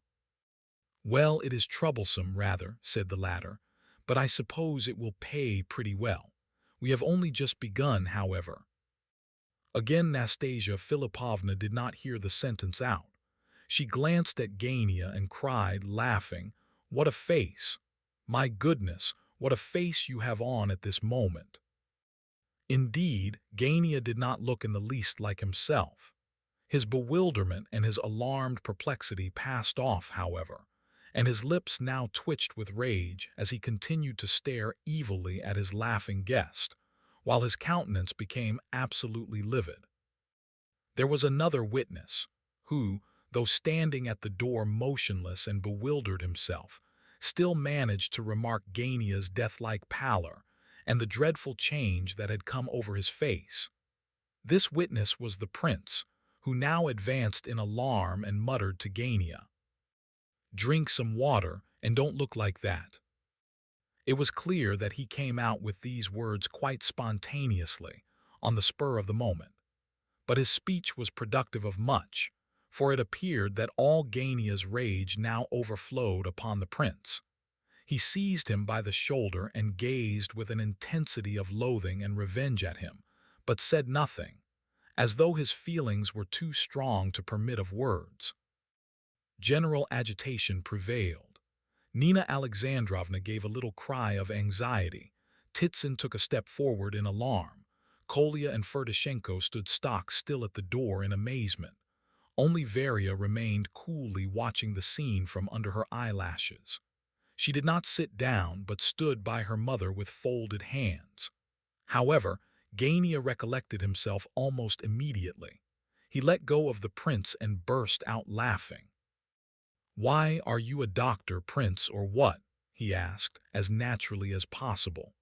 "I declare you quite frightened me. Nastasia Philippovna, let me introduce this interesting character to you, though I have only known him myself since the morning." Nastasia gazed at the prince in bewilderment. "Prince? He a prince? Why, I took him for the footman just now and sent him in to announce me. Ha, ha, ha, isn't that good?" "Not bad that, not bad at all," put in Ferdishenko, "si non e grav vero." "I rather think I pitched into you too, didn't I? Forgive me, do. Who is he, did you say? What prince? Muishkin," she added, addressing Gania. "He is a lodger of ours," explained the latter. "An idiot." The prince distinctly heard the word half-whispered from behind him. This was Ferdishenko's voluntary information for Nastasia's benefit. "Tell me, why didn't you put me right when I made such a dreadful mistake just now?" continued the latter, examining the prince from head to foot without the slightest ceremony. She awaited the answer as though convinced that it would be so foolish that she must inevitably fail to restrain her laughter over it. "I was astonished, seeing you so suddenly," murmured the prince. "How did you know who I was? Where had you seen me before? And why were you so struck dumb at the sight of me? What was there so overwhelming about me?" "Oh ho ho ho ho!" cried Ferdishenko. "Now then, prince, my word, what things I would say if I had such a chance as that. My goodness, prince, go on." "So should I in your place, I've no doubt," laughed the prince to Ferdishenko, then continued, addressing Nastasia. "Your portrait struck me very forcibly this morning. Then I was talking about you to the Epanchins. And then in the train, before I reached Petersburg, Parfen Rogojin told me a good deal about you. And at the very moment that I opened the door to you, I happened to be thinking of you when, there you stood before me." "And how did you recognize me?" "From the portrait." "What else?" "I seem to imagine you exactly as you are. I seem to have seen you somewhere." Where?" "I seem to have seen your eyes somewhere, but it cannot be. I have not seen you. I never was here before. I may have dreamed of you, I don't know." The prince said all this with manifest effort, in broken sentences, and with many drawings of breath. He was evidently much agitated. Nastasia Philipovna looked at him inquisitively, but did not laugh. "Bravo, prince!" cried Ferdishenko, delighted. At this moment, a loud voice from behind the group which hedged in the prince and Nastasia Philipovna divided the crowd, as it were, and before them stood the head of the family, General Ivolgin. He was dressed in evening clothes. His mustache was dyed. This apparition was too much for Gania. Vain and ambitious almost to morbidness, he had had much to put up with in the last 2 months, and was seeking feverishly for some means of enabling himself to lead a more presentable kind of existence. At home, he now adopted an attitude of absolute cynicism, but he could not keep this up before Nastasia Philipovna, although he had sworn to make her pay after marriage for all he suffered now. He was experiencing a last humiliation, the bitterest of all, at this moment, the humiliation of blushing for his own kindred in his own house. A question flashed through his mind as to whether the game was really worth the candle. For that had happened at this moment, which for 2 months had been his nightmare, which had filled his soul with dread and shame, the meeting between his father and Nastasia Philipovna. He had often tried to imagine such an event, but had found the picture too mortifying and exasperating, and had quietly dropped it. Very likely he anticipated far worse things than was at all necessary. It is often so with vain persons. He had long since determined, therefore, to get his father out of the way, anywhere, before his marriage, in order to avoid such a meeting. But when Nastasia entered the room just now, he had been so overwhelmed with astonishment that he had not thought of his father, and had made no arrangements to keep him out of the way. And now it was too late. There he was, and got up too, in a dress coat and white tie, and Nastasia in the very humor to heap ridicule on him and his family circle. Of this last fact he felt quite persuaded. What else had she come for? There were his mother and his sister sitting before her, and she seemed to have forgotten their very existence already. And if she behaved like that, he thought, she must have some object in view. Ferdishenko led the general up to Nastasia Philipovna. "Ardalion Alexandrovitch Ivolgin," said the smiling general, with a low bow of great dignity, "an old soldier, unfortunate, and the father of this family, but happy in the hope of including in that family so exquisite—" He did not finish his sentence, for at this moment Ferdishenko pushed a chair up from behind, and the general, not very firm on his legs at this postprandial hour, flopped into it backwards. It was always a difficult thing to put this warrior to confusion, and his sudden descent left him as composed as before. He had sat down just opposite to Nastasia, whose fingers he now took and raised to his lips with great elegance and much courtesy.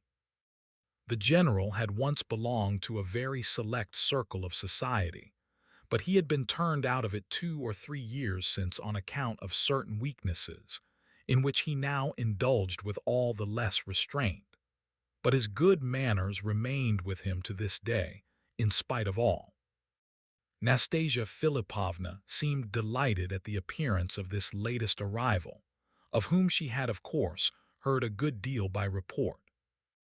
"I have heard that my son," began Ardalian Alexandrovitch. "Your son, indeed. A nice papa you are. You might have come to see me anyhow without compromising anyone. Do you hide yourself, or does your son hide you?" "The children of the 19th century and their parents," began the general again. "Nastasia Philipovna, will you excuse the general for a moment? Someone is inquiring for him," said Nina Alexandrovna in a loud voice, interrupting the conversation. "Excuse him. Oh no, I have wished to see him too long for that. Why, what business can he have? He has retired, hasn't he? You won't leave me, General, will you? I give you my word that he shall come and see you, but he needs rest just now." "General, they say you require rest," said Nastasia Philipovna, with the melancholy face of a child whose toy is taken away. Ardalian Alexandrovitch immediately did his best to make his foolish position a great deal worse. My dear," he said, solemnly and reproachfully, looking at his wife with one hand on his heart. "Won't you leave the room, Mamma?" asked Varya aloud. "No, Varya, I shall sit it out to the end." Nastasia must have overheard both question and reply, but her vivacity was not in the least damped. On the contrary, it seemed to increase. She immediately overwhelmed the general once more with questions, and within 5 minutes that gentleman was as happy as a king, and holding forth at the top of his voice, amid the laughter of almost all who heard him. Kolya jogged the prince's arm. "Can't you get him out of the room somehow? Do, please," and tears of annoyance stood in the boy's eyes. "Curse that Gania," he muttered between his teeth. "Oh yes, I knew General Epanchin well," General Ivolgin was saying at this moment. "He and Prince Nikolai Ivanovich Muishkin, whose son I have this day embraced after an absence of 20 years, and I were 3 inseparables. Alas, one is in the grave, torn to pieces by calumnies and bullets. Another is now before you, still battling with calumnies and bullets." "Bullets," cried Nastasia. "Yes, here in my chest. I received them at the siege of Kars, and I feel them in bad weather now. And as to the third of our trio, Epanchin, of course, after that little affair with the poodle in the railway carriage, it was all up between us." "Poodle, what was that? And in a railway carriage? Dear me," said Nastasia thoughtfully, as though trying to recall something to mind. "Oh, just a silly little occurrence, really not worth telling, about Princess Bilakonska's governess, Miss Smith. And, oh, it is really not worth telling." "No, no, we must have it," cried Nastasia merrily. "Yes, of course," said Ferdishenko. "C'est du nouveau." "Ardalian," said Nina Alexandrovitch entreatingly. "Papa, you are wanted," cried Kolya. "Well, it is a silly little story in a few words," began the delighted general. "A couple of years ago, soon after the new railway was opened, I had to go somewhere or other on business. Well, I took a first-class ticket, sat down, and began to smoke, or rather continued to smoke, for I had lighted up before. I was alone in the carriage. Smoking is not allowed, but is not prohibited either. It is half allowed, so to speak, winked at. I had the window open. Suddenly, just before the whistle, in came 2 ladies with a little poodle and sat down opposite to me. Not bad-looking women. One was in light blue, the other in black silk. The poodle, a beauty with a silver collar, lay on light blue's knee. They looked haughtily about and talked English together. I took no notice, just went on smoking. I observed that the ladies were getting angry over my cigar, doubtless. One looked at me through her tortoiseshell eyeglass.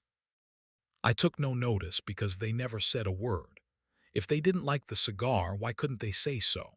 Not a word, not a hint. Suddenly, and without the very slightest suspicion of warning, light blue seizes my cigar from between my fingers and whew, out of the window with it. Well, on flew the train, and I sat bewildered, and the young woman, tall and fair and rather red in the face, too red, glared at me with flashing eyes. I didn't say a word, but with extreme courtesy, I may say with most refined courtesy, I reached my finger and thumb over towards the poodle, took it up delicately by the nape of the neck, and chucked it out of the window after the cigar. The train went flying on, and the poodle's yells were lost in the distance. "Oh, you naughty man!" cried Nastasia, laughing and clapping her hands like a child. "Bravo!" said Ferdishenko. Titsin laughed too, though he had been very sorry to see the general appear. Even Kolya laughed and said, "Bravo!" "And I was right, truly right," cried the general with warmth and solemnity. "For if cigars are forbidden in railway carriages, poodles are much more so." "Well, and what did the lady do?" asked Nastasia impatiently. That's where all the mischief of it lies," replied Ivolgin, frowning. "Without a word, as it were, of warning, she slapped me on the cheek. An extraordinary woman." "And you?" The general dropped his eyes and elevated his brows, shrugged his shoulders, tightened his lips, spread his hands, and remained silent. At last he blurted out, "I lost my head." "Did you hit her?" "No, oh no. There was a great flare-up, but I didn't hit her. I had to struggle a little purely to defend myself, but the very devil was in the business. It turned out that Light Blue was an Englishwoman, governess or something, at Princess Bielokonsky's, and the other woman was one of the old-maid princesses Bielokonsky. Well, everybody knows what great friends the princess and Mrs. Epanchin are, so there was a pretty kettle of fish. All the Bielokonsky's went into mourning for the poodle. 6 princesses in tears, and the Englishwoman shrieking. Of course I wrote an apology and called, but they would not receive either me or my apology, and the Epanchins cut me too." "But wait," said Nastasia. "How is it that 5 or 6 days since I read exactly the same story in the paper as happening between a Frenchman and an English girl? The cigar was snatched away exactly as you describe, and the poodle was chucked out of the window after it. The slapping came off too, as in your case, and the girl's dress was light blue." The general blushed dreadfully, Kolya blushed too, and Titsin turned hastily away. Ferdishenko was the only one who laughed as gaily as before. As to Gania, I need not say that he was miserable. He stood dumb and wretched and took no notice of anybody. "I assure you," said the general, "that exactly the same thing happened to myself. I remembered there was some quarrel between father and Miss Smith, the Bielokonsky's governess," said Kolya. "How very curious, point for point the same anecdote and happening at different ends of Europe. Even the light blue dress the same," continued the pitiless Nastasia.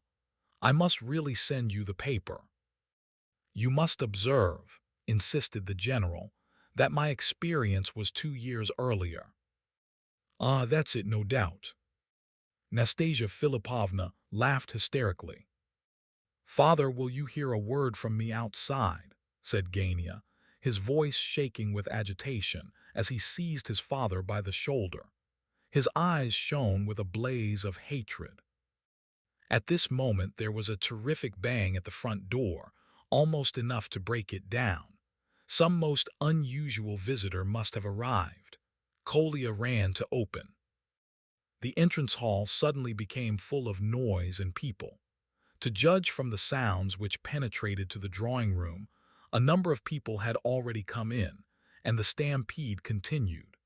Several voices were talking and shouting at once. Others were talking and shouting on the stairs outside. It was evidently a most extraordinary visit that was about to take place. Everyone exchanged startled glances. Gania rushed out towards the dining room, but a number of men had already made their way in and met him. "Ah, here he is, the Judas," cried a voice which the prince recognized at once. "How do you do, Gania, you old blackguard?" "Yes, that's the man," said another voice. There was no room for doubt in the prince's mind. One of the voices was Rogojin, and the other Lebedev. Gania stood at the door like a block and looked on in silence, putting no obstacle in the way of their entrance, and 10 or a dozen men marched in behind Parfen Rogojin. They were a decidedly mixed-looking collection, and some of them came in their furs and caps. None of them were quite drunk, but all appeared to be considerably excited. They seemed to need each other's support morally before they dared come in. Not one of them would have entered alone, but with the rest each one was brave enough. Even Rogojin entered rather cautiously at the head of his troop, but he was evidently preoccupied. He appeared to be gloomy and morose, and had clearly come with some end in view.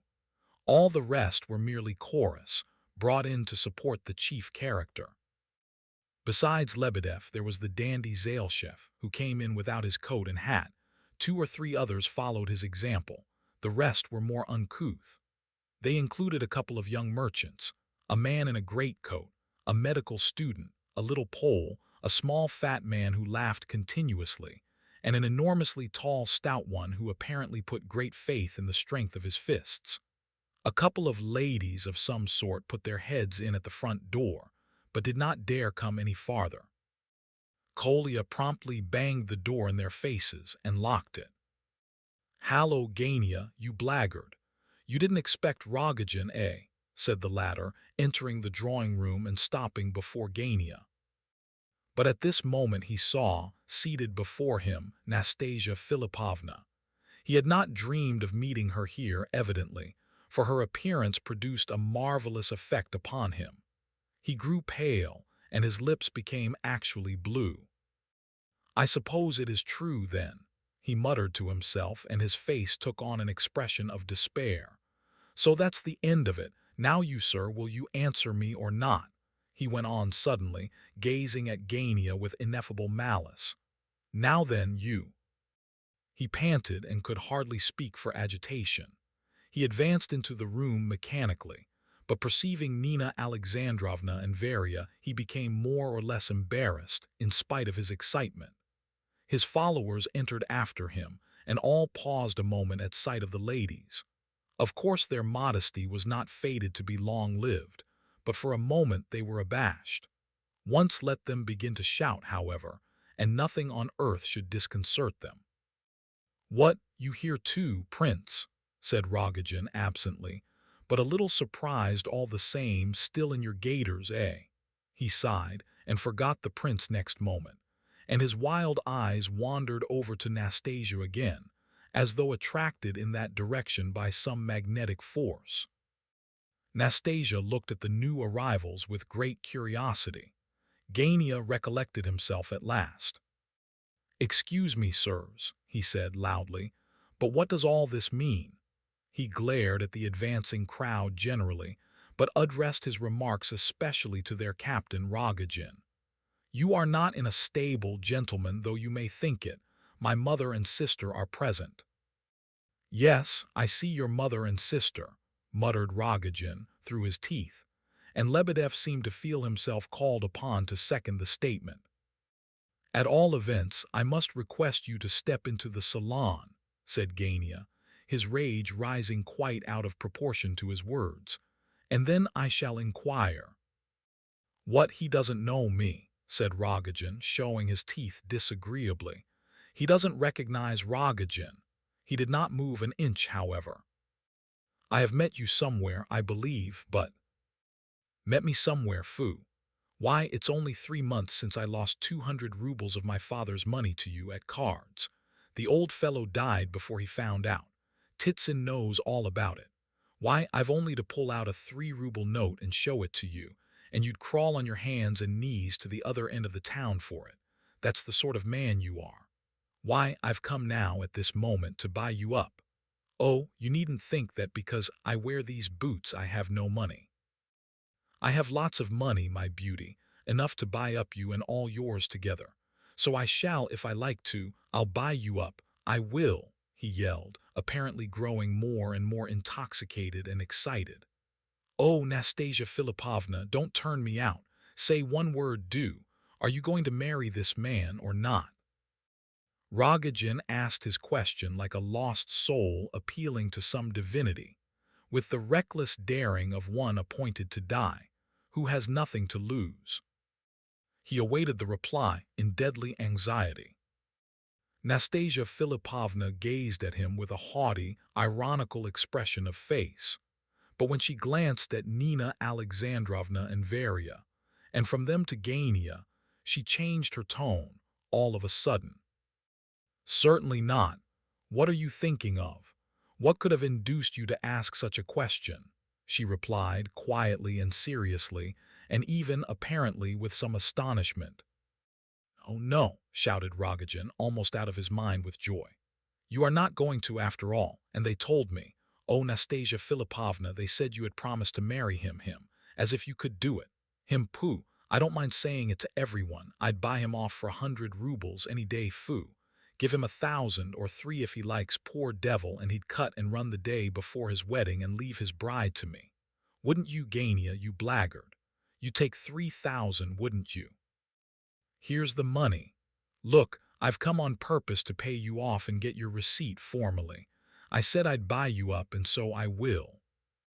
Get out of this, you drunken beast, cried Gania, who was red and white by turns. Rogojin's troop, who were only waiting for an excuse, set up a howl at this. Lebedev stepped forward and whispered something in Parfin's ear. You're right, clerk, said the latter. You're right, tipsy spirit, you're right. Nastasia Philipovna, he added, looking at her like some lunatic, harmless generally, but suddenly wound up to a pitch of audacity. Here are 18,000 rubles, and you shall have. Here he threw a packet of banknotes tied up in white paper on the table before her, not daring to say all he wished to say. No, no, no, muttered Lebedev, clutching at his arm. He was clearly aghast at the largeness of the sum, and thought a far smaller amount should have been tried first. No, you fool, you don't know whom you are dealing with, and it appears I am a fool too, said Parfin, trembling beneath the flashing glance of Nastasia. Oh, curse it all!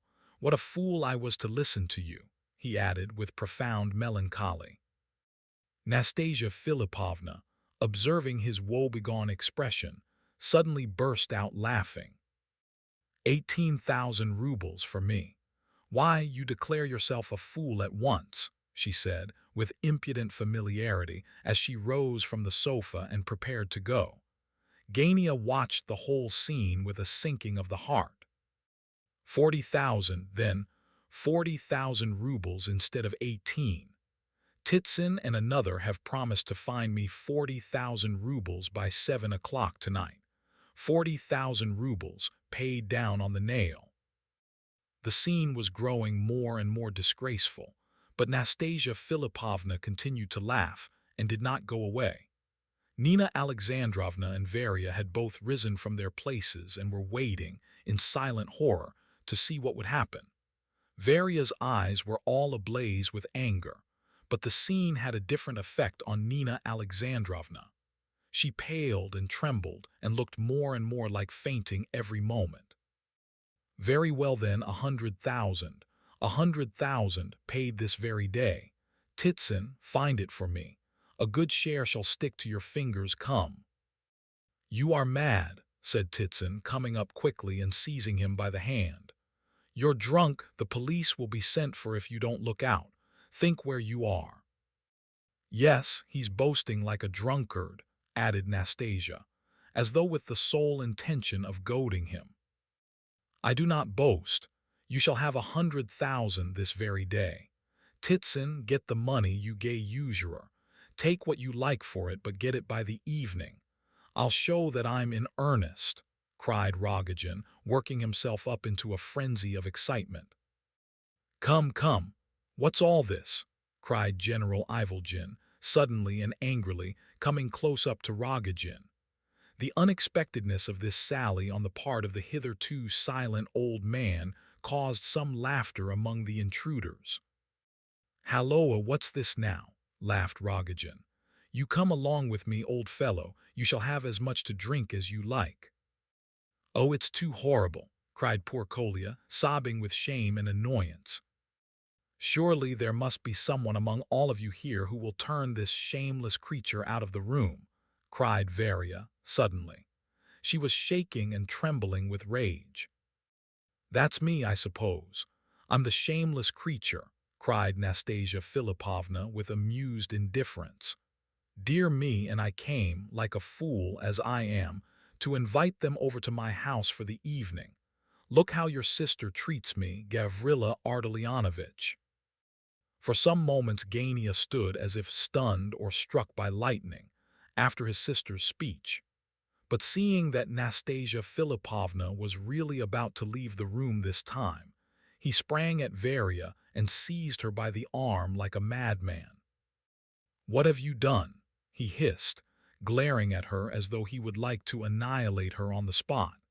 He was quite beside himself and could hardly articulate his words for rage. What have I done? Where are you dragging me to? Do you wish me to beg pardon of this creature, because she has come here to insult our mother and disgrace the whole household? You low, base wretch, cried Varia, looking back at her brother with proud defiance. A few moments passed as they stood there face to face, Gania still holding her wrist tightly. Varia struggled once, twice, to get free, then could restrain herself no longer and spat in his face. There's a girl for you, cried Nastasia Philipovna. Mr. Titson, I congratulate you on your choice. Gania lost his head. Forgetful of everything, he aimed a blow at Varia, which would inevitably have laid her low, but suddenly another hand caught his. Between him and Varia stood the prince. Enough, enough, said the latter with insistence but all of a tremble with excitement. Are you going to cross my path forever, damn you? Cried Gania, and loosening his hold on Varia, he slapped the prince's face with all his force. Exclamations of horror arose on all sides. The prince grew pale as death.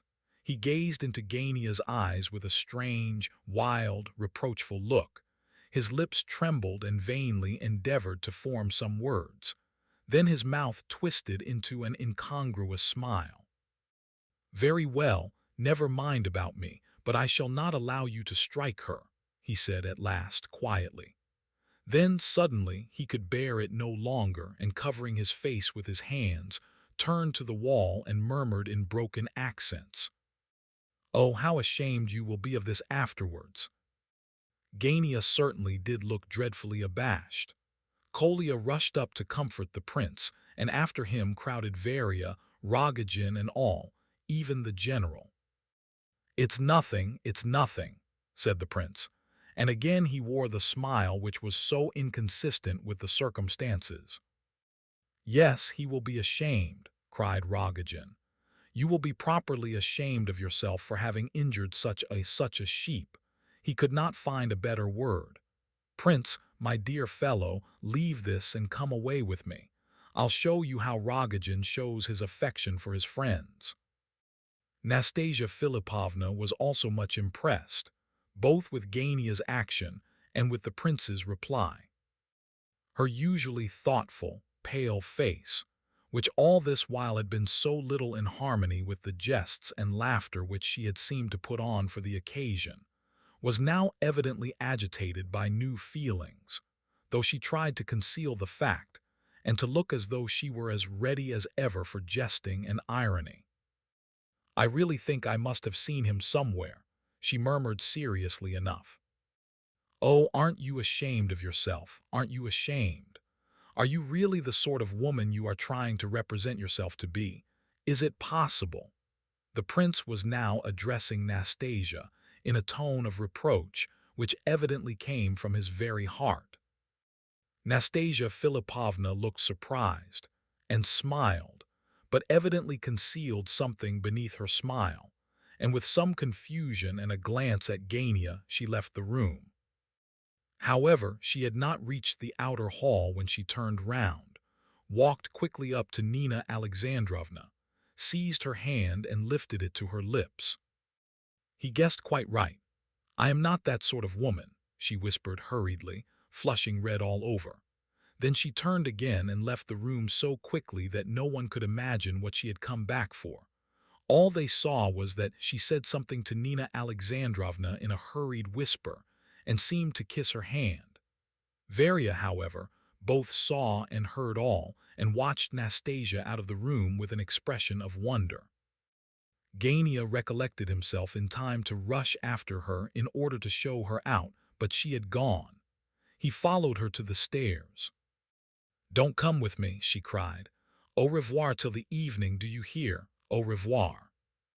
He returned thoughtful and confused. The riddle lay heavier than ever on his soul. He was troubled about the prince, too, and so bewildered that he did not even observe Rogojin's rowdy band crowd past him and step on his toes at the door as they went out. They were all talking at once.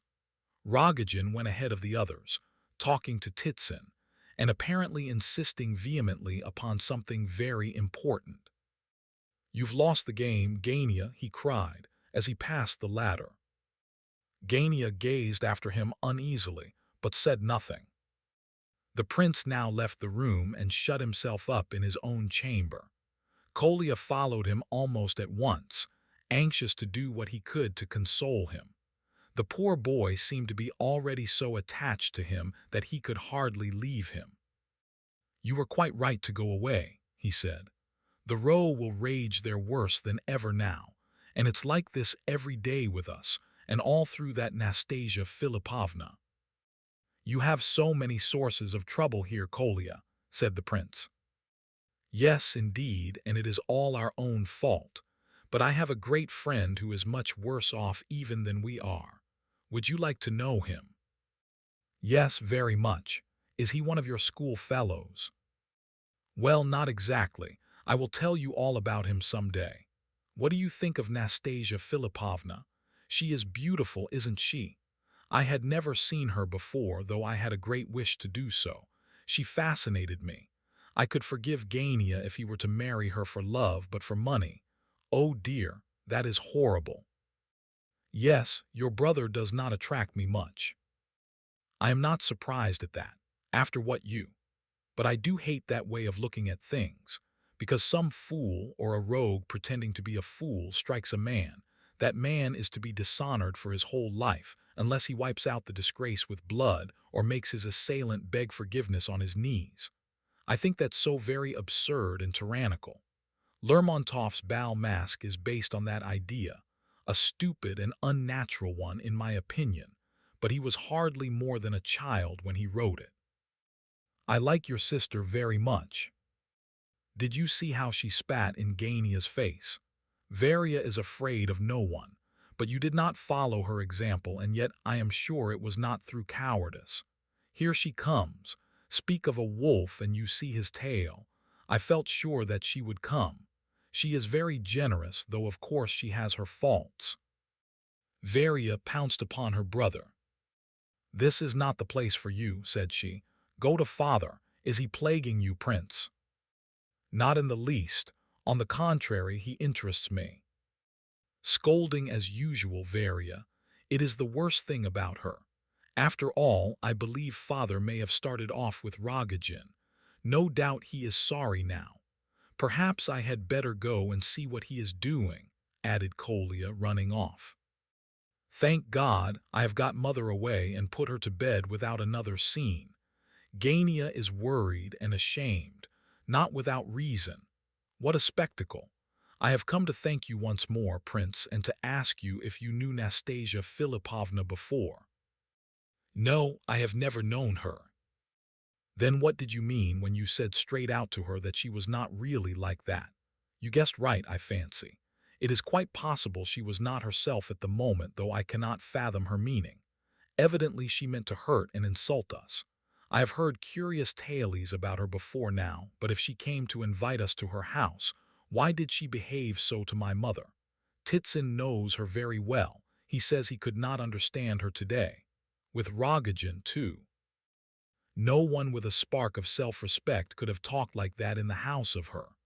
Mother is extremely vexed on your account, too. That is nothing, said the prince, waving his hand. But how meek she was when you spoke to her. Meek, what do you mean? You told her it was a shame for her to behave so, and her manner changed at once. She was like another person. You have some influence over her, Prince, added Varia, smiling a little. The door opened at this point, and in came Gania most unexpectedly. He was not in the least disconcerted to see Varia there, but he stood a moment at the door, and then approached the prince quietly. Prince, he said with feeling, I was a blackguard, forgive me. His face gave evidence of suffering. The prince was considerably amazed and did not reply at once. Oh, come, forgive me, Gania insisted rather impatiently. If you like, I'll kiss your hand there. The prince was touched. He took Gania's hands and embraced him heartily, while each kissed the other. I never thought you were like that, said Muishkin, drawing a deep breath. I thought you weren't capable of. Of what? Apologizing, eh? And where on earth did I get the idea that you were an idiot? You always observe what other people pass by unnoticed. One could talk sense to you, but... Here is another to whom you should apologize, said the prince, pointing to Varia. No, they are all enemies. I've tried them often enough, believe me. And Gania turned his back on Varia with these words. But if I beg you to make it up, said Varia, and you'll go to Nastasia Philippovna's this evening. If you insist, but judge for yourself, can I go, ought I to go? But she is not that sort of woman, I tell you, said Gania angrily. She was only acting. I know that, but what a part to play. And think what she must take you for, Gania. I know she kissed mother's hand and all that, but she laughed at you all the same. All this is not good enough for 75,000 rubles, my dear boy. You are capable of honorable feelings still, and that's why I am talking to you so. Oh, do take care what you are doing. Don't you know yourself that it will end badly, Gania? So saying, and in a state of violent agitation, Varia left the room. There, they are all like that, said Gania, laughing, just as if I do not know all about it much better than they do. He sat down with these words, evidently intending to prolong his visit. If you know it so well, said the prince a little timidly, why do you choose all this worry for the sake of the 75,000, which, you confess, does not cover it? I didn't mean that, said Gania, but while we are upon the subject, let me hear your opinion. Is all this worry worth 75,000 or not? Certainly not. Of course, and it would be a disgrace to marry so, eh? A great disgrace. Oh well, then you may know that I shall certainly do it now. I shall certainly marry her. I was not quite sure of myself before, but now I am. Don't say a word. I know what you want to tell me. No, I was only going to say that what surprises me most of all is your extraordinary confidence. How so? What in? That Nastasia Philippovna will accept you, and that the question is as good as settled. And secondly, that even if she did, you would be able to pocket the money. Of course, I know very little about it, but that's my view. When a man marries for money, it often happens that the wife keeps the money in her own hands. Of course, you don't know all, but I assure you, you needn't be afraid it won't be like that in our case. There are circumstances, said Gania rather excitedly. And as to her answer to me, there's no doubt about that. Why should you suppose she will refuse me? Oh, I only judge by what I see. Varvara Ardalionovna said just now. Oh, they don't know anything about it. Nastasia was only chaffing Rogojin. I was alarmed at first, but I have thought better of it now. She was simply laughing at him. She looks on me as a fool because I show that I meant her money and doesn't realize that there are other men who would deceive her in far worse fashion. I'm not going to pretend anything, and you'll see she'll marry me, all right. If she likes to live quietly, so she shall. But if she gives me any of her nonsense, I shall leave her at once, but I shall keep the money.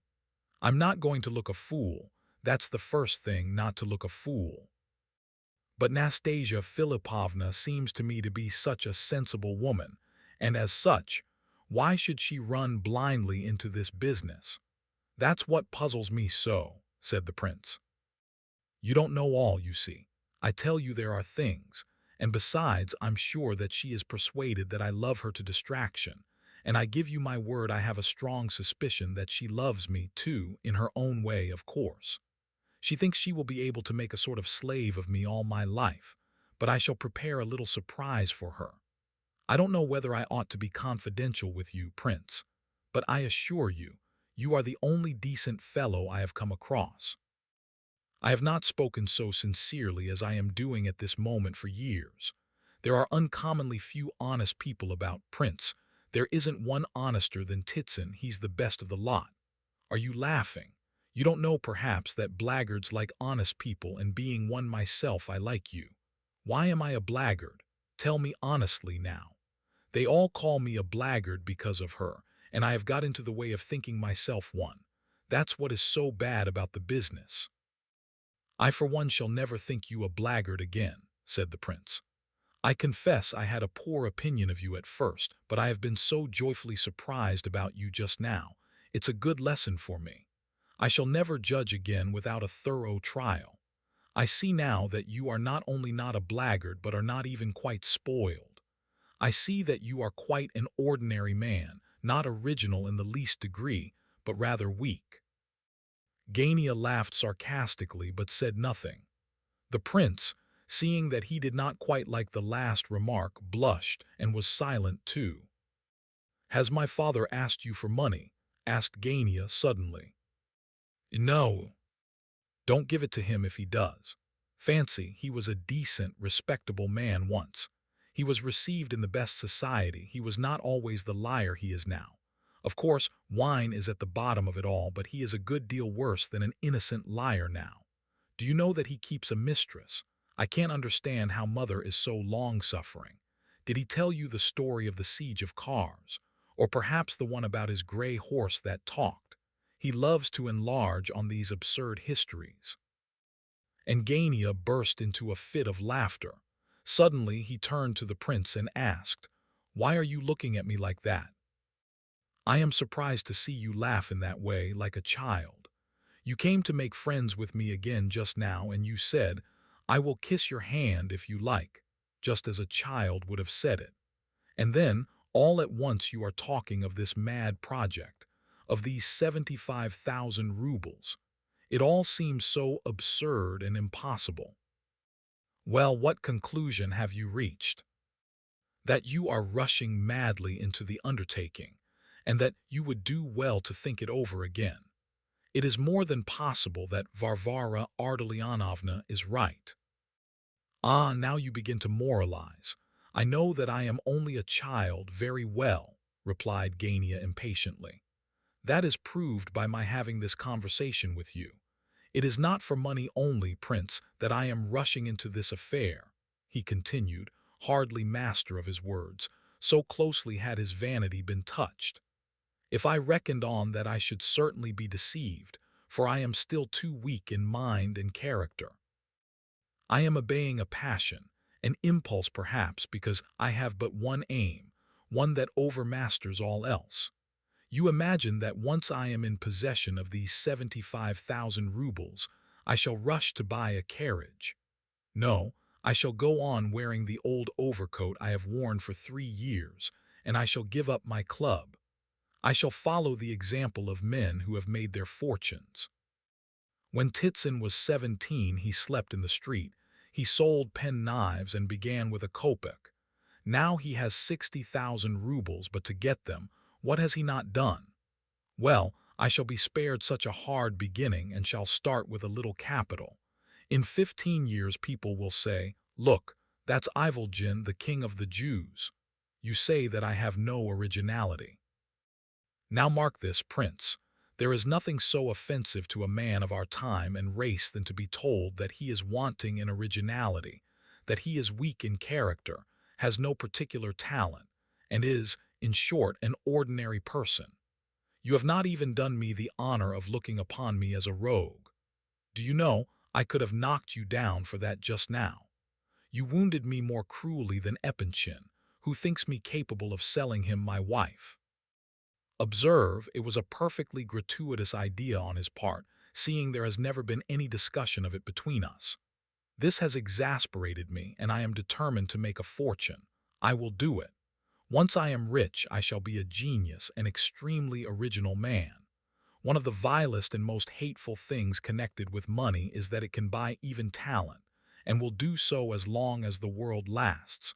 You will say that this is childish or romantic. Well, that will be all the better for me, but the thing shall be done. I will carry it through. He laughs most who laughs last. Why does Epanchin insult me?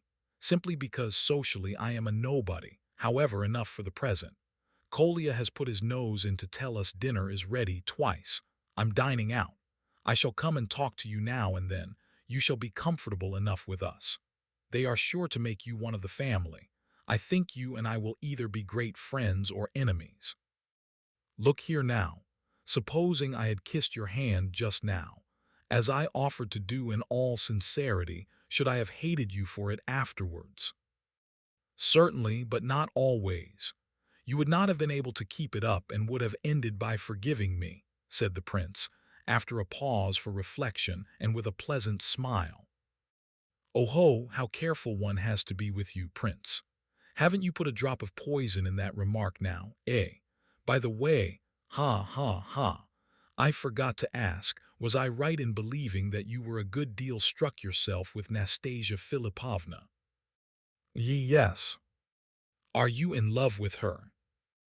No. And yet you flush up as red as a rosebud. Come, it's all right. I'm not going to laugh at you. Do you know she is a very virtuous woman? Believe it or not, as you like. You think she and Totsky, not a bit of it, not a bit of it. Not for ever so long, au revoir. Gania left the room in great good humor. The prince stayed behind and meditated alone for a few minutes. At length, Kolya popped his head in once more. I don't want any dinner, thanks, Kolya. I had too good a lunch at General Epanchin. Kolya came into the room and gave the prince a note. It was from the general and was carefully sealed up. It was clear from Kolya's face how painful it was to him to deliver the missive. The prince read it, rose, and took his hat. It's only a couple of yards, said Kolya, blushing. He's sitting there over his bottle, and how they can give him credit I cannot understand. Don't tell mother I brought you the note, Prince. I have sworn not to do it 1,000 times, but I'm always so sorry for him. Don't stand on ceremony, give him some trifle and let that end it. Come along, Kolya, I want to see your father. I have an idea, said the prince. Kolya took the prince to a public house in the Lithuania, not far off. In one of the side rooms there sat at a table, looking like one of the regular guests of the establishment, Ardalian Alexandrovitch, with a bottle before him and a newspaper on his knee. He was waiting for the prince, and no sooner did the latter appear than he began a long harangue about something or other, but so far gone was he that the prince could hardly understand a word. I have not got a 10-ruble note, said the prince, but here is a 25. Change it and give me back the 15, or I shall be left without a farthing myself. Oh, of course, and you quite understand that I... Yes, and I have another request to make, General. Have you ever been at Nastasia Philippovna? Do you mean me? Often, my friend, often. I only pretended I had not in order to avoid a painful subject. You saw today, you were a witness, that I did all that a kind, an indulgent father could do. Now a father of altogether another type shall step into the scene. You shall see. The old soldier shall lay bare this intrigue, or a shameless woman will force her way into a respectable and noble family. Yes, quite so. I wish to ask you whether you could show me the way to Nastasia Philippovna's tonight. I must go. I have business with her. I was not invited, but I was introduced. Anyhow, I am ready to trespass the laws of propriety if only I can get in somehow or other. My dear young friend, you have hit on my very idea. It was not for this rubbish I asked you to come over here. He pocketed the money, however, at this point. It was to invite your alliance in the campaign against Nastasia Philippovna tonight. How well it sounds. General Ivolgin and Prince Muishkin. That'll fetch her, I think. Capital. We'll go at 9. There's time yet. Where does she live? Oh, a long way off, near the great theater just in the square there. It won't be a large party. The general sat on and on. He had ordered a fresh bottle when the prince arrived. This took him an hour to drink, and then he had another, and another, during the consumption of which he told pretty nearly the whole story of his life. The prince was in despair. He felt that though he had but applied to this miserable old drunkard because he saw no other way of getting to Nastasia Philippovna, yet he had been very wrong to put the slightest confidence in such a man. At last he rose and declared that he would wait no longer. The general rose too, drank the last drops that he could squeeze out of the bottle, and staggered into the street. Muishkin began to despair. He could not imagine how he had been so foolish as to trust this man. He only wanted one thing, and that was to get to Nastasia Philippovna's, even at the cost of a certain amount of impropriety. But now the scandal threatened to be more than he had bargained for. By this time, Ardalion Alexandrovitch was quite intoxicated, and he kept his companion listening while he discoursed eloquently and pathetically on subjects of all kinds, interspersed with torrents of recrimination against the members of his family. He insisted that all his troubles were caused by their bad conduct, and time alone would put an end to them. At last they reached the Litnea. The thaw increased steadily. A warm, unhealthy wind blew through the streets, vehicles splashed through the mud, and the iron shoes of horses and mules rang on the paving stones. Crowds of melancholy people plodded wearily along the footpaths, with here and there a drunken man among them. "Do you see those brightly lighted windows?" said the general. "Many of my old comrades in arms live about here, and I, who served longer and suffered more than any of them, am walking on foot to the house of a woman of rather questionable reputation. A man, look you, who has 13 bullets on his breast. You don't believe it? Well, I can assure you it was entirely on my account that Pirogov telegraphed to Paris and left Sebastopol at the greatest risk during the siege. Nelaton, the Tuileries surgeon, demanded a safe conduct in the name of science into the besieged city in order to attend my wounds. The government knows all about it. That's the Ivolgin with 13 bullets in him. That's how they speak of me. Do you see that house, Prince? One of my old friends lives on the first floor with his large family. In this and 5 other houses, 3 overlooking Nevsky, 2 in the Morskaya, are all that remain of my personal friends. Nina Alexandrovna gave them up long ago, but I keep in touch with them still.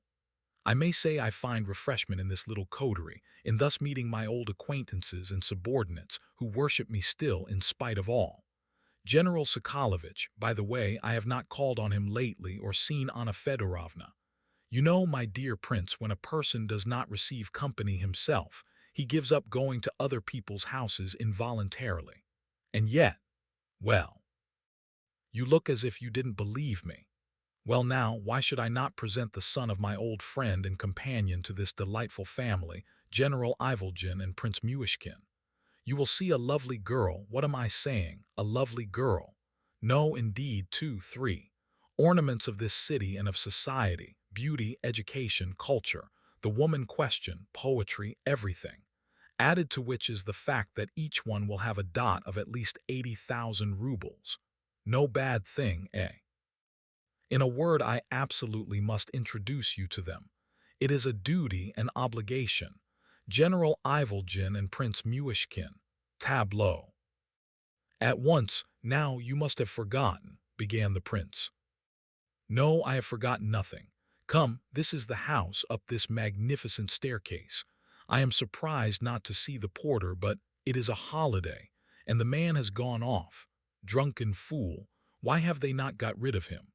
Sokolovic owes all the happiness he has had in the service and in his private life to me and me alone, but here we are.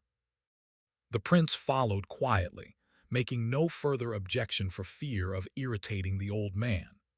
At the same time, he fervently hoped that General Sokolovic and his family would fade away like a mirage in the desert, so that the visitors could escape by merely returning downstairs. But to his horror, he saw that General Ivolgin was quite familiar with the house and really seemed to have friends there. At every step he named some topographical or biographical detail that left nothing to be desired on the score of accuracy.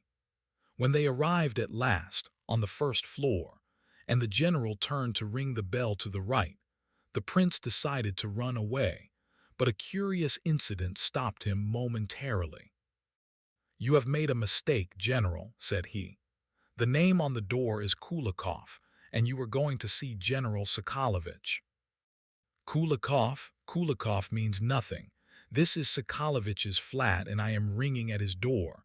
What do I care for Kulikov? Here comes someone to open." In fact, the door opened directly, and the footman informed the visitors that the family were all away. "What a pity, what a pity! It's just my luck," repeated Ardalian Alexandrovitch over and over again in regretful tones. "When your master and mistress return, my man, tell them that General Ivolgin and Prince Muishkin desired to present themselves, and that they were extremely sorry, excessively grieved." Just then another person belonging to the household was seen at the back of the hall. It was a woman of some 40 years, dressed in somber colors, probably a housekeeper or a governess. Hearing the name, she came forward with a look of suspicion on her face. "Marie Alexandrovna is not at home," said she, staring hard at the general. "She has gone to her mother with Alexandra Mikhailovna." "Alexandra Mikhailovna out too? How disappointing. Would you believe it, I am always so unfortunate. May I most respectfully ask you to present my compliments to Alexandra Mikhailovna and remind her.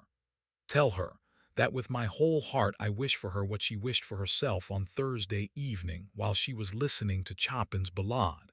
She will remember. I wish it with all sincerity.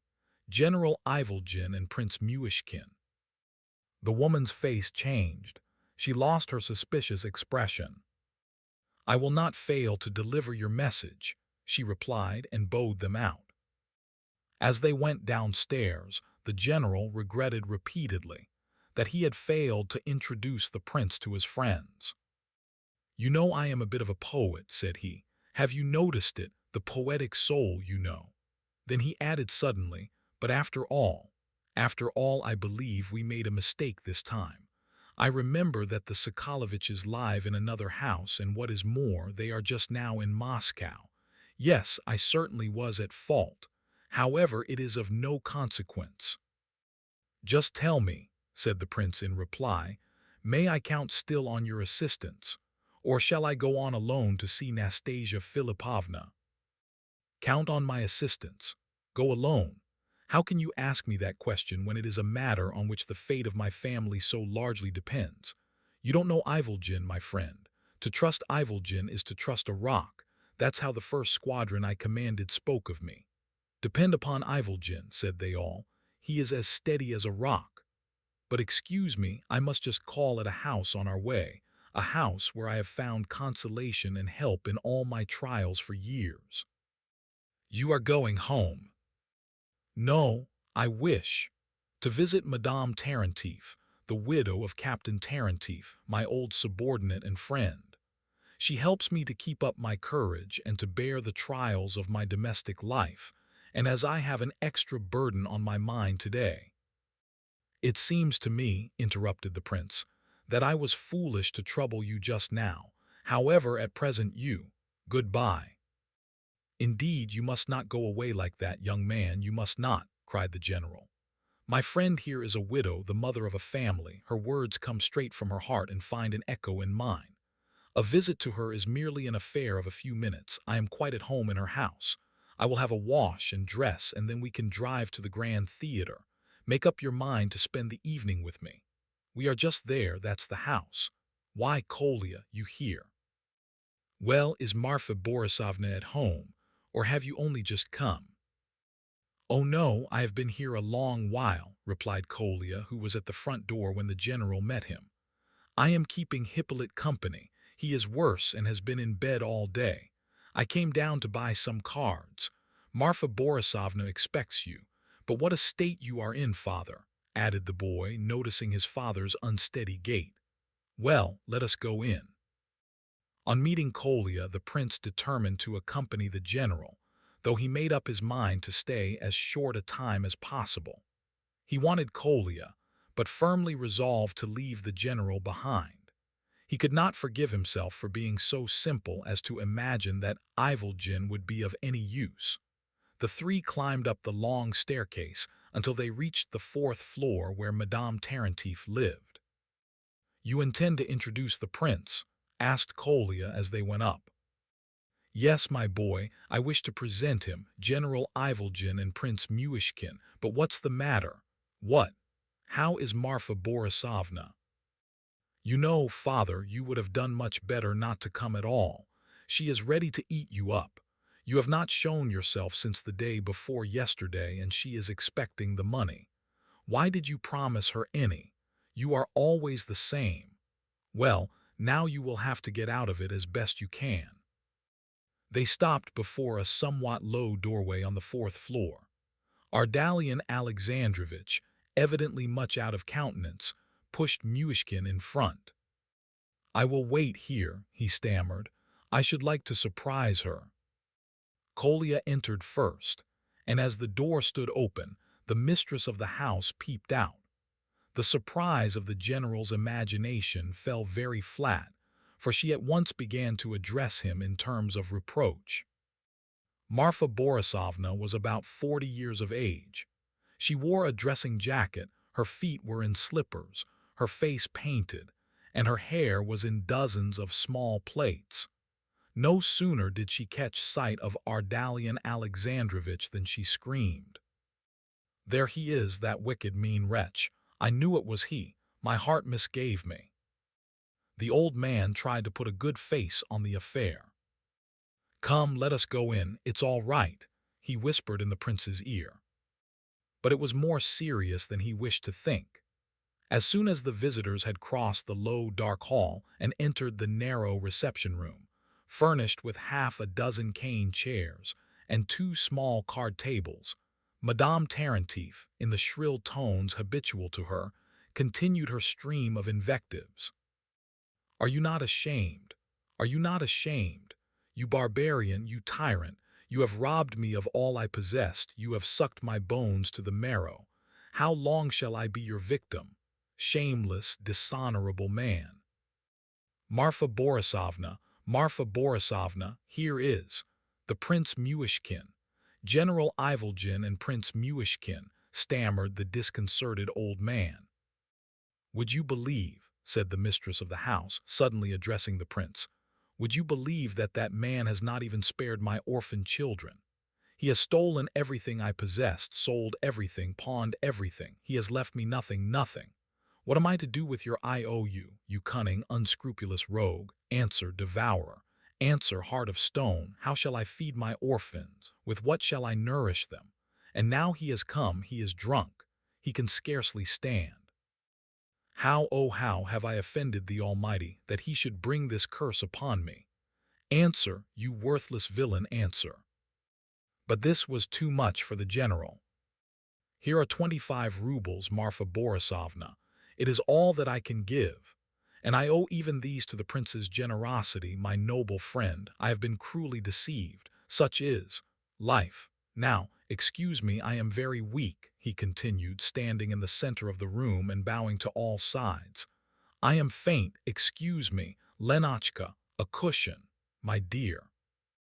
Lenotchka, a little girl of 8, ran to fetch the cushion at once and placed it on the rickety old sofa.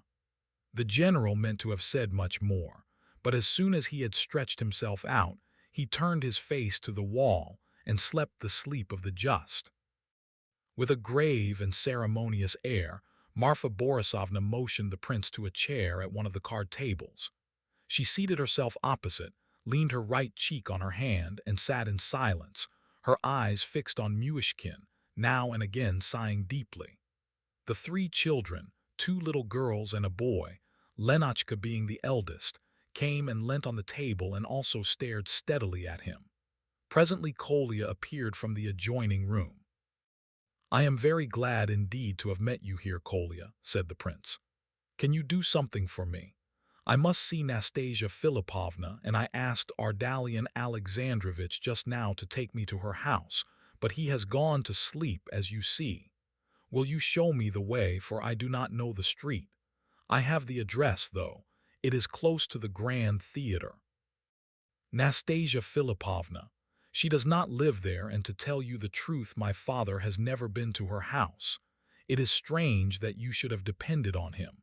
She lives near W. Latimer Street at the 5 Corners, and it is quite close by. Will you go directly? It is just 9:30. I will show you the way with pleasure." Kolya and the prince went off together. Alas, the latter had no money to pay for a cab, so they were obliged to walk. "I should have liked to have taken you to see Hippolyte," said Kolya. "He is the eldest son of the lady you met just now and was in the next room. He is ill and has been in bed all day. But he is rather strange and extremely sensitive, and I thought he might be upset considering the circumstances in which you came. Somehow it touches me less, as it concerns my father, while it is his mother. That, of course, makes a great difference. What is a terrible disgrace to a woman does not disgrace a man, at least not in the same way. Perhaps public opinion is wrong in condemning one sex and excusing the other. Hippolyte is an extremely clever boy, but so prejudiced. He is really a slave to his opinions." "Do you say he is consumptive?" "Yes, it really would be happier for him to die young. If I were in his place, I should certainly long for death. He is unhappy about his brother and sisters, the children you saw. If it were possible, if we only had a little money, we should leave our respective families and live together in a little apartment of our own. It is our dream. But do you know, when I was talking over your affair with him, he was angry and said that anyone who did not call out a man who had given him a blow was a coward. He is very irritable today, and I left off arguing the matter with him. So Nastasia Philipovna has invited you to go and see her." "To tell the truth, she has not." "Then how do you come to be going there?" cried Kolya, so much astonished that he stopped short in the middle of the pavement. And are you going to her at home in that costume?" "I don't know, really, whether I shall be allowed in at all. If she will receive me, so much the better. If not, the matter is ended. As to my clothes, what can I do?" "Are you going there for some particular reason, or only as a way of getting into her society, and that of her friends?" "No, I have really an object in going. That is, I am going on business. It is difficult to explain, but—" "Well, whether you go on business or not is your affair. I do not want to know. The only important thing in my eyes is that you should not be going there simply for the pleasure of spending your evening in such company, cocottes, generals, usurers. If that were the case, I should despise and laugh at you. There are terribly few honest people here, and hardly any whom one can respect, although people put on airs, Varia especially. Have you noticed, Prince, how many adventurers there are nowadays? Especially here in our dear Russia. How it has happened I never can understand. There used to be a certain amount of solidity in all things, but now what happens? Everything is exposed to the public gaze, veils are thrown back, every wound is probed by careless fingers. We are forever present at an orgy of scandalous revelations. Parents blush when they remember their old-fashioned morality. At Moscow lately, a father was heard urging his son to stop at nothing, mind you, to get money. The press seized upon the story, of course, and now it is public property. Look at my father, the general. See what he is, and yet I assure you he is an honest man, only he drinks too much and his morals are not all we could desire. Yes, that's true. I pity him, to tell the truth, but I dare not say so because everybody would laugh at me. But I do pity him. And who are the really clever men, after all? Money grubbers, every one of them, from the first to the last. Hippolyte finds excuses for money lending and says it is a necessity. He talks about the economic movement and the ebb and flow of capital. The devil knows what he means. It makes me angry to hear him talk so, but he is soured by his troubles. Just imagine, the general keeps his mother, but she lends him money. She lends it for a week or 10 days at very high interest. Isn't it disgusting? And then, you would hardly believe it, but my mother, Nina Alexandrovna, helps Hippolyte in all sorts of ways, sends him money and clothes. She even goes as far as helping the children through Hippolyte because their mother cares nothing about them, and Varia does the same. Well, just now you said there were no honest nor good people about, that there were only money grubbers. And here they are quite close at hand, these honest and good people, your mother and Varia. I think there is a good deal of moral strength in helping people in such circumstances. Varia does it from pride and likes showing off and giving herself airs. As to my mother, I really do admire her, yes, and honor her. Hippolyte, hardened as he is, feels it. He laughed at first and thought it vulgar of her, but now he is sometimes quite touched and overcome by her kindness. You call that being strong and good. I will remember that. Gania knows nothing about it. He would say that it was encouraging vice. Ah, Gania knows nothing about it. It seems there are many things that Gania does not know, exclaimed the prince, as he considered Kolia's last words. Do you know, I like you very much indeed, prince. I shall never forget about this afternoon. I like you too, Kolia. Listen to me, you are going to live here, are you not? Said Kolia. I mean to get something to do directly and earn money. Then shall we three live together, you and I and Hippolyte. We will hire a flat and let the general come and visit us. What do you say? It would be very pleasant, returned the prince. But we must see. I am really rather worried just now. What, are we there already? Is that the house? What a long flight of steps. And there's a porter. Well, Kolia, I don't know what will come of it all. The prince seemed quite distracted for the moment. You must tell me all about it tomorrow. Don't be afraid. I wish you success. We agree so entirely that I can do so, although I do not understand why you are here. Goodbye, cried Kolia excitedly. Now I will rush back and tell Hippolyte all about our plans and proposals. But as to your getting in, don't be in the least afraid. You will see her. She is so original about everything. It's the first floor. The porter will show you. The prince was very nervous as he reached the outer door, but he did his best to encourage himself with the reflection that the worst thing that could happen to him would be that he would not be received, or perhaps received, then laughed at for coming. But there was another question which terrified him considerably, and that was, what was he going to do when he did get in? And to this question he could fashion no satisfactory reply. If only he could find an opportunity of coming close up to Nastasia Philippovna and saying to her, "Don't ruin yourself by marrying this man. He does not love you, he only loves your money. He told me so himself, and so did Aglaya Ivanovna, and I have come on purpose to warn you." But even that did not seem quite a legitimate or practicable thing to do. Then again, there was another delicate question, to which he could not find an answer.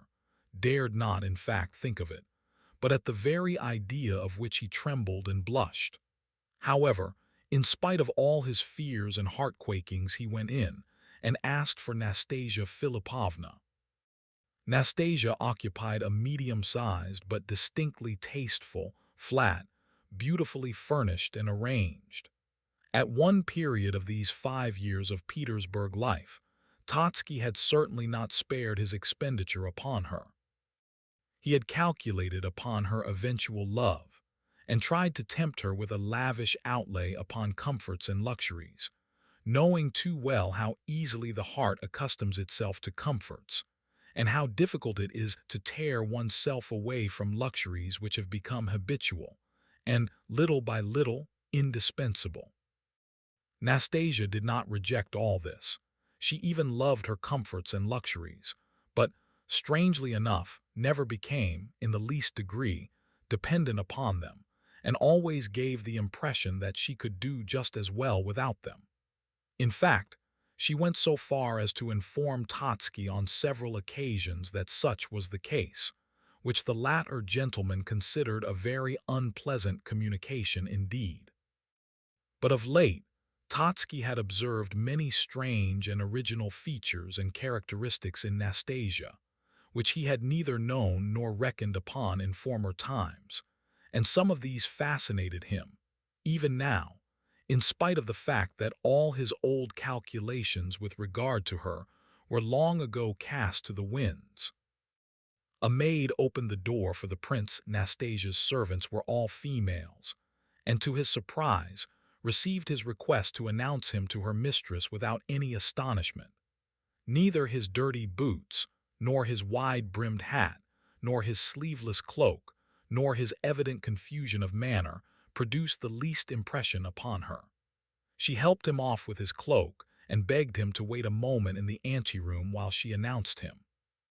The company assembled at Nastasia Philippovna's consisted of none but her most intimate friends, and formed a very small party in comparison with her usual gatherings on this anniversary. In the first place there were present Totsky and General Epanchin. They were both highly amiable, but both appeared to be laboring under a half-hidden feeling of anxiety as to the result of Nastasia's deliberations with regard to Gania, which result was to be made public this evening. Then, of course, there was Gania, who was by no means so amiable as his elders, but stood apart, gloomy and miserable and silent.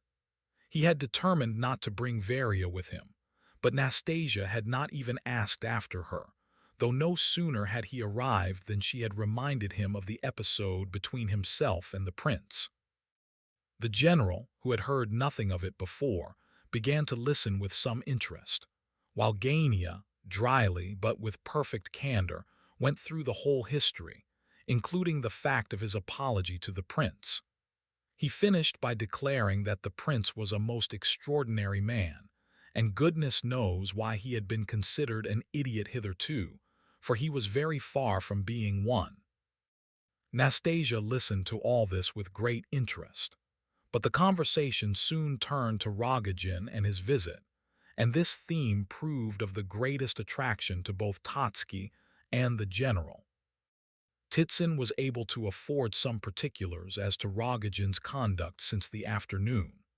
He declared that he had been busy finding money for the latter ever since, and up to 9 o'clock, Rogojin having declared that he must absolutely have 100,000 rubles by the evening.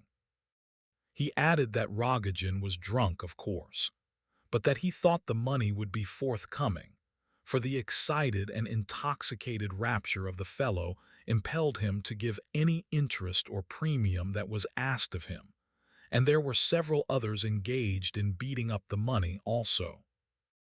All this news was received by the company with somewhat gloomy interest. Nastasia was silent, and would not say what she thought about it. Gania was equally uncommunicative. The general seemed the most anxious of all, and decidedly uneasy. The present of pearls which he had prepared with so much joy in the morning had been accepted but coldly, and Nastasia had smiled rather disagreeably as she took it from him. Ferdishenko was the only person present in good spirits. Totsky himself, who had the reputation of being a capital talker and was usually the life and soul of these entertainments, was as silent as any on this occasion, and sat in a state of, for him, most uncommon perturbation. The rest of the guests, an old tutor or schoolmaster, goodness knows why invited, a young man, very timid and shy and silent, a rather loud woman of about 40, apparently an actress, and a very pretty, well-dressed German lady who hardly said a word all the evening, not only had no gift for enlivening the proceedings, but hardly knew what to say for themselves when addressed. Under these circumstances, the arrival of the prince came almost as a godsend. The announcement of his name gave rise to some surprise and to some smiles, especially when it became evident, from Nastasia's astonished look, that she had not thought of inviting him. But her astonishment once over, Nastasia showed such satisfaction that all prepared to greet the prince with cordial smiles of welcome. "Of course," remarked General Epanchin, "he does this out of pure innocence. It's a little dangerous, perhaps, to encourage this sort of freedom, but it is rather a good thing that he has arrived just at this moment. He may enliven us a little with his originalities." "Especially as he asked himself," said Ferdishenko. "What's that got to do with it?" asked the general, who loathed Ferdishenko. "Why, he must pay toll for his entrance," explained the latter. Prince Myushkin is not Ferdishenko," said the general, impatiently. This worthy gentleman could never quite reconcile himself to the idea of meeting Ferdishenko in society, and on an equal footing. "Oh, General, spare Ferdishenko," replied the other, smiling. "I have special privileges." "What do you mean by special privileges?"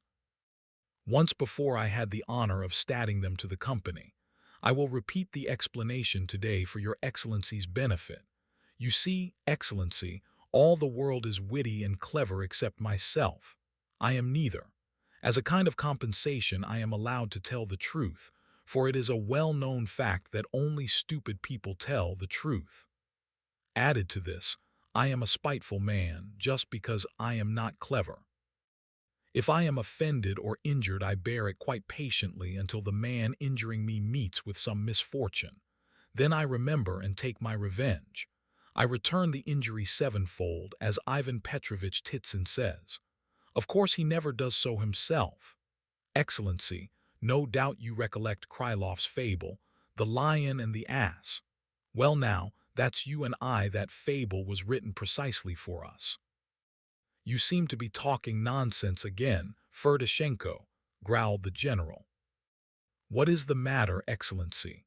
I know how to keep my place.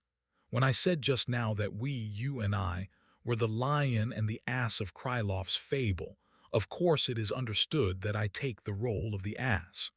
Your Excellency is the lion of which the fable remarks. A mighty lion, terror of the woods, was shorn of his great prowess by old age. And I, your Excellency, I'm the ass." "I am of your opinion on that last point," said Ivan Fedorovitch, with ill-concealed irritation. All this was no doubt extremely coarse, and moreover it was premeditated, but after all Ferdishenko had persuaded everyone to accept him as a buffoon. "If I am admitted and tolerated here," he had said one day, "it is simply because I talk in this way. How can anyone possibly receive such a man as I am? I quite understand. Now, could I, a Ferdishenko, be allowed to sit shoulder to shoulder with a clever man like Afanasy Ivanovitch? There is one explanation, only one. I am given the position because it is so entirely inconceivable." But these vulgarities seemed to please Nastasia Philipovna, although too often they were both rude and offensive. Those who wished to go to her house were forced to put up with Ferdishenko. Possibly the latter was not mistaken in imagining that he was received simply in order to annoy Totsky, who disliked him extremely. Gania also was often made the butt of the jester's sarcasms, who used this method of keeping in Nastasia Philippovna's good graces. "The prince will begin by singing us a fashionable ditty," remarked Ferdishenko, and looked at the mistress of the house to see what she would say. "I don't think so, Ferdishenko. Please be quiet," answered Nastasia Philippovna dryly. If he is to be under special patronage, I withdraw my clause." But Nastasia Philippovna had now risen and advanced to meet the prince. "I was so sorry to have forgotten to ask you to come when I saw you," she said, "and I am delighted to be able to thank you personally now, and to express my pleasure at your resolution." So saying, she gazed into his eyes, longing to see whether she could make any guess as to the explanation of his motive in coming to her house. The prince would very likely have made some reply to her kind words, but he was so dazzled by her appearance that he could not speak. Nastasia noticed this with satisfaction. She was in full dress this evening, and her appearance was certainly calculated to impress all beholders. She took his hand and led him towards her other guests, but just before they reached the drawing-room door, the prince stopped her, and hurriedly and in great agitation whispered to her, "You are altogether perfection. Even your pallor and thinness are perfect. One could not wish you otherwise. I did so wish to come and see you. Forgive me, please." "Don't apologize," said Nastasia, laughing. "You spoil the whole originality of the thing. I think what they say about you must be true, that you are so original. So you think me perfection, do you?" "Yes." "Well, you may be a good reader of riddles, but you are wrong there at all events. I'll remind you of this tonight." Nastasia introduced the prince to her guests, to most of whom he was already known. Totsky immediately made some amiable remark. All seemed to brighten up at once, and the conversation became general. Nastasia made the prince sit down next to herself. "Dear me, there's nothing so very curious about the prince dropping in after all," remarked Ferdishenko. "It's quite a clear case," said the hitherto silent Gania. "I have watched the prince almost all day, ever since the moment when he first saw Nastasia Philippovna's portrait at General Epanchin. I remember thinking at the time what I am now pretty sure of, and what I may say in passing, the prince confessed to myself." Gania said all this perfectly seriously, and without the slightest appearance of joking. Indeed, he seemed strangely gloomy. "I did not confess anything to you," said the prince, blushing. "I only answered your question." "Bravo, that's frank at any rate," shouted Ferdishenko, and there was general laughter. "Oh, prince, I never should have thought it of you," said General Epanchin, "and I imagined you a philosopher. Oh, you silent fellows!" Judging from the fact that the prince blushed at this innocent joke, like a young girl, I should think that he must, as an honorable man, harbor the noblest intentions, said the old toothless schoolmaster, most unexpectedly. He had not so much as opened his mouth before. This remark provoked general mirth, and the old fellow himself laughed loudest of the lot, but ended with a stupendous fit of coughing.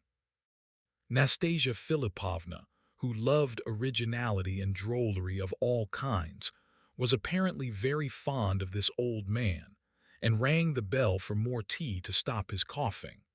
It was now 10:30 o'clock. "Gentlemen, wouldn't you like a little champagne now?" she asked. "I have it all ready. It will cheer us up. Do now, no ceremony." This invitation to drink, couched, as it was in such informal terms, came very strangely from Nastasia Philippovna. Her usual entertainments were not quite like this. There was more style about them. However, the wine was not refused. Each guest took a glass excepting Gania, who drank nothing.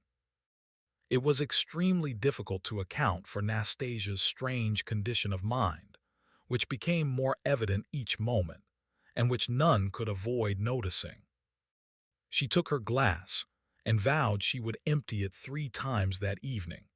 She was hysterical and laughed aloud every other minute with no apparent reason, the next moment relapsing into gloom and thoughtfulness. Some of her guests suspected that she must be ill, but concluded at last that she was expecting something, for she continued to look at her watch impatiently and unceasingly. She was most absent and strange. "You seem to be a little feverish tonight," said the actress. "Yes, I feel quite ill. I have been obliged to put on this shawl. I feel so cold," replied Nastasia. She certainly had grown very pale, and every now and then she tried to suppress a trembling in her limbs. "Had we not better allow our hostess to retire?" asked Totsky of the general. "Not at all, gentlemen, not at all. Your presence is absolutely necessary to me tonight," said Nastasia significantly. As most of those present were aware that this evening a certain very important decision was to be taken, these words of Nastasia Philippovna's appeared to be fraught with much hidden interest. The general and Totsky exchanged looks. Gania fidgeted convulsively in his chair. "Let's play at some game," suggested the actress. "I know a new and most delightful game," added Ferdishenko. "What is it?" asked the actress. "Well, when we tried it, we were a party of people like this, for instance, and somebody proposed that each of us, without leaving his place at the table, should relate something about himself. It had to be something that he really and honestly considered the very worst action he had ever committed in his life. But he was to be honest. That was the chief point. He wasn't to be allowed to lie." "What an extraordinary idea," said the general. "That's the beauty of it, General." "It's a funny notion," said Totsky, "and yet quite natural. It's only a new way of boasting." "Perhaps that is just what was so fascinating about it. Why, it would be a game to cry over, not to laugh at," said the actress. "Did it succeed?" asked Nastasia Philippovna. "Come, let's try it, let's try it. We really are not quite so jolly as we might be. Let's try it. We may like it, it's original at all events." "Yes," said Ferdishenko, "it's a good idea, come along, the men begin. Of course no one need tell a story if he prefers to be disobliging. We must draw lots. Throw your slips of paper, gentlemen, into this hat, and the prince shall draw for turns. It's a very simple game. All you have to do is to tell the story of the worst action of your life. It's as simple as anything. I'll prompt anyone who forgets the rules." No one liked the idea much. Some smiled, some frowned, some objected but faintly, not wishing to oppose Nastasia's wishes, for this new idea seemed to be rather well received by her. She was still in an excited, hysterical state, laughing convulsively at nothing and everything. Her eyes were blazing, and her cheeks showed 2 bright red spots against the white. The melancholy appearance of some of her guests seemed to add to her sarcastic humor, and perhaps the very cynicism and cruelty of the game proposed by Ferdishenko pleased her. At all events, she was attracted by the idea, and gradually her guests came round to her side. The thing was original at least, and might turn out to be amusing. "And supposing it's something that one can't speak about before ladies?" asked the timid and silent young man. "Why, then, of course, you won't say anything about it. As if there are not plenty of sins to your score without the need of those," said Ferdishenko. "But I really don't know which of my actions is the worst," said the lively actress. "Ladies are exempted if they like." "And how are you to know that one isn't lying? And if one lies, the whole point of the game is lost," said Gania. "Oh, but think how delightful to hear how one's friends lie. Besides, you needn't be afraid, Gania. Everybody knows what your worst action is without the need of any lying on your part. Only think, gentlemen," and Ferdishenko here grew quite enthusiastic, "only think with what eyes we shall observe one another tomorrow, after our tales have been told." But surely this is a joke, Nastasia Filipovna, asked Totsky. You don't really mean us to play this game. Whoever is afraid of wolves had better not go into the wood, said Nastasia, smiling. But pardon me, Mr. Ferdishenko, is it possible to make a game out of this kind of thing? Persisted Totsky, growing more and more uneasy. I assure you it can't be a success. And why not? Why, the last time I simply told straight off about how I stole 3 rubles. Perhaps so, but it is hardly possible that you told it so that it seemed like truth, or so that you were believed. And as Gavrila Ardalionovich has said, the least suggestion of a falsehood takes all point out of the game. It seems to me that sincerity, on the other hand, is only possible if combined with a kind of bad taste that would be utterly out of place here. How subtle you are, Afanasy Ivanovitch! You astonish me, cried Ferdishenko. You will remark, gentlemen, that in saying that I could not recount the story of my theft so as to be believed, Afanasy Ivanovitch has very ingeniously implied that I am not capable of thieving. It would have been bad taste to say so openly.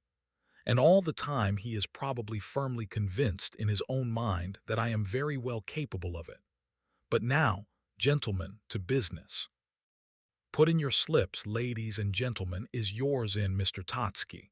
So then we are all ready. Now, Prince, draw, please. The prince silently put his hand into the hat and drew the names. Ferdishenko was first, then Titsin, then the general, Totsky next, his own fifth, then Gania, and so on. The ladies did not draw. Oh dear, cried Ferdishenko. I did so hope the prince would come out first and then the general. Well, gentlemen, I suppose I must set a good example. What vexes me much is that I am such an insignificant creature that it matters nothing to anybody whether I have done bad actions or not. Besides, which am I to choose? It's an embarras de richesse. Shall I tell how I became a thief on one occasion only, to convince Afanasy Ivanovitch that it is possible to steal without being a thief? Do go on, Ferdishenko, and don't make unnecessary preface, or you'll never finish, said Nastasia Filipovna. All observed how irritable and cross she had become since her last burst of laughter, but none the less obstinately did she stick to her absurd whim about this new game. Totsky sat looking miserable enough. The general lingered over his champagne and seemed to be thinking of some story for the time when his turn should come. I have no wit, Nastasia Filipovna, began Ferdishenko, and therefore I talk too much, perhaps. Were I as witty now as Mr. Totsky or the general, I should probably have sat silent all the evening as they have. Now, Prince, what do you think? Are there not far more thieves than honest men in this world? Don't you think we may say there does not exist a single person so honest that he has never stolen anything whatever in his life? What a silly idea, said the actress. Of course it is not the case. I have never stolen anything for one. Very well, Darya Alexeyevna. You have not stolen anything, agreed. But how about the prince now? Look how he is blushing. I think you are partially right, but you exaggerate, said the prince, who had certainly blushed up of a sudden for some reason or other.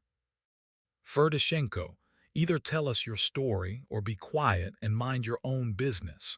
You exhaust all patience, cuttingly and irritably remarked Nastasia Filipovna. Immediately. As for my story, gentlemen, it is too stupid and absurd to tell you. I assure you I am not a thief, and yet I have stolen. I cannot explain why. It was at Semyon Ivanovitch Ishenka's country house one Sunday. He had a dinner party. After dinner, the men stayed at the table over their wine. It struck me to ask the daughter of the house to play something on the piano, so I passed through the corner room to join the ladies.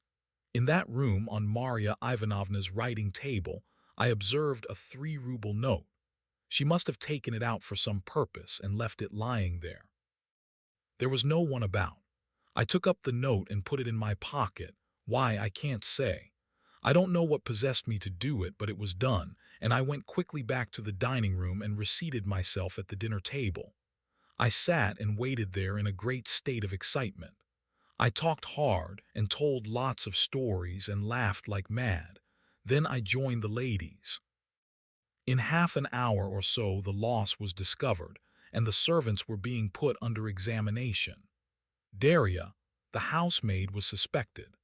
I exhibited the greatest interest and sympathy, and I remember that poor Daria quite lost her head, and that I began assuring her before everyone that I would guarantee her forgiveness on the part of her mistress, if she would confess her guilt. They all stared at the girl, and I remember a wonderful attraction in the reflection that here was I sermonizing away, with the money in my own pocket all the while. I went and spent the 3 rubles that very evening at a restaurant. I went in and asked for a bottle of Lafite and drank it up. I wanted to be rid of the money. I did not feel much remorse either then or afterwards, but I would not repeat the performance, believe it or not as you please. There, that's all.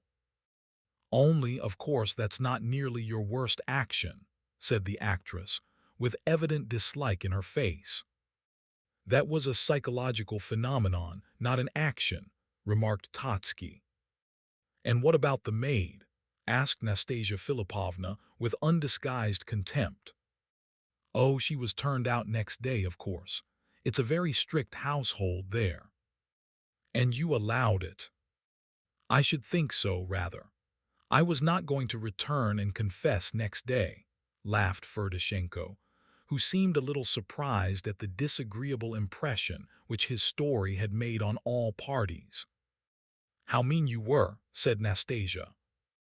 Bah, you wish to hear a man tell of his worst actions, and you expect the story to come out goody-goody. One's worst actions always are mean. We shall see what the general has to say for himself now. All is not gold that glitters, you know. And because a man keeps his carriage, he need not be specially virtuous, I assure you. All sorts of people keep carriages. And by what means?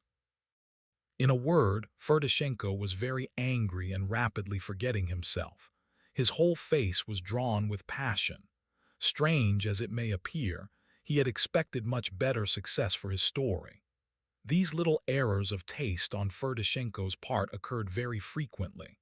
Nastasia trembled with rage and looked fixedly at him, whereupon he relapsed into alarmed silence. He realized that he had gone a little too far. Had we not better end this game? Asked Totsky. It's my turn, but I plead exemption, said Titsin. You don't care to oblige us? Asked Nastasia. I cannot, I assure you. I confess I do not understand how anyone can play this game. Then, General, it's your turn, continued Nastasia Philipovna, and if you refuse, the whole game will fall through, which will disappoint me very much, for I was looking forward to relating a certain page of my own life. I am only waiting for you and Afanassy Ivanovitch to have your turns, for I require the support of your example, she added, smiling. Oh, if you put it in that way, cried the general excitedly. I'm ready to tell the whole story of my life, but I must confess that I prepared a little story in anticipation of my turn. Nastasia smiled amiably at him, but evidently her depression and irritability were increasing with every moment. Totsky was dreadfully alarmed to hear her promise a revelation out of her own life. I, like everyone else, began the general, have committed certain not altogether graceful actions, so to speak, during the course of my life. But the strangest thing of all in my case is that I should consider the little anecdote which I am now about to give you as a confession of the worst of my bad actions. It is 35 years since it all happened, and yet I cannot to this very day recall the circumstances without, as it were, a sudden pang at the heart. It was a silly affair. I was an ensign at the time. You know ensigns, their blood is boiling water, their circumstances generally penurious. Well, I had a servant Nikifor who used to do everything for me in my quarters. economized and managed for me, and even laid hands on anything he could find belonging to other people in order to augment our household goods, but a faithful, honest fellow all the same.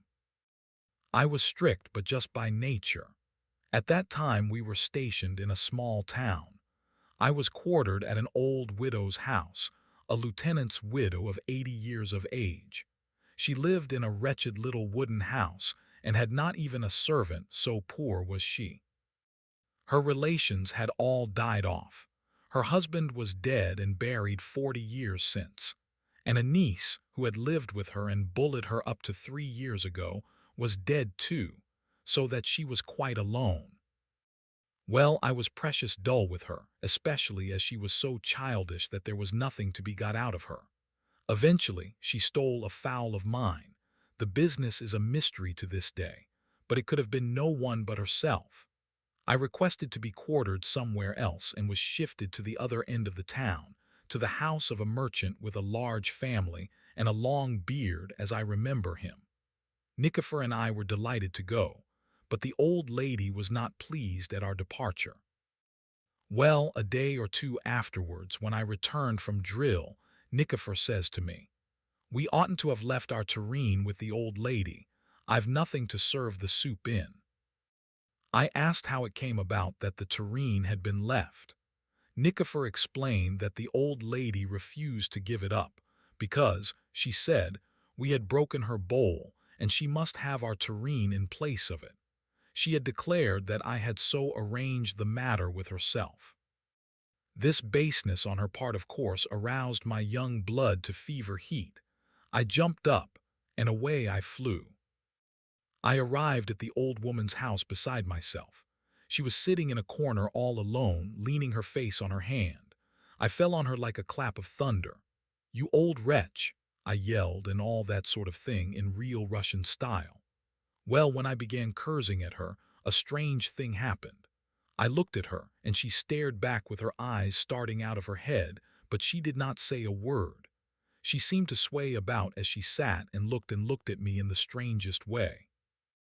Well, I soon stopped swearing and looked closer at her, asked her questions, but not a word could I get out of her. The flies were buzzing about the room, and only this sound broke the silence. The sun was setting outside. I didn't know what to make of it, so I went away. Before I reached home, I was met and summoned to the major's, so that it was some while before I actually got there. When I came in, Nikifor met me. "Have you heard, sir, that our old lady is dead?" "Dead when?" "Oh, an hour and a half ago." That meant nothing more nor less than that she was dying at the moment when I pounced on her and began abusing her. This produced a great effect upon me. I used to dream of the poor old woman at nights. I really am not superstitious, but 2 days after I went to her funeral, and as time went on I thought more and more about her. I said to myself, this woman, this human being, lived to a great age. She had children, a husband and family, friends and relations. Her household was busy and cheerful. She was surrounded by smiling faces. And then suddenly they are gone and she is left alone like a solitary fly. Like a fly, cursed with the burden of her age. At last, God calls her to himself. At sunset on a lovely summer's evening, my little old woman passes away. A thought, you will notice, which offers much food for reflection. And behold, instead of tears and prayers to start her on her last journey, she has insults and jeers from a young ensign, who stands before her with his hands in his pockets, making a terrible row about a soup tureen. Of course I was to blame, and even now that I have time to look back at it calmly, I pity the poor old thing no less. I repeat that I wonder at myself, for after all I was not really responsible. Why did she take it into her head to die at that moment? But the more I thought of it, the more I felt the weight of it upon my mind, and I never got quite rid of the impression until I put a couple of old women into an almshouse and kept them there at my own expense. There, that's all. I repeat, I dare say I have committed many a grievous sin in my day, but I cannot help always looking back upon this as the worst action I have ever perpetrated.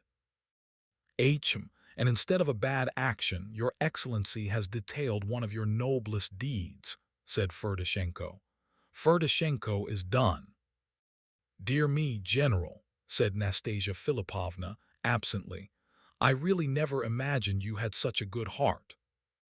The general laughed with great satisfaction and applied himself once more to the champagne.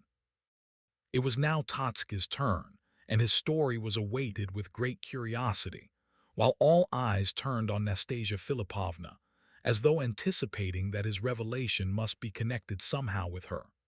Nastasia, during the whole of his story, pulled at the lace trimming of her sleeve and never once glanced at the speaker.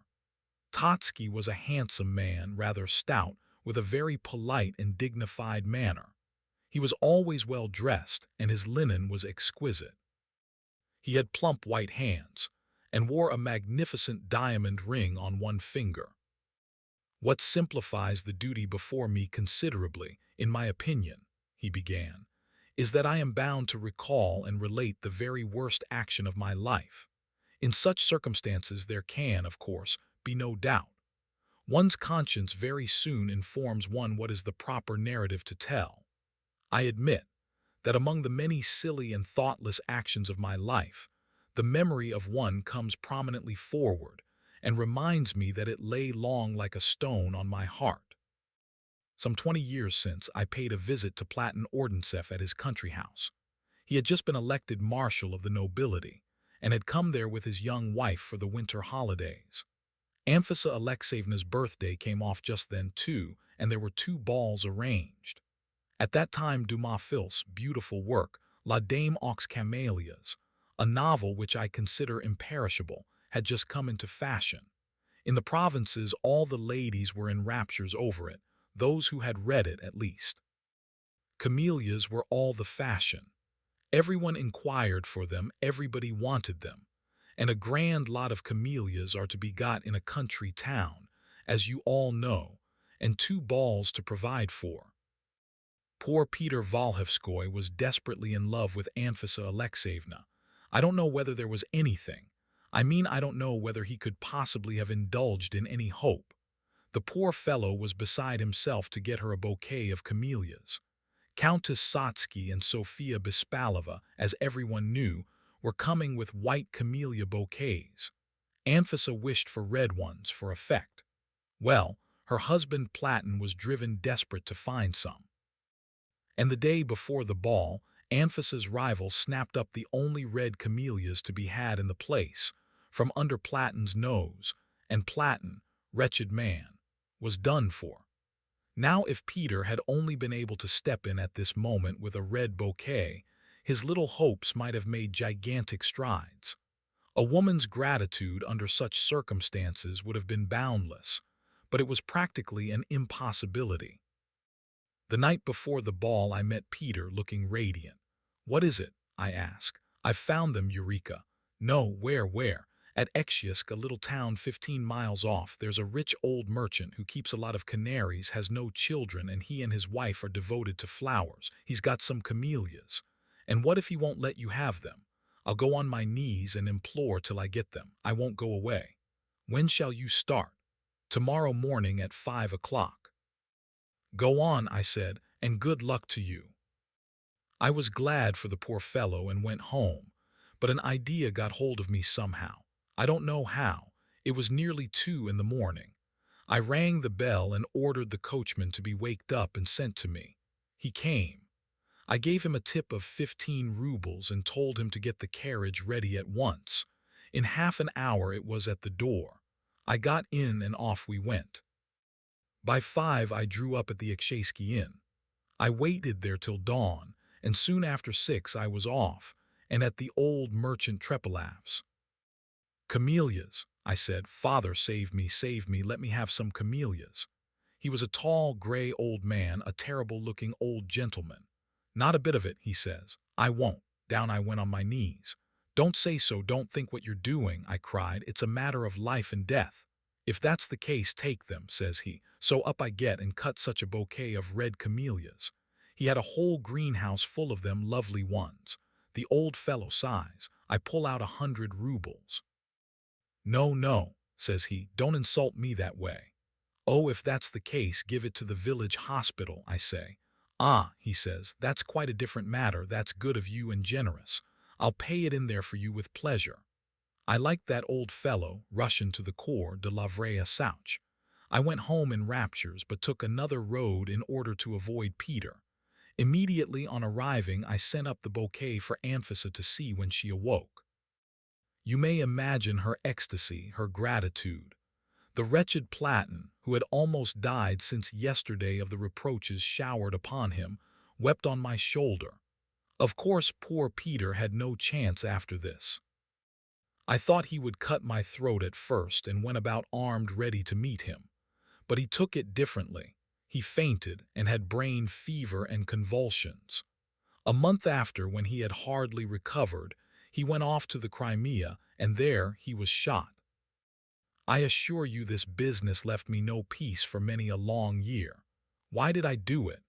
I was not in love with her myself. I'm afraid it was simply mischief, pure cussedness on my part. If I hadn't seized that bouquet from under his nose, he might have been alive now, and a happy man. He might have been successful in life, and never have gone to fight the Turks. Totsky ended his tale with the same dignity that had characterized its commencement. Nastasia Philippovna's eyes were flashing in a most unmistakable way now, and her lips were all a-quiver by the time Totsky finished his story. All present watched both of them with curiosity. "You were right, Totsky," said Nastasia. "It is a dull game and a stupid one. I'll just tell my story as I promised, and then we'll play cards." "Yes, but let's have the story first," cried the general. "Prince," said Nastasia Philippovna, unexpectedly turning to Muishkin, "here are my old friends Totsky and General Epanchin, who wish to marry me off. Tell me what you think. Shall I marry or not? As you decide, so shall it be."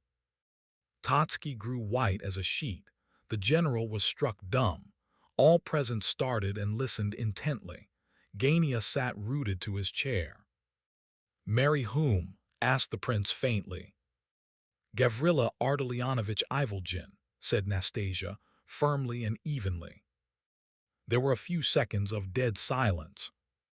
The prince tried to speak, but could not form his words. A great weight seemed to lie upon his breast and suffocate him. "And no, don't marry him," he whispered at last, drawing his breath with an effort. "So be it then.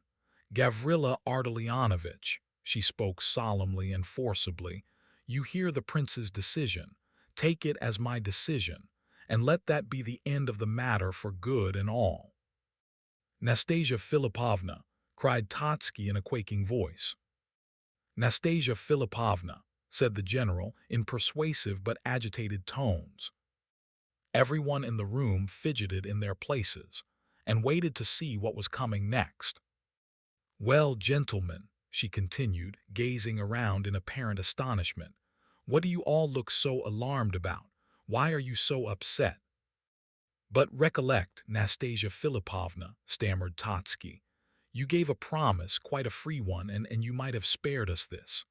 I am confused and bewildered, I know. But in a word, at such a moment and before company and all so irregular, finishing off a game with a serious matter like this, a matter of honor and of heart, and— I don't follow you, Afanasy Ivanovitch. You are losing your head.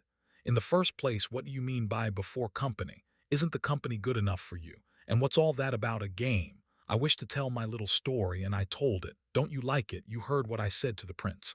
As you decide, so it shall be. If he had said yes, I should have given my consent. But he said no, so I refused. Here was my whole life hanging on his one word. Surely I was serious enough. The prince! What on earth has the prince got to do with it? Who the deuce is the prince?" cried the general, who could conceal his wrath no longer. "The prince has this to do with it, that I see in him for the first time in all my life, a man endowed with real truthfulness of spirit, and I trust him. He trusted me at first sight, and I trust him. It only remains for me, then, to thank Nastasia Philipovna for the great delicacy with which she has treated me, said Gania, as pale as death and with quivering lips. That is my plain duty, of course, but the prince, what has he to do in the matter? I see what you are driving at, said Nastasia Philipovna. You imply that the prince is after the 75,000 rubles. I quite understand you. Mr. Totsky, I forgot to say, take your 75,000 rubles. I don't want them. I let you go free for nothing. Take your freedom. You must need it. 9 years and 3 months captivity is enough for anybody. Tomorrow I shall start afresh. Today I am a free agent for the first time in my life. General, you must take your pearls back, too. Give them to your wife. Here they are. Tomorrow I shall leave this flat altogether, and then there'll be no more of these pleasant little social gatherings, ladies and gentlemen. So saying, she scornfully rose from her seat as though to depart. Nastasia Philipovna, Nastasia Philipovna. The words burst involuntarily from every mouth. All present started up in bewildered excitement. All surrounded her. All had listened uneasily to her wild, disconnected sentences. All felt that something had happened. Something had gone very far wrong indeed, but no one could make head or tail of the matter. At this moment, there was a furious ring at the bell, and a great knock at the door, exactly similar to the one which had startled the company at Gania's house in the afternoon. Here's the climax at last at 12:30, cried Nastasia Philipovna. Sit down, gentlemen, I beg you. Something is about to happen. So saying, she reseated herself. A strange smile played on her lips. She sat quite still, but watched the door in a fever of impatience. Rogojin and his 100,000 rubles, no doubt of it, muttered Titsin to himself. Kasia, the maidservant, made her appearance, terribly frightened. Goodness knows what it means, ma'am, she said. There is a whole collection of men come, all tipsy, and want to see you. They say that it's Rogojin and she knows all about it. It's all right, Kasia. Let them all in at once. Surely not all, ma'am. They seem so disorderly, it's dreadful to see them. Yes, all, Kasia, all, every one of them. Let them in, or they'll come in whether you like or no. Listen, what a noise they are making. Perhaps you are offended, gentlemen, that I should receive such guests in your presence. I am very sorry and ask your forgiveness, but it cannot be helped, and I should be very grateful if you could all stay and witness this climax. However, just as you please, of course. The guests exchanged glances. They were annoyed and bewildered by the episode, but it was clear enough that all this had been prearranged and expected by Nastasia Philipovna, and that there was no use in trying to stop her now, for she was little short of insane. Besides, they were naturally inquisitive to see what was to happen. There was nobody who would be likely to feel much alarm. There were but two ladies present, one of whom was the lively actress, who was not easily frightened, and the other the silent German beauty who, it turned out, did not understand a word of Russian, and seemed to be as stupid as she was lovely. Her acquaintances invited her to their at-homes because she was so decorative. She was exhibited to their guests like a valuable picture or vase or statue or fire screen. As for the men, Titsin was one of Rogojin's friends. Ferdishenko was as much at home as a fish in the sea. Gania, not yet recovered from his amazement, appeared to be chained to a pillory. The old professor did not in the least understand what was happening, but when he noticed how extremely agitated the mistress of the house and her friends seemed, he nearly wept and trembled with fright. But he would rather have died than leave Nastasia Philipovna at such a crisis, for he loved her as if she were his own granddaughter. Afanassy Ivanovitch greatly disliked having anything to do with the affair, but he was too much interested to leave, in spite of the mad turn things had taken, and a few words that had dropped from the lips of Nastasia puzzled him so much that he felt he could not go without an explanation. He resolved, therefore, to see it out, and to adopt the attitude of silent spectator, as most suited to his dignity. General Epanchin alone determined to depart. He was annoyed at the manner in which his gift had been returned, as though he had condescended, under the influence of passion, to place himself on a level with Titsin and Ferdishenko. His self-respect and sense of duty now returned together with a consciousness of what was due to his social rank and official importance. In short, he plainly showed his conviction that a man in his position could have nothing to do with Rogojin and his companions. But Nastasia interrupted him at his first words.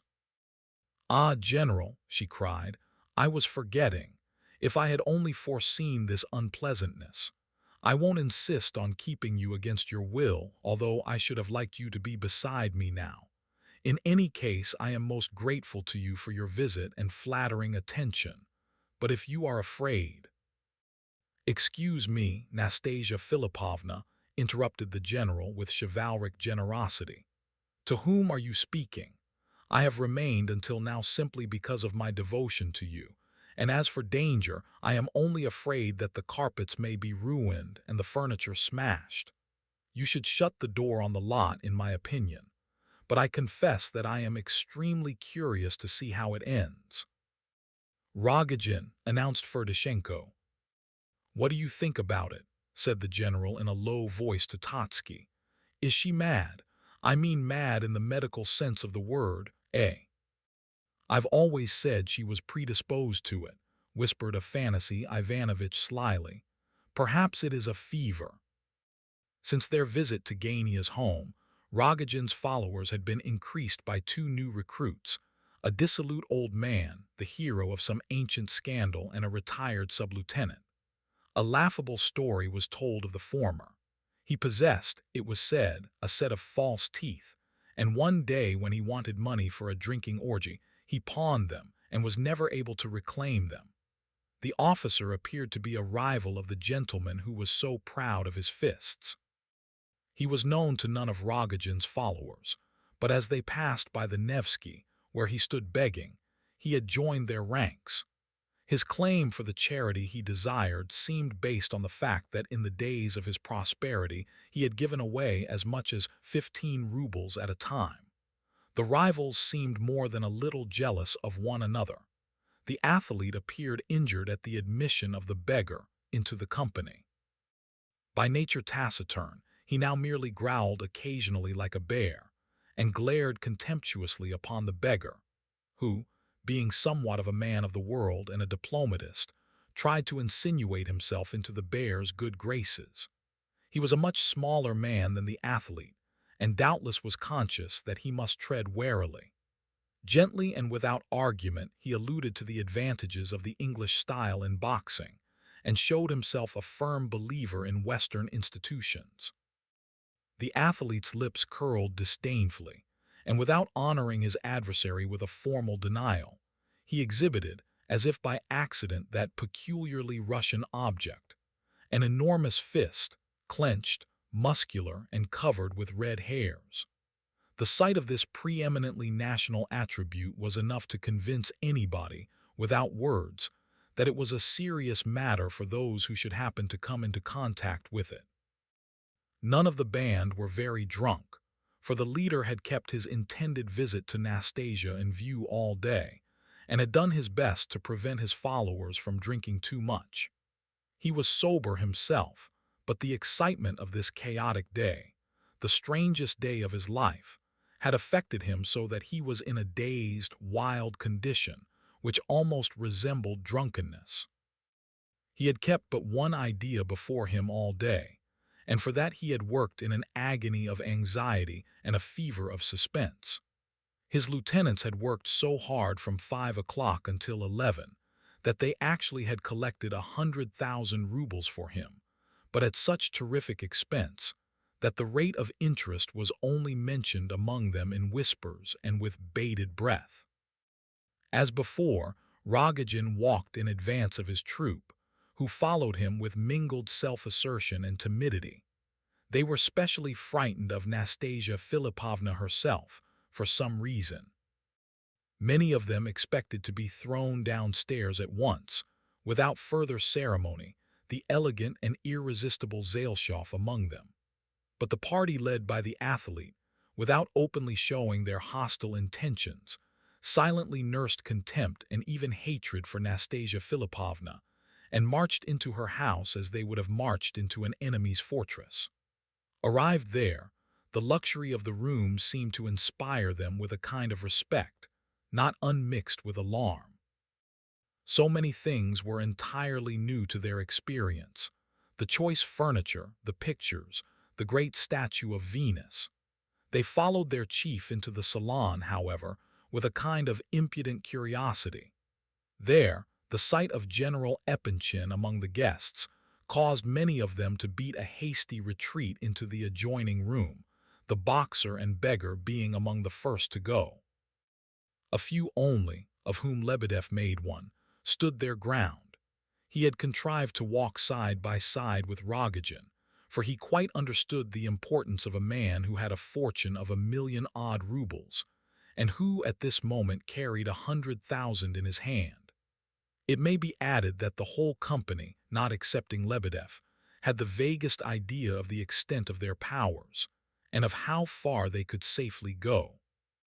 At some moments, Lebedev was sure that right was on their side. At others, he tried uneasily to remember various cheering and reassuring articles of the civil code. Rogojin, when he stepped into the room and his eyes fell upon Nastasia, stopped short, grew white as a sheet, and stood staring. It was clear that his heart was beating painfully. So he stood, gazing intently but timidly for a few seconds. Suddenly, as though bereft of his senses, he moved forward, staggering helplessly towards the table. On his way, he collided against Titsin's chair and put his dirty foot on the lace skirt of the silent lady's dress, but he neither apologized for this nor even noticed it. On reaching the table, he placed upon it a strange-looking object which he had carried with him into the drawing-room. This was a paper packet, some 6 or 7 inches thick, and 8 or 9 in length, wrapped in an old newspaper and tied round 3 or 4 times with string. Having placed this before her, he stood with drooped arms and head, as though awaiting his sentence.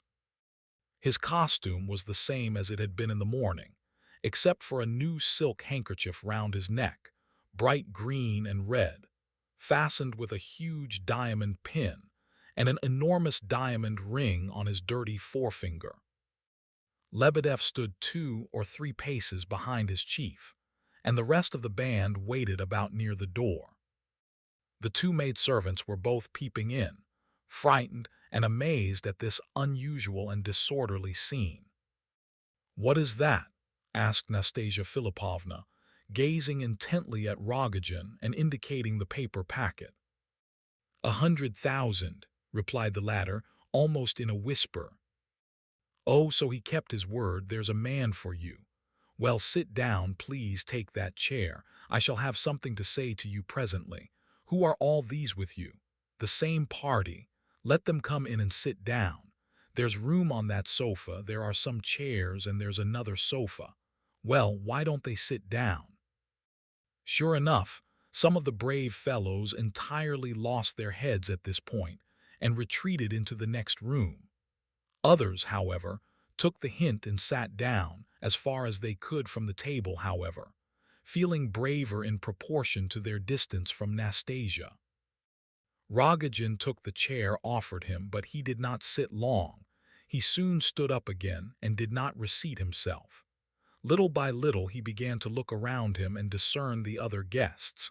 Seeing Gania, he smiled venomously and muttered to himself, "Look at that."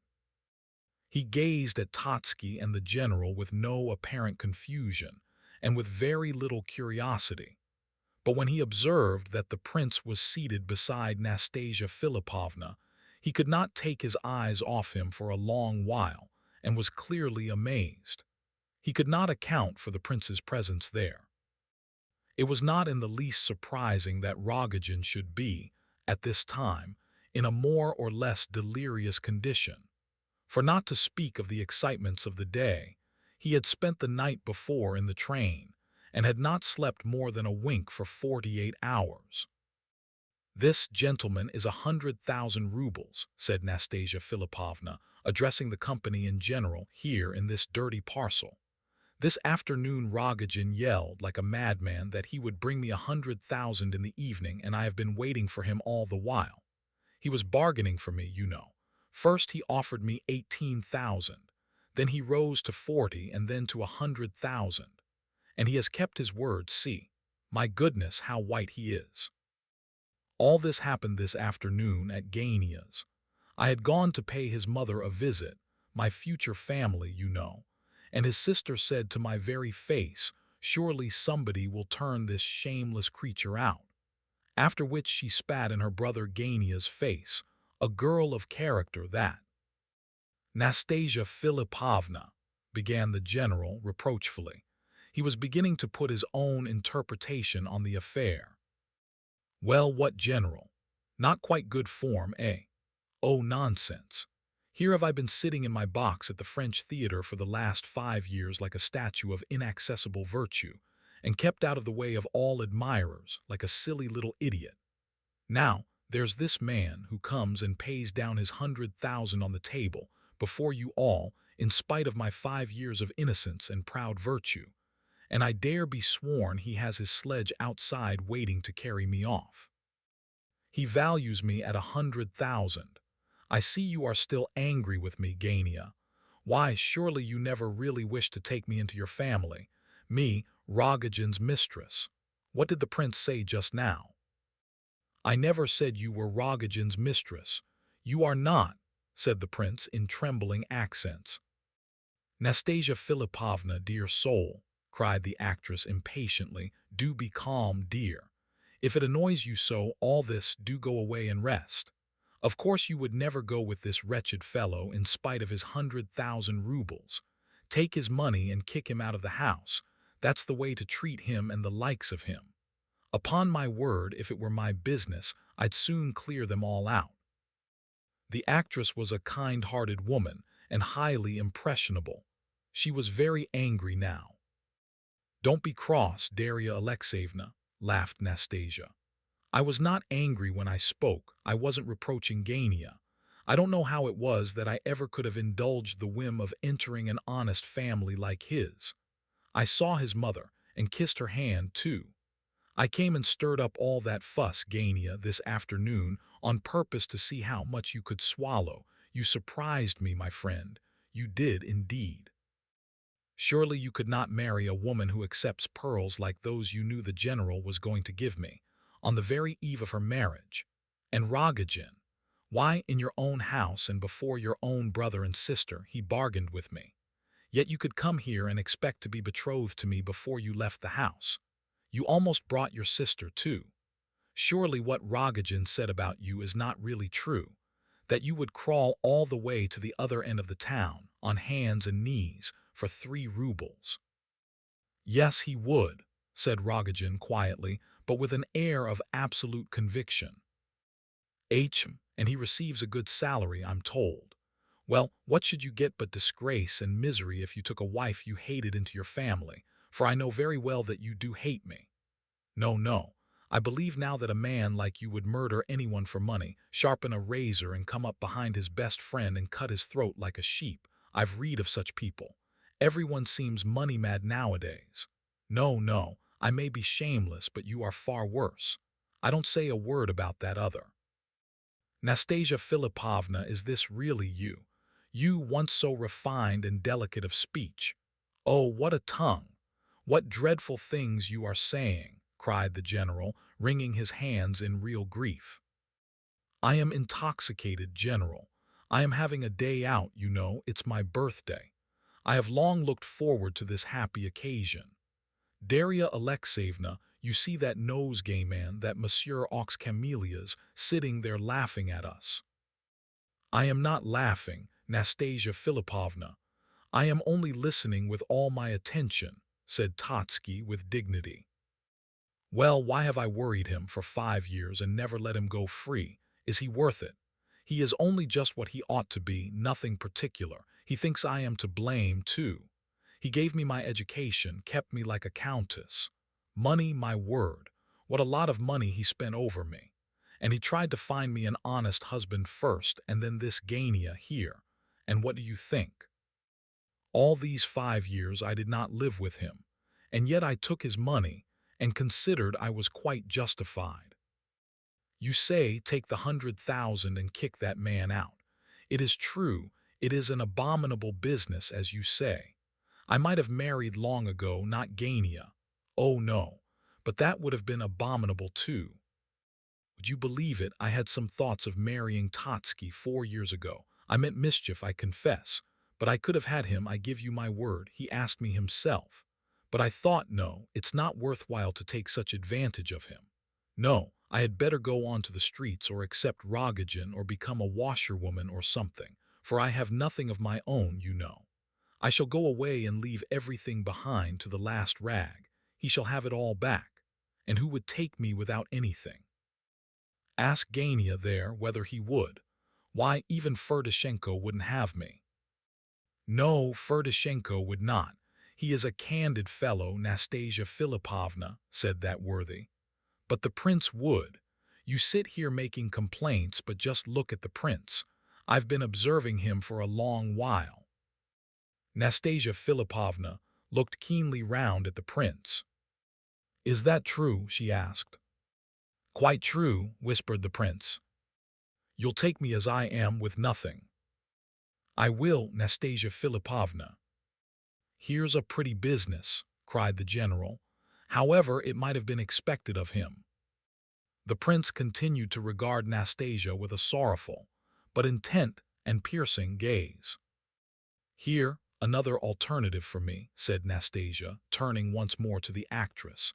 And he does it out of pure kindness of heart. I know him. I've found a benefactor. Perhaps, though, what they say about him may be true, that he's in we know what. And what shall you live on if you are really so madly in love with Rogojin's mistress that you are ready to marry her? Eh?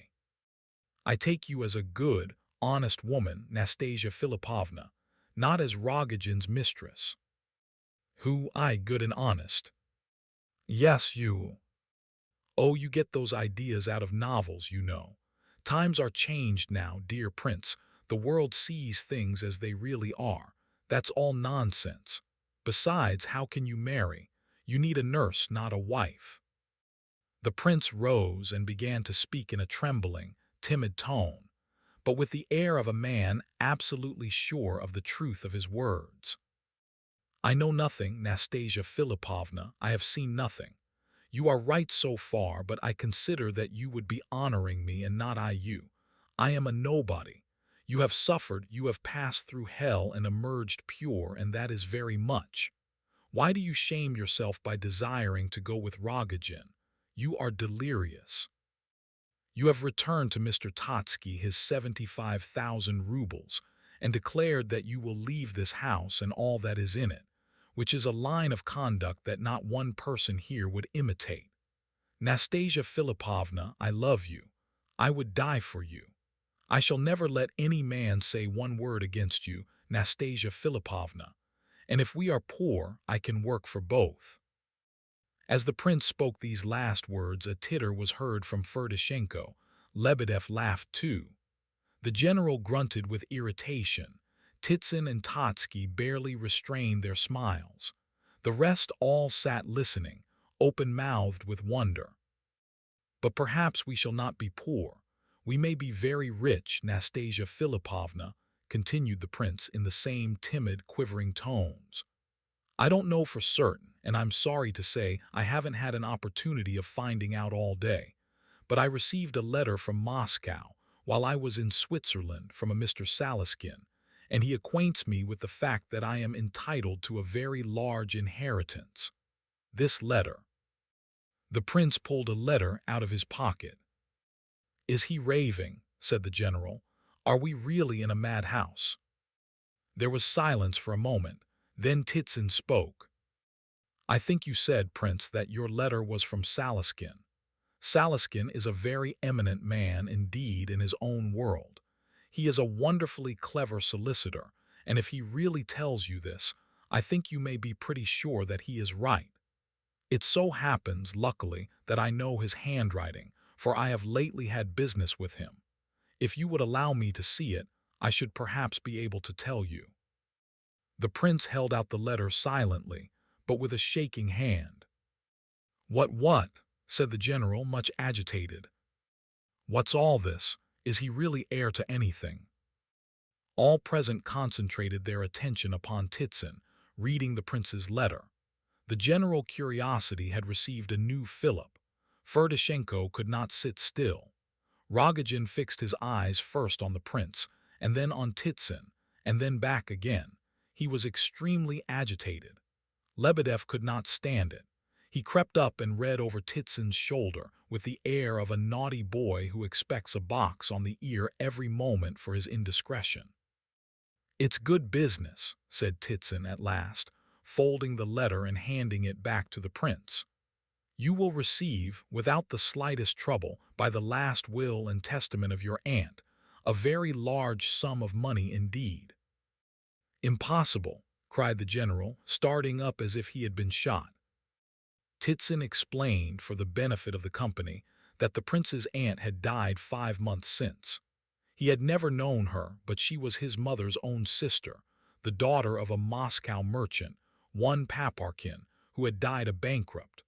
But the elder brother of this same Paparkin had been an eminent and very rich merchant. A year since it had so happened that his only 2 sons had both died within the same month. This sad event had so affected the old man that he, too, had died very shortly after. He was a widower, and had no relations left, excepting the prince's aunt, a poor woman living on charity, who was herself at the point of death from dropsy, but who had time, before she died, to set Salaskin to work to find her nephew, and to make her will bequeathing her newly acquired fortune to him. It appeared that neither the prince, nor the doctor with whom he lived in Switzerland, had thought of waiting for further communications, but the prince had started straight away with Salaskin's letter in his pocket. "One thing I may tell you for certain," concluded Titsin, addressing the prince, "that there is no question about the authenticity of this matter. Anything that Salaskin writes you as regards your unquestionable right to this inheritance, you may look upon as so much money in your pocket. I congratulate you, Prince. You may receive 1.5 million of rubles, perhaps more. I don't know. All I do know is that Paparkin was a very rich merchant indeed." "Hurrah!" cried Lebedev in a drunken voice. "Hurrah for the last of the Muishkins!" "My goodness me! And I gave him 25 rubles this morning as though he were a beggar," blurted out the general, half senseless with amazement. "Well, I congratulate you, and the general rose from his seat and solemnly embraced the prince. All came forward with congratulations, even those of Rogojin's party who had retreated into the next room, now crept softly back to look on. For the moment even Nastasia Philippovna was forgotten. But gradually the consciousness crept back into the minds of each one present that the prince had just made her an offer of marriage. The situation had, therefore, become 3 times as fantastic as before. Totsky sat and shrugged his shoulders, bewildered. He was the only guest left sitting at this time. The others had thronged round the table in disorder, and were all talking at once. It was generally agreed, afterwards in recalling that evening, that from this moment Nastasia Philippovna seemed entirely to lose her senses. She continued to sit still in her place, looking around at her guests with a strange, bewildered expression, as though she were trying to collect her thoughts, and could not. Then she suddenly turned to the prince and glared at him with frowning brows, but this only lasted 1 moment. Perhaps it suddenly struck her that all this was a jest, but his face seemed to reassure her. She reflected and smiled again vaguely. "So I am really a princess," she whispered to herself, ironically, and glancing accidentally at Darya Alexeyevna's face. She burst out laughing. "Ha ha ha," she cried. "This is an unexpected climax after all. I didn't expect this. What are you all standing up for, gentlemen? Sit down, congratulate me and the prince. Ferdishenko, just step out and order some more champagne, will you? Kasia Pasha," she added suddenly, seeing the servants at the door, "come here. I'm going to be married, did you hear, to the prince. He has 1.5 million of rubles. He is Prince Muishkin and has asked me to marry him. Here, prince, come and sit by me, and here comes the wine. Now then, ladies and gentlemen, where are your congratulations?" "Hurrah!" cried a number of voices. A rush was made for the wine by Rogojin's followers, though even among them there seemed some sort of realization that the situation had changed. Rogojin stood and looked on with an incredulous smile, screwing up one side of his mouth. "Prince, my dear fellow, do remember what you are about," said the general, approaching Muishkin and pulling him by the coat sleeve. Nastasia Philipovna overheard the remark and burst out laughing. "No, general," she cried. "You had better look out. I am the princess now, you know. The prince won't let you insult me. Afanassy Ivanovitch, why don't you congratulate me? I shall be able to sit at table with your new wife now. Aha, you see what I gain by marrying a prince. 1.5 million and a prince and an idiot into the bargain, they say. What better could I wish for? Life is only just about to commence for me in earnest. Rogojin, you are a little too late. Away with your paper parcel. I'm going to marry the prince. I'm richer than you are now." But Rogojin understood how things were tending at last. An inexpressibly painful expression came over his face. He wrung his hands. A groan made its way up from the depths of his soul. "Surrender her for God's sake," he said to the prince. All around burst out laughing. "What? Surrender her to you?" cried Darya Alexeyevna. "To a fellow who comes and bargains for a wife like a moujik. The prince wishes to marry her, and you—" "So do I, so do I. This moment, if I could, I'd give every farthing I have to do it." "You drunken moujik," said Darya Alexeyevna once more. "You ought to be kicked out of the place." The laughter became louder than ever. "Do you hear, prince?" said Nastasia Philipovna. "Do you hear how this moujik of a fellow goes on bargaining for your bride?" "He is drunk," said the prince quietly, "and he loves you very much. Won't you be ashamed, afterwards, to reflect that your wife very nearly ran away with Rogojin? Oh, you were raving, you were in a fever, you are still half delirious. And won't you be ashamed when they tell you, afterwards, that your wife lived at Totska's expense so many years? No, I shall not be ashamed of that. You did not so live by your own will. And you'll never reproach me with it. Never. Take care, don't commit yourself for a whole lifetime." "Nastasia Philipovna," said the prince quietly and with deep emotion, "I said before that I shall esteem your consent to be my wife as a great honor to myself, and shall consider that it is you who will honor me, not I you, by our marriage." You laughed at these words, and others around us laughed as well. I heard them. Very likely I expressed myself funnily, and I may have looked funny, but for all that, I believe I understand where honor lies, and what I said was but the literal truth. You were about to ruin yourself just now, irrevocably. You would never have forgiven yourself for so doing afterwards. And yet, you are absolutely blameless. It is impossible that your life should be altogether ruined at your age. What matter that Rogojin came bargaining here, and that Gavrila Ardalionovitch would have deceived you if he could? Why do you continually remind us of these facts? I assure you once more that very few could find it in them to act as you have acted this day. As for your wish to go with Rogojin, that was simply the idea of a delirious and suffering brain. You are still quite feverish. You ought to be in bed, not here. You know quite well that if you had gone with Rogojin, you would have become a washerwoman next day, rather than stay with him. You are proud, Nastasia Philipovna, and perhaps you have really suffered so much that you imagine yourself to be a desperately guilty woman. You require a great deal of petting and looking after, Nastasia Philipovna, and I will do this. I saw your portrait this morning, and it seemed quite a familiar face to me. It seemed to me that the portrait face was calling to me for help. I shall respect you all my life, Nastasia Philipovna, concluded the prince, as though suddenly recollecting himself, and blushing to think of the sort of company before whom he had said all this. Titsin bowed his head and looked at the ground, overcome by a mixture of feelings. Totsky muttered to himself, "He may be an idiot, but he knows that flattery is the best road to success here." The prince observed Gania's eyes flashing at him, as though they would gladly annihilate him then and there. "That's a kind-hearted man, if you like," said Darya Alexeyevna, whose wrath was quickly evaporating. "A refined man, but lost," murmured the general. Totsky took his hat and rose to go. He and the general exchanged glances, making a private arrangement thereby to leave the house together. "Thank you, Prince. No one has ever spoken to me like that before," began Nastasia Philipovna. "Men have always bargained for me before this, and not a single respectable man has ever proposed to marry me. Do you hear, Afanasy Ivanovitch? What do you think of what the prince has just been saying? It was almost immodest, wasn't it? You, Rogojin, wait a moment, don't go yet. I see you don't intend to move, however. Perhaps I may go with you yet.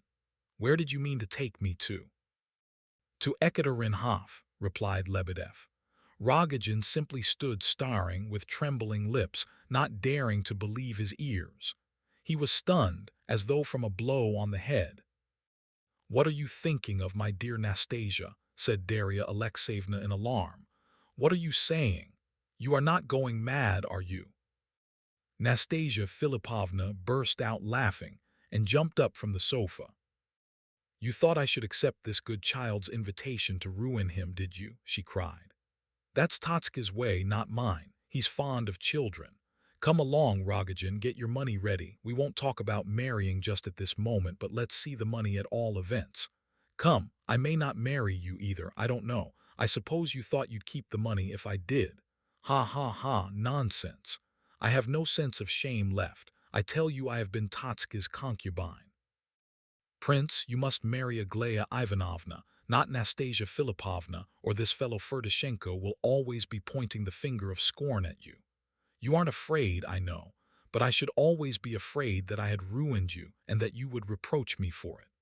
As for what you say about my doing you honor by marrying you, well, Totsky can tell you all about that.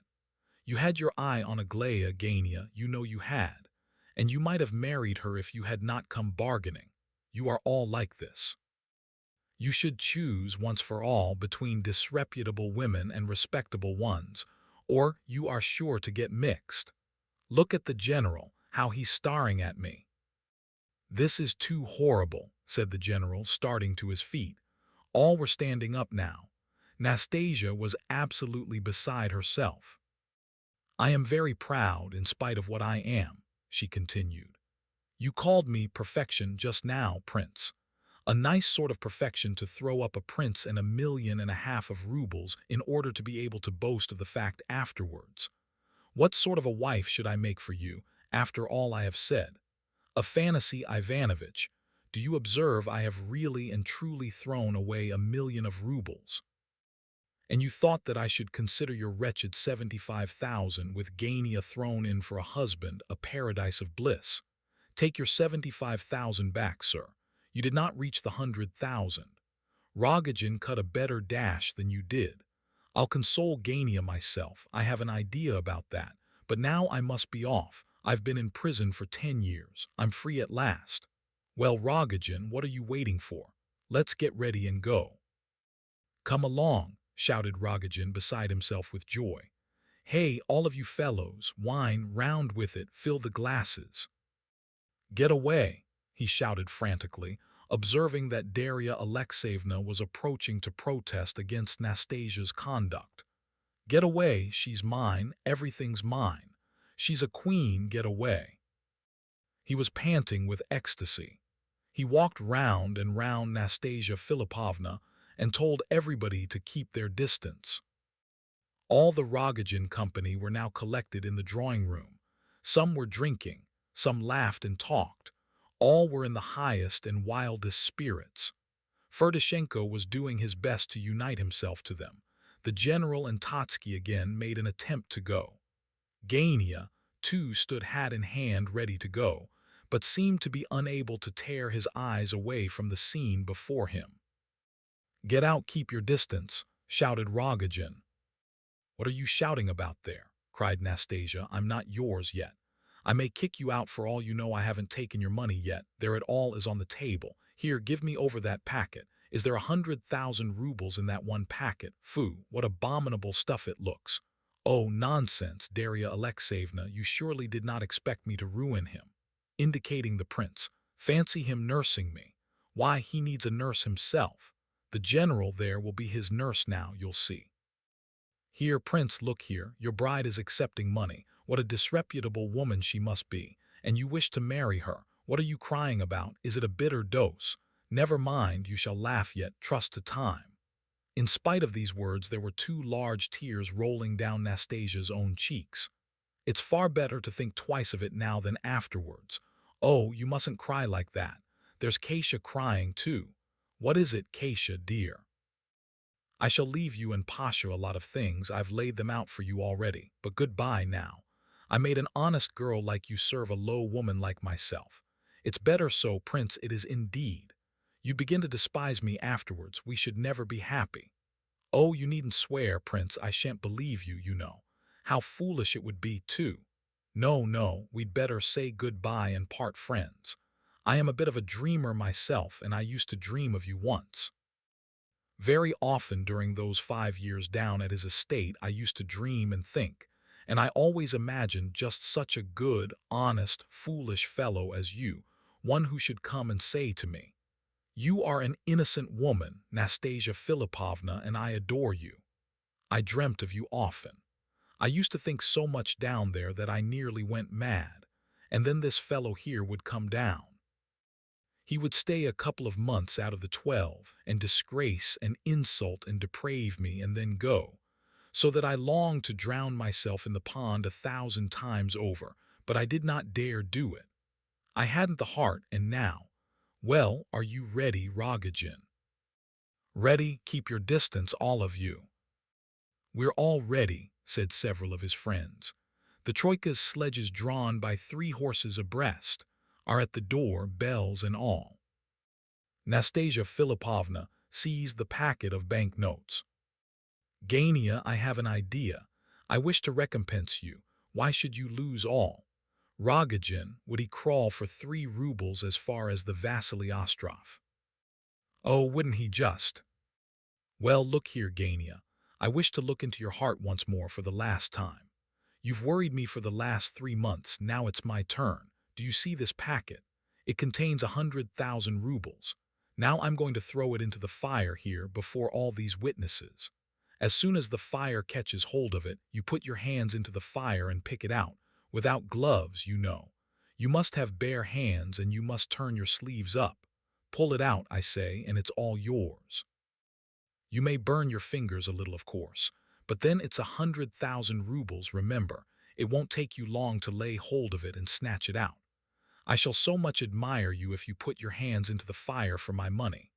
All here present may be witnesses that the whole packet of money is yours if you get it out. If you don't get it out, it shall burn. I will let no one else come. Away, get away, all of you, it's my money. Rogojin has bought me with it. Is it my money, Rogojin? Yes, my queen, it's your own money, my joy. Get away then, all of you. I shall do as I like with my own, don't meddle. Ferdishenko, make up the fire, quick. Nastasia Philipovna, I can't.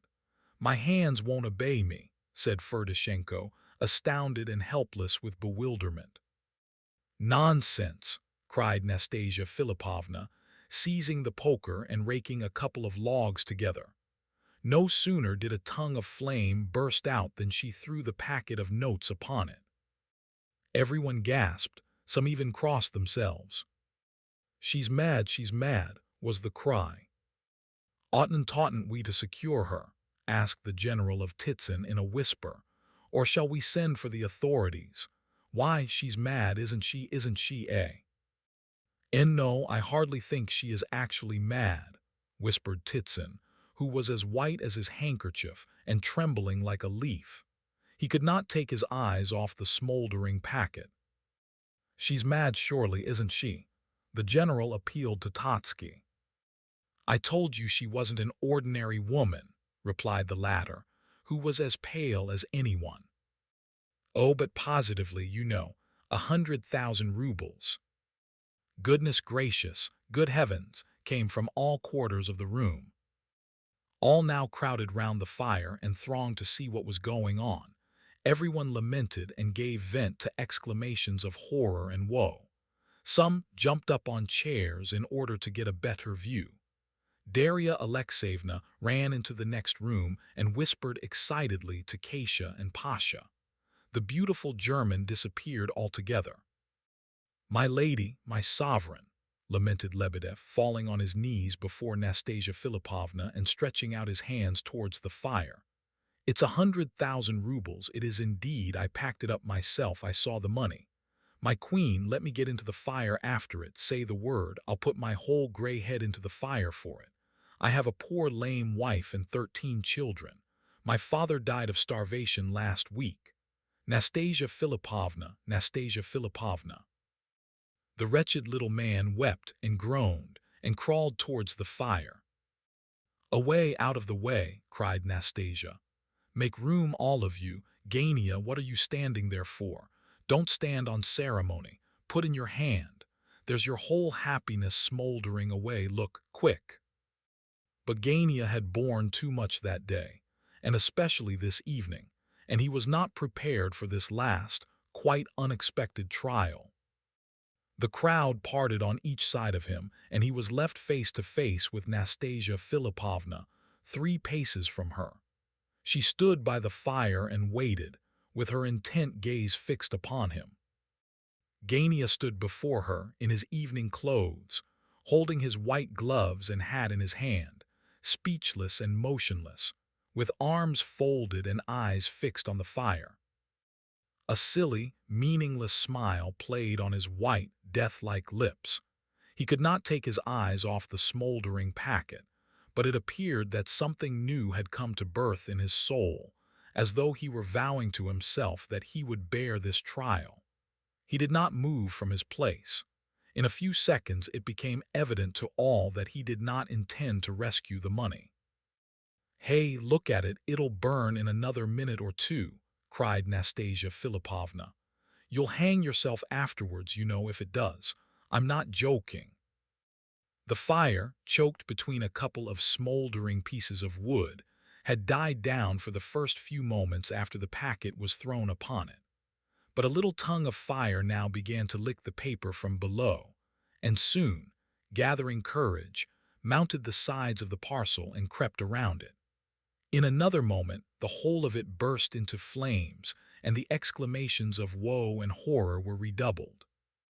Nastasia Philipovna, lamented Lebedev again, straining towards the fireplace. But Rogojin dragged him away and pushed him to the rear once more. The whole of Rogojin's being was concentrated in one rapturous gaze of ecstasy. He could not take his eyes off Nastasia. He stood drinking her in, as it were. He was in the 7th heaven of delight. Oh, what a queen she is, he ejaculated every other minute, throwing out the remark for anyone who liked to catch it. That's the sort of woman for me. Which of you would think of doing a thing like that, you blackguards, eh? He yelled. He was hopelessly and wildly beside himself with ecstasy. The prince watched the whole scene, silent and dejected. I'll pull it out with my teeth for 1,000, said Ferdishenko. So would I, said another from behind, with pleasure. Devil take the thing, he added in a tempest of despair. It will all be burnt up in a minute. It's burning, it's burning. It's burning, it's burning, cried all, thronging nearer and nearer to the fire in their excitement. Gania, don't be a fool. I tell you for the last time. Get on, quick, shrieked Ferdishenko, rushing wildly up to Gania and trying to drag him to the fire by the sleeve of his coat. Get it, you dummy, it's burning away fast. Oh, damn the thing. Gania hurled Ferdishenko from him. Then he turned sharp round and made for the door. But he had not gone a couple of steps when he tottered and fell to the ground. He's fainted, the cry went round. And the money's burning still, Lebedev lamented. Burning for nothing, shouted others. Kasia Pasha, bring him some water, cried Nastasia Philippovna. Then she took the tongs and fished out the packet. Nearly the whole of the outer covering was burned away, but it was soon evident that the contents were hardly touched. The packet had been wrapped in a threefold covering of newspaper, and the notes were safe. All breathed more freely. Some dirty little 1,000 or so may be touched, said Lebedev, immensely relieved. But there's very little harm done after all. It's all his, the whole packet is for him, do you hear, all of you, cried Nastasia Philippovna, placing the packet by the side of Gania. He restrained himself and didn't go after it, so his self-respect is greater than his thirst for money. All right, he'll come to directly. He must have the packet or he'll cut his throat afterwards. There, he's coming to himself. General Totsky, all of you, did you hear me? The money is all Gania's. I give it to him fully conscious of my action as recompense for, well, for anything he thinks best. Tell him so. Let it lie here beside him. Off we go, Rogojin. Goodbye, Prince. I have seen a man for the first time in my life. Goodbye, Afanasy Ivanovitch, and thanks. The Rogojin gang followed their leader and Nastasia Philippovna to the entrance hall, laughing and shouting and whistling. In the hall the servants were waiting and handed her her fur cloak. Martha, the cook, ran in from the kitchen. Nastasia kissed them all round. Are you really throwing us all over, little mother? Where are you going to? And on your birthday, too, cried the four girls, crying over her and kissing her hands. I am going out into the world, Kasia. Perhaps I shall be a laundress. I don't know. No more of Afanasy Ivanovitch anyhow. Give him my respects. Don't think badly of me, girls. The prince hurried down to the front gate where the party were settling into the troikas, all the bells tinkling a merry accompaniment the while. The general caught him up on the stairs. Prince, Prince, he cried, seizing hold of his arm, recollect yourself. Drop her, Prince. You see what sort of a woman she is. I am speaking to you like a father. The prince glanced at him but said nothing. He shook himself free and rushed on downstairs. The general was just in time to see the prince take the first sledge he could get, and giving the order to Ekaterinhof, start off in pursuit of the troikas. Then the general's fine gray horse dragged that worthy home, with some new thoughts and some new hopes and calculations developing in his brain, and with the pearls in his pocket, for he had not forgotten to bring them along with him, being a man of business. Amid his new thoughts and ideas there came, once or twice, the image of Nastasia Philippovna. The general sighed. I'm sorry, really sorry, he muttered. She's a ruined woman. Mad, mad. However, the prince is not for Nastasia Philippovna now, perhaps it's as well. Two more of Nastasia's guests, who walked a short distance together, indulged in high moral sentiments of a similar nature. Do you know, Totsky, this is all very like what they say goes on among the Japanese, said Titsin. The offended party there, they say, marches off to his insulter and says to him, You insulted me, so I have come to rip myself open before your eyes. And with these words he does actually rip his stomach open before his enemy, and considers, doubtless, that he is having all possible and necessary satisfaction and revenge. There are strange characters in the world, sir. And you think there was something of this sort here, do you? Dear me, a very remarkable comparison, you know. But you must have observed, my dear Titsin, that I did all I possibly could. I could do no more than I did, and you must admit that there are some rare qualities in this woman. I felt I could not speak in that bedlam, or I should have been tempted to cry out when she reproached me that she herself was my best justification. Such a woman could make anyone forget all reason, everything. Even that Maujic Rogojin you saw brought her 100,000 rubles. Of course, all that happened tonight was ephemeral, fantastic, unseemly, yet it lacked neither color nor originality. My God, what might not have been made of such a character combined with such beauty? Yet in spite of all efforts, in spite of all education, even all those gifts are wasted. She is an uncut diamond. I have often said so. And a fantasy, Ivanovich heaved a deep sigh. And so, part one comes to a close. In the quiet rooms and crowded drawing rooms of St. Petersburg, Prince Mishkin has taken his first gentle steps into a world full of masks, ambitions, and unspoken pain.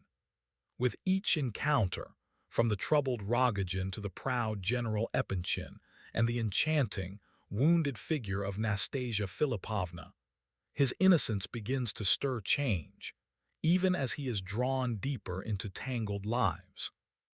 The prince's kindness, so simple and unguarded, leaves others uncertain, some disarmed, others disturbed.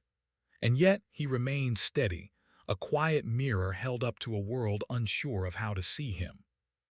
As part one fades, we feel the hush of things yet to come, questions lingering in the air, emotions half-formed and waiting. Now let your breath slow, and let these final thoughts settle like snow upon a quiet street. Sleep well, and when you're ready, we'll continue with part two of The Idiot.